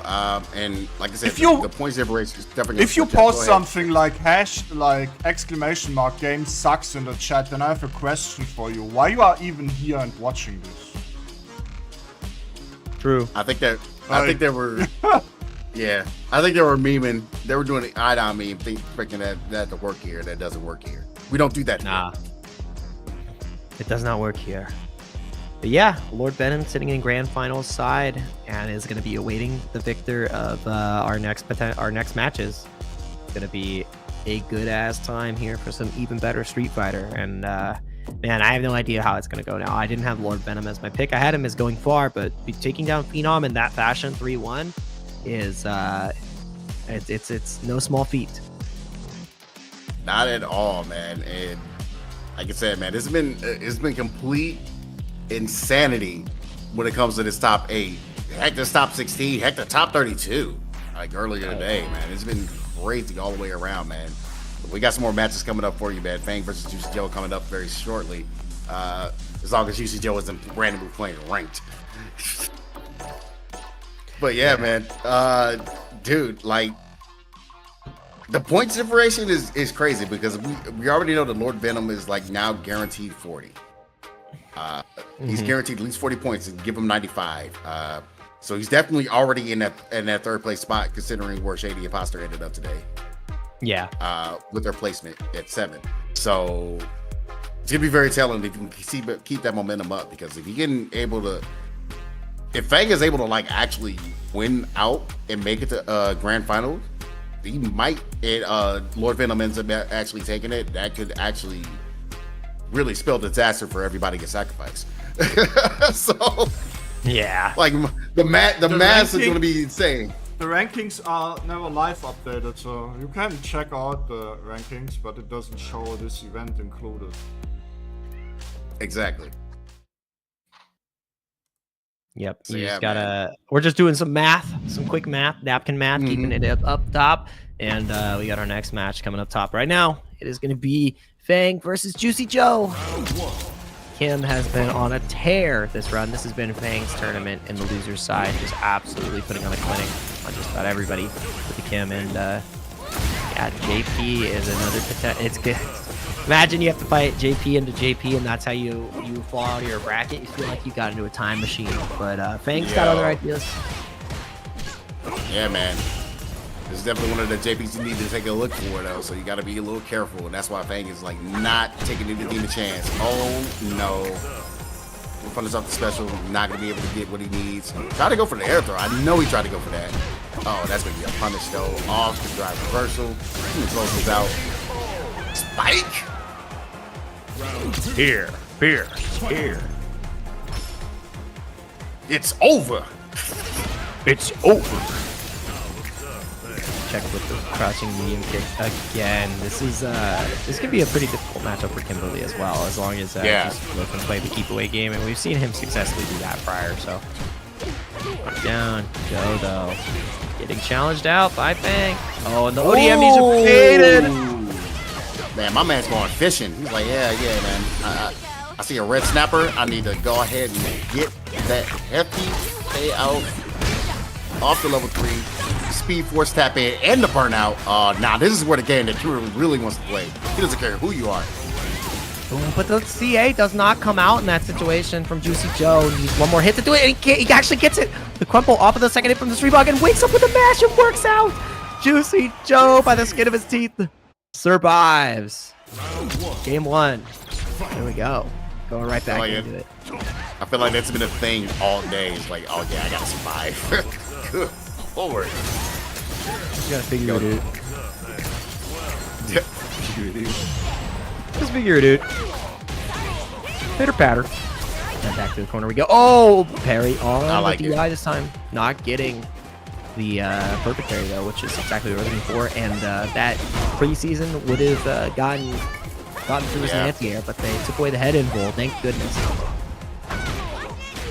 Oh my goodness, the mix-up situation here. Oh yeah, give me all that meter. Thank you very much. Oh, what you pressing for? All the safe jumps. Everything. Fang, man, not like I say, he never goes in that quiet night. Definitely making an Independence Day out of this. Whew. Give me the slam. Kaiba, give me the star chips. Stop sign though. Oh man. Once again. Trying to take away them life points. Oh no. Give me the knockdown. Speaking of trap card. Give me that throw. Do it again. Level 2 trap card. Lock down. The ghost is still there. Oh lord. CA's there. Oh, I'm out of there, boy. That diversion. My God. Can we talk about it? He landed in time. He landed in time to make it work. Oh. Yeah, man. I'm gonna start calling Juicy Joe, man. Biggie. You're right. Biggie that JJ. That was Biggie JJ. That was easy. That was some juicy options that he just pulled off.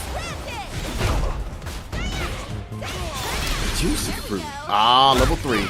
Speaking of, this is probably what Kimberly's really listening to in that tape recorder. This is our recording of Kimmy, Notorious B.I.G. Can't you see? You see? Somehow this JP's gonna mix me. Oh man. Ooh, that perfect. Yeah, I got it. That was good. Let's go. Yeah.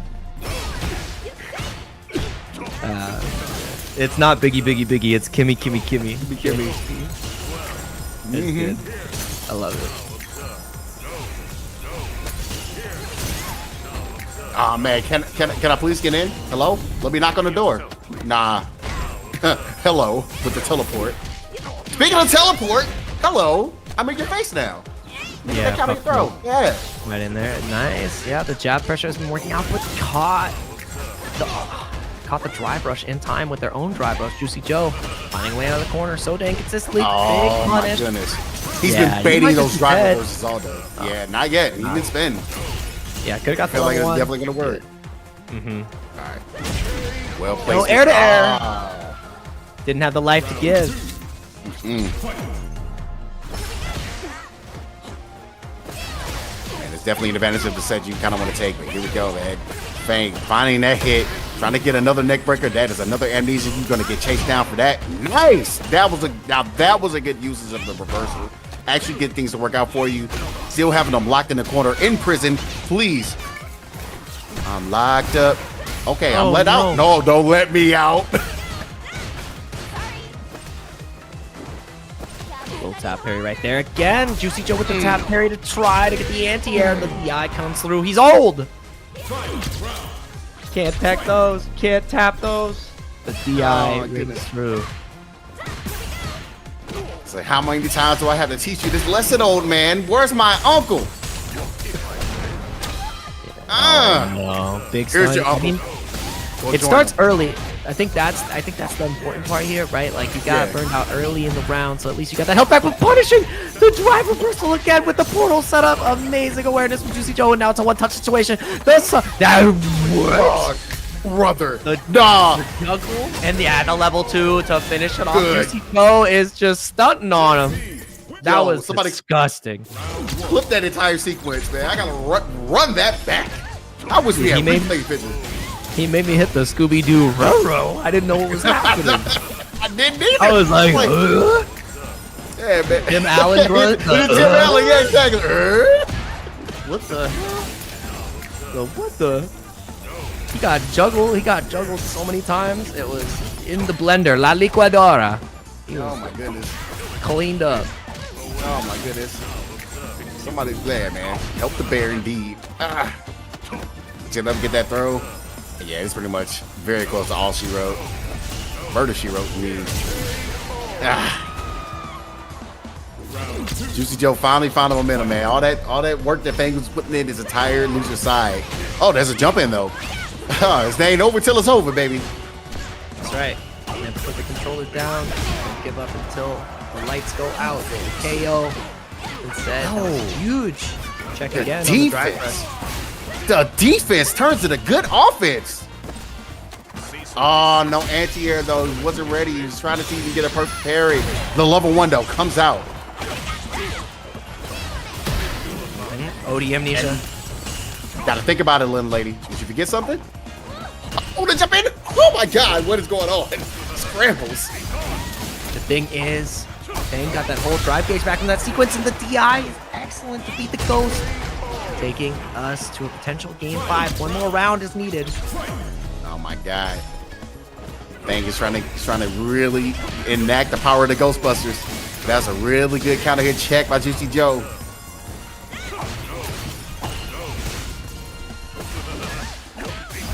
Nice check again. Drive rush crouch, medium kick. You can't take the next strike. That's the hardest part. The spike is there, but it doesn't catch. Because the drive impact was still active for that last frame. Gotta be careful. And this time, the street block into the level 3 will do it. Juicy Joe with the cancel, with the buffer, beat the DI. He's gonna go straight on over to Phenom to fight losers finals. What an amazing performance. First time we actually don't get them in grand finals because we get both of them in losers finals. Yeah, man. And this is actually very, very important when it comes to that #1 headband spot that we talked about so much. The entire bracket, man. Now you guys are fighting for at least second. Like, that's gonna be very huge coming up on what potentially is coming on a really good run by Lord Venom. You don't want to go down to second. You don't want to go down to third in the situation. So No, you do not. Man, it's tied hard. up at 90. It's hard. Ooh, stuff, man. Stuff. This is I think this is one of the most, well, obviously one of the most important matches in the bracket. We are in losers finals, so it makes sense. But because of the points implications, one of these guys is going to be ahead of the other after this, and that's not like as Phenom, you know, as the expected favorite, not where you want to be. And you're going to see more favorites for the regions in the upcoming World Warriors. We have on September 21st, the next UK and Ireland event with the schedule as follows. LLJB3, walk me through the rest. Where else is Saltmine supporting the World Warriors? Oh man, we're definitely one of the greatest countries in the world, man. We're going to Germany, man, for the World War tournament, man. September 22nd, 5 p.m. For Germany #4, man. If you guys checked out the action last night for #3, man, #4 is going to be a spot where you need to be at. We are currently at #3 for New Northeast, but the next one is going to be on September 28th at 5 p.m. And the last one we got coming up, EU West #3, August 18th. That's tomorrow at 5 p.m. So make sure you guys sign-ups are still available if you're in that region. With Veggy and Houseman on the mic. Ooh, Nice. Getting that geek representation on the microphone. Love to absolutely. So yeah, man, I hope you guys are ready for that tomorrow. But there's also some other ones that are coming up later on in September as well for US #4. So as you guys get all your Street Fighter action here at Saltmine League, got 4 channels here, man, and everybody at YouTube, how you doing? Make sure you guys check out the YouTube and make sure you subscribe to it so you can get every single piece of this action. But yeah, man, here we go, man. Got our losers finals going to be coming up, man. Phenom, Juicy Joe, man. This has been a perennial grand finals for the past 2 World Warriors, and now we're getting it as a losers finals. This is crazy. That's how it goes. Lord Venom having the breakout tournament of the World Warriors so far, able to be sitting in the grand finals winner's side, and you know, taking down Phenom to do it is no small feat. So well deserved. We're gonna see how it really boils down here, because one of them is gonna have the opportunity to fight it out against Lord Venom. And I want to remind you that for Lord Venom's journey, he beat both Juicy Joe and Phenom, so this is a run back for both of them with the Bison and the JP. So both of these players have, you know, points on the mind. They have the run back on their mind, and it's a tall order at this point, because Lord Venom got, you know, he took down Juicy Joe 3-2, took down Phenom 3-1. So I need to see adjustments from both of them, but first they got to get through each other. That's right. So yeah, man, to get that lion's share of their points and maintain a #1 standing, and hopefully take out, get into that spot where you can take out Lord Venom and stop his rise from getting that #1 headband. Because right now he's looking poised to do that, even though, like, considering where these either of these two end up. So all important. Exactly, and we're getting right into the losers finals between these two for the World Warrior here. Europe Northeast. Very important points implications on the line. Both these players are currently tied, Phenom and Juicy Joe. So a loss here has implications for the rest of the World Warrior events. Even 5 points. That's the way things have been going right now. A 5-point difference between second and third makes all the difference. So, already early burnout. Burnout on both ends. I love it. We are slugging, but Juicy Joe has a lot of life to make up for it.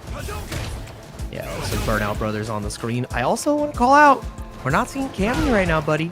We are seeing the Ken adjustment, so I think we might see that in the potential run back that could happen here. Yeah, man. Which is crazy because like a lot of people were kind of concerned to get into the meta that Ken doesn't really fight JP that well, but what were we seeing in the beginning of this game? These two characters every time. Exactly. So an expected matchup that we've gotten used to, we've gotten very familiarized with, but even if you're familiar, it's still hard. There's a lot of things Ken has to do to be successful in this matchup. Has to have the right perfect fairy timings in order to get punished his full screen. Has to be really, conservative about his drive gauge utilization, and that's why you see Phenom playing this sort of patient style, trying to go second, trying to react and get these guaranteed punishes, which we just saw there. Ooh, that's big. Oh, man. And sides go for level 3. I like it because he's going to get his meter back as well as getting his back close to burnout. He's not there yet. Oh, never mind. I take that back. Good lord. Can all fall apart in an instant. Just this little stagger jab pressure. I like it. Away. Overhead comes through. Trade. Air to air. He can actually just chip out here in the trade on the anti-air because he got that normal out preemptively pays off in dividends. Yeah, I definitely like that sequence at all thing. Like, as you can see, like the top players, man, when they come to that situation, burnout, knowing what the meter is on the other side, not going for burnout, not going for the DI for the stun, just making sure that he just completely stays solid with discretion. So yeah, good stuff by Phenom, man. Again, man, he's been solid all day, even though like lost Venom, he's still really solid in that matchup. Yeah, even if you lose once, it's not the end of the world. Great drive reversal to keep the pressure on. I like that a lot. Perfect fairy coming out from Juicy Joe. Oh, no. But it doesn't matter. Too high.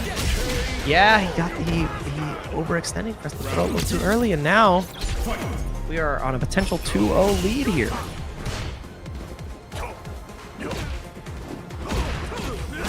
Oh man, that target combo is always a great whiff punish option. Oh, give me that. You see, like now that Phenom has a very, very, very slight light deficit, but he's still opting to kind of just wait things out and pick a spot to get in. That's kind of what you have to do in this matchup, especially when you have the threat of level 2 that GGO has on his end here. Got to be a little careful and be able to navigate. Yeah, with utmost importance. Perfect parry coming out from Juicy Joe, staying alive here. And you see the patience for Phenom again. He's like, teleport spike, what's gonna be? Still gets cracked open at the end, but man. Yep. Yeah, they had to tell him to shoot the J, level 2.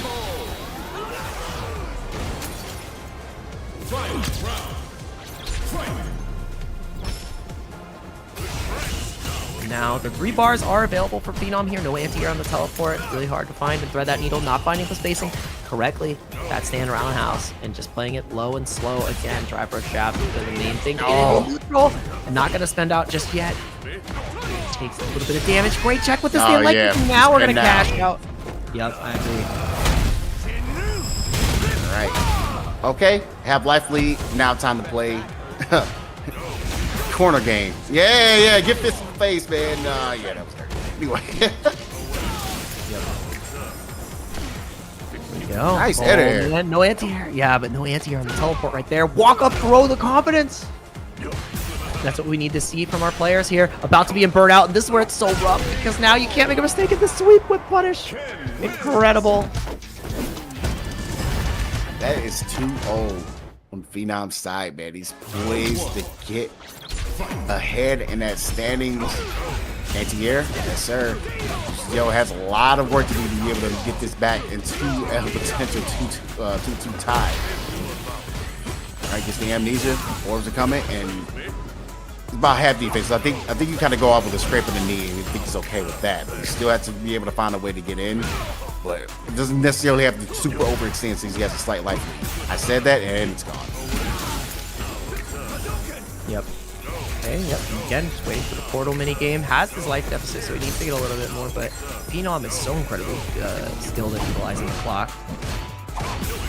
About to be in burnout. Oh, dude, he's got the drive rush come out from Juicy Joe. Knew that he can guarantee that situation and just chipping away. Anti-M, please help me. Yep, recovered in time. I like that. You gotta get the DI before the Junrai comes up in order to make it work out, but now burn himself out. I think that is a little overzealous. Yeah, so interesting he did that. Yeah, there's a DP. And it all comes tumbling down. Here we go. The in the corner. Number one is there. You gotta be careful. Yeah. That's why he's only going for the one Junrai.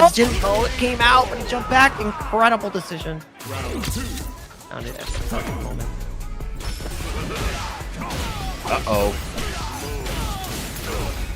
Able to get the hit, get the spike ender.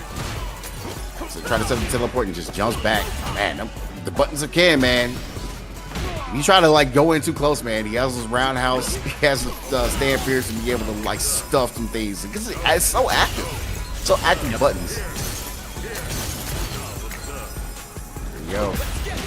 Go for it. He got it at the last second. Give me all that. Oh, yeah. Punish counter as well because of the parry nerfs. You can take 2 more throws here. But he whiffs it a little bit too early. This level 3 should kill. And that is going to take us to game 4 between these two. Wow, 2-1. Let's go. We got ourselves a set.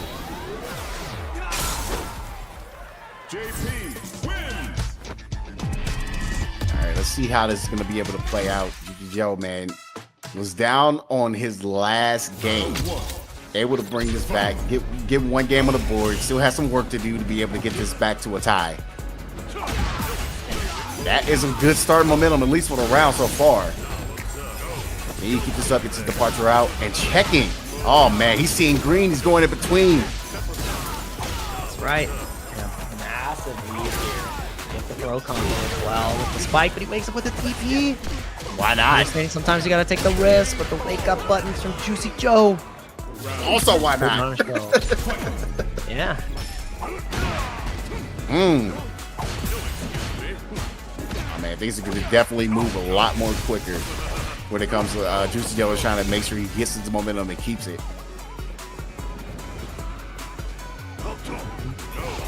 You see him trying to fish with these crouch medium kicks. Finally finds the throw to get the punish counter right there. Harder to play neutral. The speed comes out. Yeah. Get down on the ground, please. I'm not trying to deal with you. And this is where Juicy Joe kind of wants to play. Make him try to get in, especially since you have a slight life lead. Ooh, yep. The drive rush goes through the ghost, which allows you to activate that punish counter. That's one of the strengths that Ken can have here, especially with the reach of that roundhouse. The perfect parry timing. Find the gap in between the jabs. Juicy Joe trying to take us into this game 5. And again, he finds that same answer. Oh, man. All right, you got to go for the level 2. Yes, sir. Oh, yeah, give me the damage. Get as much damage as possible. Attack that drive meter. Got the throw. The second one's going to hit. He gets the throw whip and beats it, and that is going to take us to game 5 between these two. Oh, my goodness.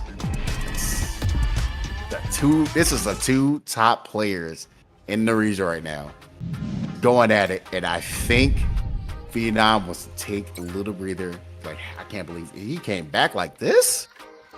Yeah, going the distance here. Do we bring out the Cammy for the game 5 for the 1 game adjustment? I don't even know. I really don't know. I think he did extremely well with the Ken, but yeah, like I said, Juicy Joe can bring it back 2 games straight like that. It kind of makes you kind of want to second guess yourself. It is going to be a different bit of flavor when it comes to JP instead of like what you dealt with against Lord Venom. So do you want to take that option? I think you actually opt out and stick with the Ken. You just got to reevaluate yourself and see what the character's doing with you, because you did get 2 games out of it in comparison to the 1 that you got out of Phenom with the Cammy. So yeah. So I don't know. We're gonna see the adjustment. Hopefully it ends up panning out. We just really have to see how it all boils down at the end. And man, I don't know. I want to see the Ken. I think the Ken is gonna have you more prepared for the next match you're gonna play. We're gonna find out right now, though. What is it gonna be? It is the Ken. Get right back in. And the bait on the drive reversal started off. Oh my goodness, the reads are coming in so clutch.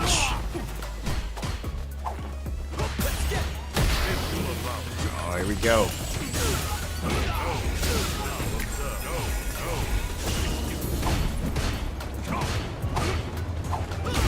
The jump in. Massive damage opportunity. Leaves you at one touch. Gets the throw. You cannot take a stand light kick. You can't take anything. The double throw whip. Jinrai comes through. Portal's there. Ah, that throw. Zero has a lot of work to do. Yeah, you're not going to be able to get away from that one. You're not going to be able to get away from that, man. It's still a really good jump-in button. Just because they worked in the loop, they didn't mean they're too much on Ken. See what they think it was like just a little bit. There's the anti here. Speaking of things that got nerfed. There's the trade for it. And you can see you come on and play. Oh my goodness. Into the run cancel combo extension off with the crouch heavy punch, and he gets the punish on the ghost. This should be Jinrai loop into level 3, which is gonna put you in a one-touch situation. You can't take the strike. Throw is your best friend here. How are you gonna get out of this, Joe? You have level 1, you have level 2 if you can find a way to escape. The crouch medium kick to start off first, and the jump in again. It's all jump ins in this last game. All jump ins all day. King of the North, Phenom, making it happen. Absolutely, he is phenomenal. I need that Leon France like crowd off that one PLE event in WWE to start singing the Phenomenal song for me really quick. Yeah. Oh my goodness, that was really good stuff there. Like I said, you go back and you collect yourself and you make things happen for it. And Phenom is gonna get his run back against Lord Venom for the Moose title. Yeah, for the Moose. Fighting for the Moose title. Obviously, this is going to be grand finals, which means that Lord Venom only has to win 1 set. Phenom has to win 2 sets. We saw the Cammy in the first set fighting against Lord Venom, but now it's been Ken to duke it out with Juicy Joe. I wonder if we're going to see the Ken again. And that's really going to be the determining factor. Lord Venom can get into a much better place on the leaderboard here with the first place, but Phenom wants to solidify an even bigger lead against Juicy Joe. I think that's his goal right now. Yeah, absolutely. And that's what he kind of wants to make sure he gets. 15 points is definitely better than 5. So, oh yeah. That is essentially the deficit here, but like it's also very telling because Lord Venom wins this. I have to actually do my math, but I think it's either tied or like right at second, or he might actually end up overtaking first if he wins. Oh yeah. So that's one of the ones that is also incredibly important because you're going to be watching that leaderboard. You have to watch closely week in and week out, and it's best because for the super regions, when it comes down to it, ladies and gentlemen, grand finals, Lord Venom versus Phenom. It's gonna be a banger match right here. Like we said, grand finals between these two. Winner side, Lord Venom, and NIP's own Ninjas in Pajamas. It's gonna be Phenom on the other side, loser side, and he's gonna be rocking the Ken this time in the matchup.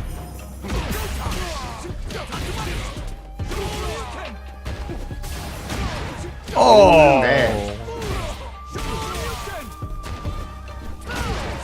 Again! Oh, but it's not the amnesia this time. It's just the shimmy. And you are deader than dead. Level 1. Optimize. That was incredible from Phenom. You know, I'm actually really stoked about this being the finals, LO. Because this is the matchup that I play the most. My training partner is JP. So, like, I don't know. This is my element. This is where we're at. Yeah, man. I think Phenom is like fiending. Oh, no! Oh, not like this.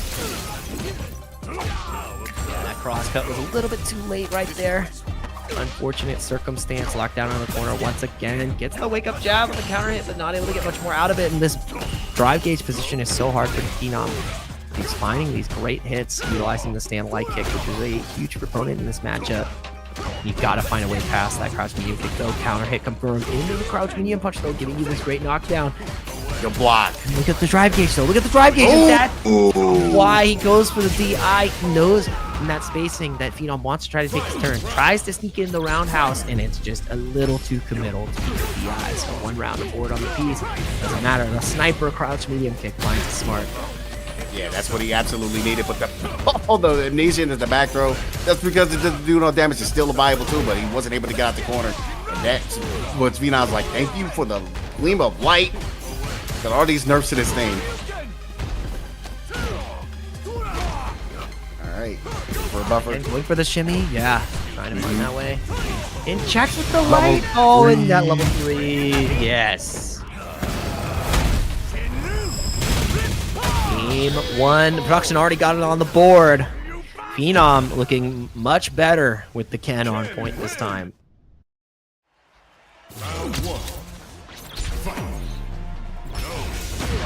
Oh, to jump in immediately. That's what got him so much mileage when he was fighting against Juicy Joe, and the jump-ins have been such a key focal point of success. Anti-air again. Cannot jump in on this guy. Down. Again, the jab. He keeps getting countered in that same spot. It feels like Phenom figured something out. Yeah, man. Lord Venom's gonna have to really gotta think about it. Like I said, yeah, this is what he's calling out in the game against Juicy Joe. He's calling out with the jump outs in that last game there. So I definitely need to see, like, I'm not sure if Lord Venom was not watching the last set or not. Definitely need to see him, like, really think about his options. Because, like, Phenom is showing that he's not afraid to jump in and drive rush. Oh my goodness, a low forward. Watch your toes, old man. Yeah, this is looking incredibly rough now. Gonna jail into this level 2, but not the right route because you can get the parry out in time. There is a way to make it so the parry doesn't work out. He finds the gap with the stand medium kick. Sweet. Right spacing, counter hit. Yeah, huge knockdown opportunity. Fireball's there, dealing with spikes, staying right outside of the range, and then dry brushing out of that portal so you don't even have to worry about the follow-up with the check stop sign of the crouch medium punch. Had you bites out of outside of range, but the eagerness from Phenom is because of that potential to burn out. The dry brush medium kick is massive because then you unlock the level 3, unlock the burnout, and the only defensive option Venom has now is regular amnesia or level 1. Oh, ATM. Uh-oh. Careful. And that's why you see him staying outside of this range. But no, he got caught in the jump frames. He survives. Level 1 comes out, not going to do enough damage to kill. And now it's a one-touch. Watch for the spikes. Set it up. Oh, he caught him. He caught him. Nah, bro. I don't know. Does Lord Venom decide to go? Nope, he's sticking it out with the JP. And it's gonna be telling, like, if Phenom finds a way to reset this bracket, then we have to start really asking some more questions here. Yeah, right now. Spacing from Phenom is actually incredible. Getting the perfect parry on the ghost right there too. Sweeping the competition. Drive reversal as soon as he turns green. Yeah, nah, you stay in his corner. Smothered position, yeah. He's got to me. find a way to challenge out with those crouch medium kicks. That's like his ticket to ride, honestly. And the jump in again! He just knows! He is in his head. Oh my goodness. Oh my god. He has seen the Matrix code. He's like, I know Kung Fu. I know Street Ball. I mean, I want to see Lord Venom if the disco's reset. I want to see the adjustment of the Bison instead, honestly. Because the JP is just not working out here. And again, the jumps every single time. Every jump in has worked out. Oh my god. He's in Lord. He figured out Lord Venom's rhythm. Absolutely. Dude. Oh, give me the extension. Dude, if he gets his next hit, you can't take the strike here. You can't take the strike here. You'll actually just lose. Okay. Fireball comes out. Got a way to get there. Dodge, and he gets that's gonna give you the right juggle point, and we'll give you the animation, but you can get the OD DP afterwards. He goes for OD Dragon Lash into the confirm, and that is 3-0. Ritus, reset the bracket. Ritus, let me hear you one time for the one time. Ladies and gentlemen, we have a reset. Oh, Golly. Do we switch to the Bison? Do we switch to the Bison, Lord Venom? Dude, he beat his ass. That was like not another way to say it. That was a beatdown. And we're going back into it? Uh-oh. Is it still the JP? It's still the JP, oh dude. My God, what are you doing? I mean, we already We'll know see. what Venom is going to say whether he wins or loses. He's going to say this game sucks. Like, that's what he's going to say. But Phenom is showing us an incredible performance of how you can really navigate this matchup. Oh my God! Count him up, dude! Every count him time. up. How many jumps has it been, man? I'm gonna go back to the bot and just count every single one. I feel like it's 6. My God, he has every read. The Book of Phenom. That's what he's reading. Said the art of war. This is great. So what I've learned, if you Ken players, what you've learned from this matchup is just jump. Yeah, for real, man. There's more to it than that. Like, Phenom is setting up an excellent ground game and patience that is allowing him to just jump and making Venom, you know, commit to these neutral options. So it is a lot more than that, but on the surface layer, it looks like just jump. Ooh. It's perfect parry, though. Lord Phenom trying to find some life. He has a lot of life to give right now. Oh, there it is. Bust out. That the momentum is going to get him. The trade. And that really kind of helped out. Lord Venom takes a round on the board. Finally, some blood.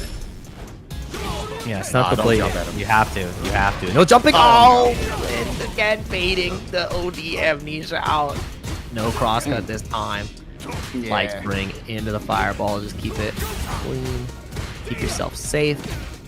Only going for the weapon ride, knowing that perfect parry is a potential overhead afterwards anyways. Every trade here is now in Phenom's favor. Oh, no punish though. Actually, he's done.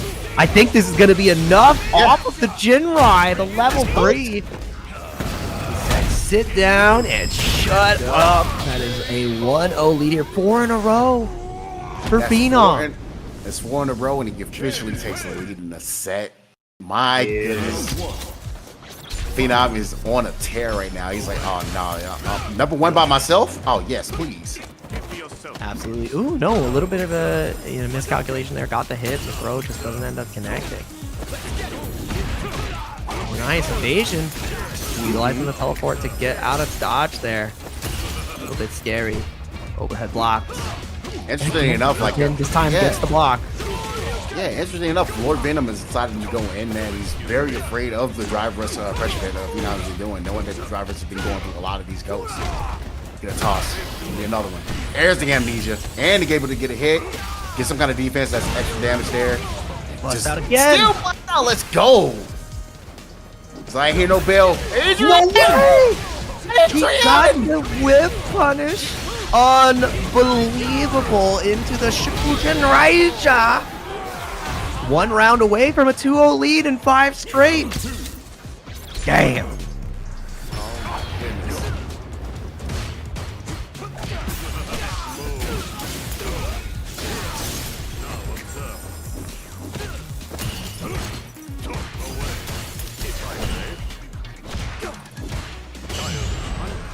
Nice, perfect parry coming out from Lord Venom.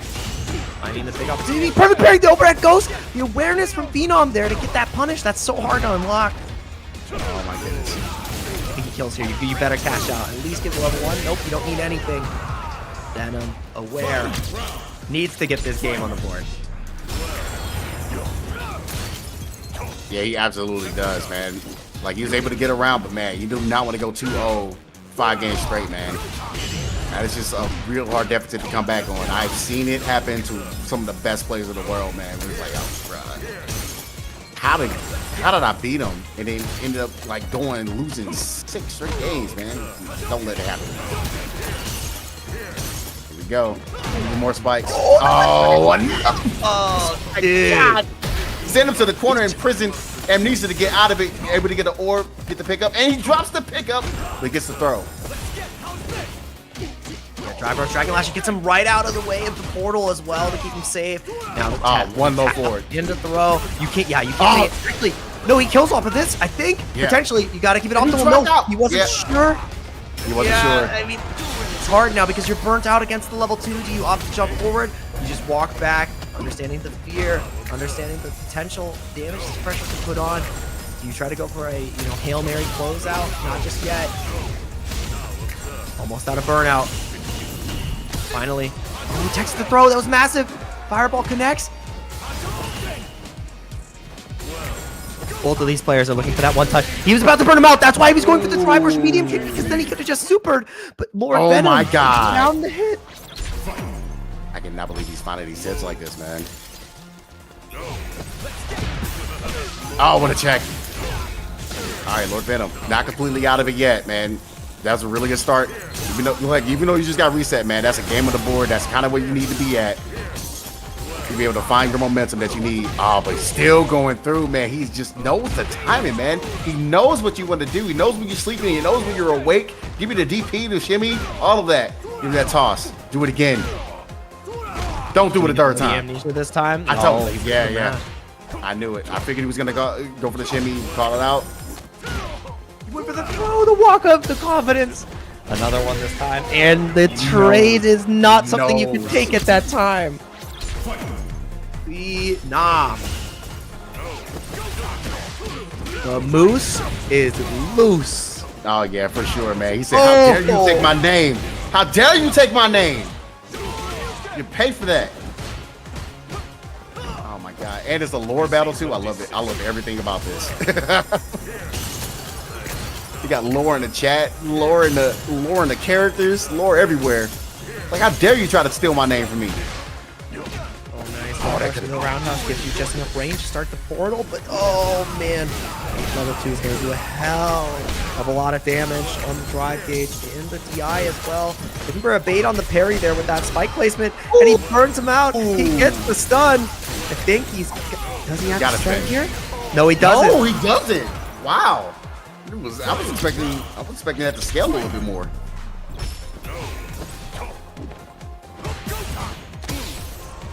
Let's get the toss. What a sweep. Best opportunity. That was a little bit tricky, popping right back over to the same side, but not getting cracked open by the left-right. You know, I'm just playing that space again. Understanding that he has to in there. Punish, yup. Oh Huge. my I think goodness. he's level 3. Yes. Yes. Spin that meter, get that meter back on your end, please. Trying to make sure he gets up in this 2-1.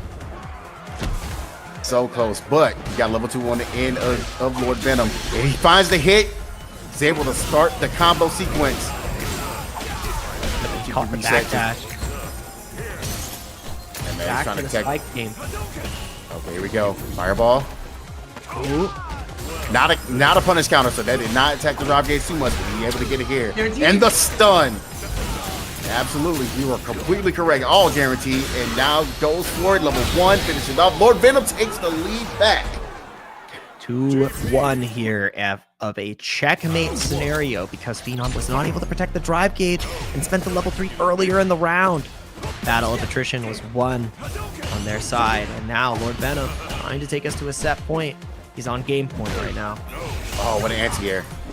Ooh, perfect parry works out, but not able to get punished in time. Yeah. Hey, man. Oh, look at Venom's stage. Look at his gauge. I know. I was just about to say, man, he needs to put in some work to make sure he not get burnt out. Not a situation you want to go down into game 5 against Phenom, bro. Not at all, man. Too phenomenal for that. Oh, nice sweep. And the That's a massive bait. Ooh, look at this.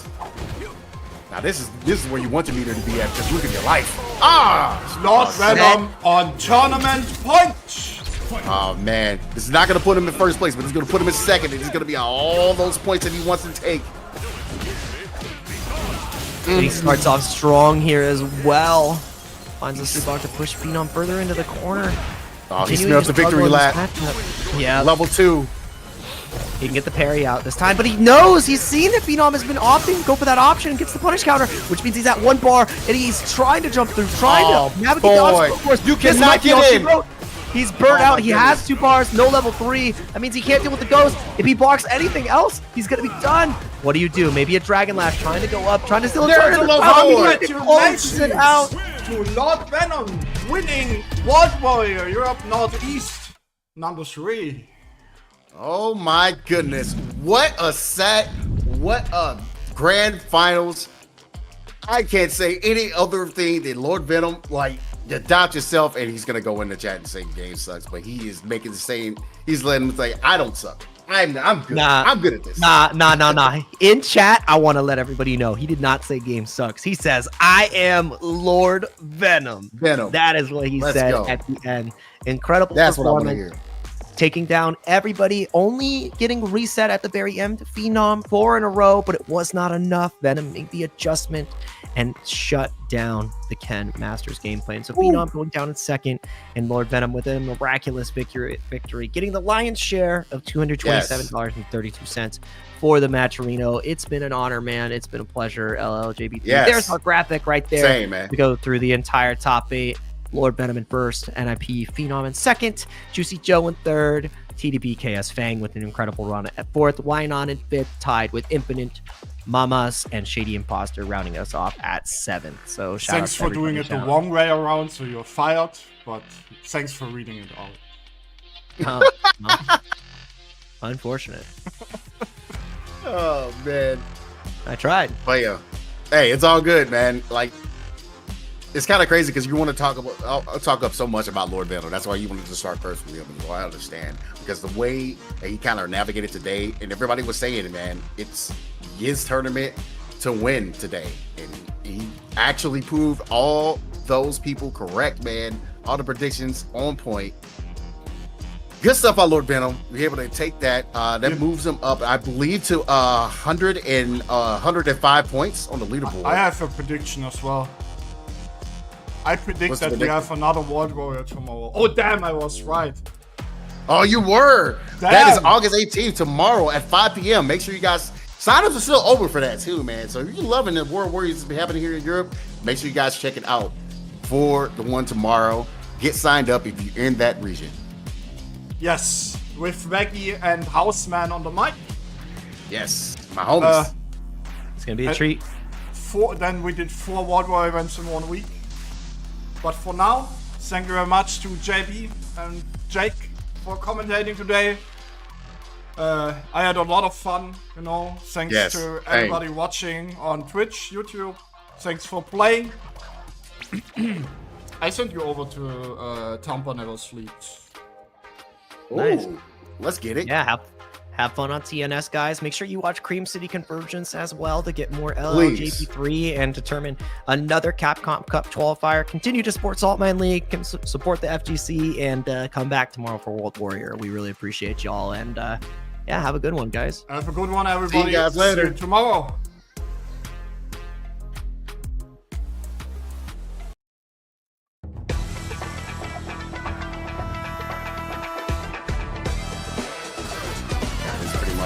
Don't get hit moment. Oh my God, you got hit? Oh my God!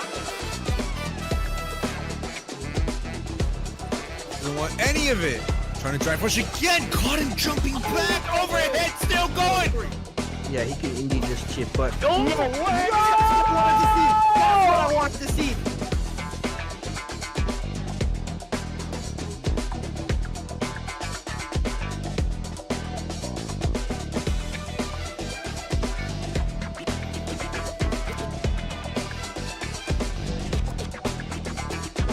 And there it is, the nice reaction to DI. Hadouken!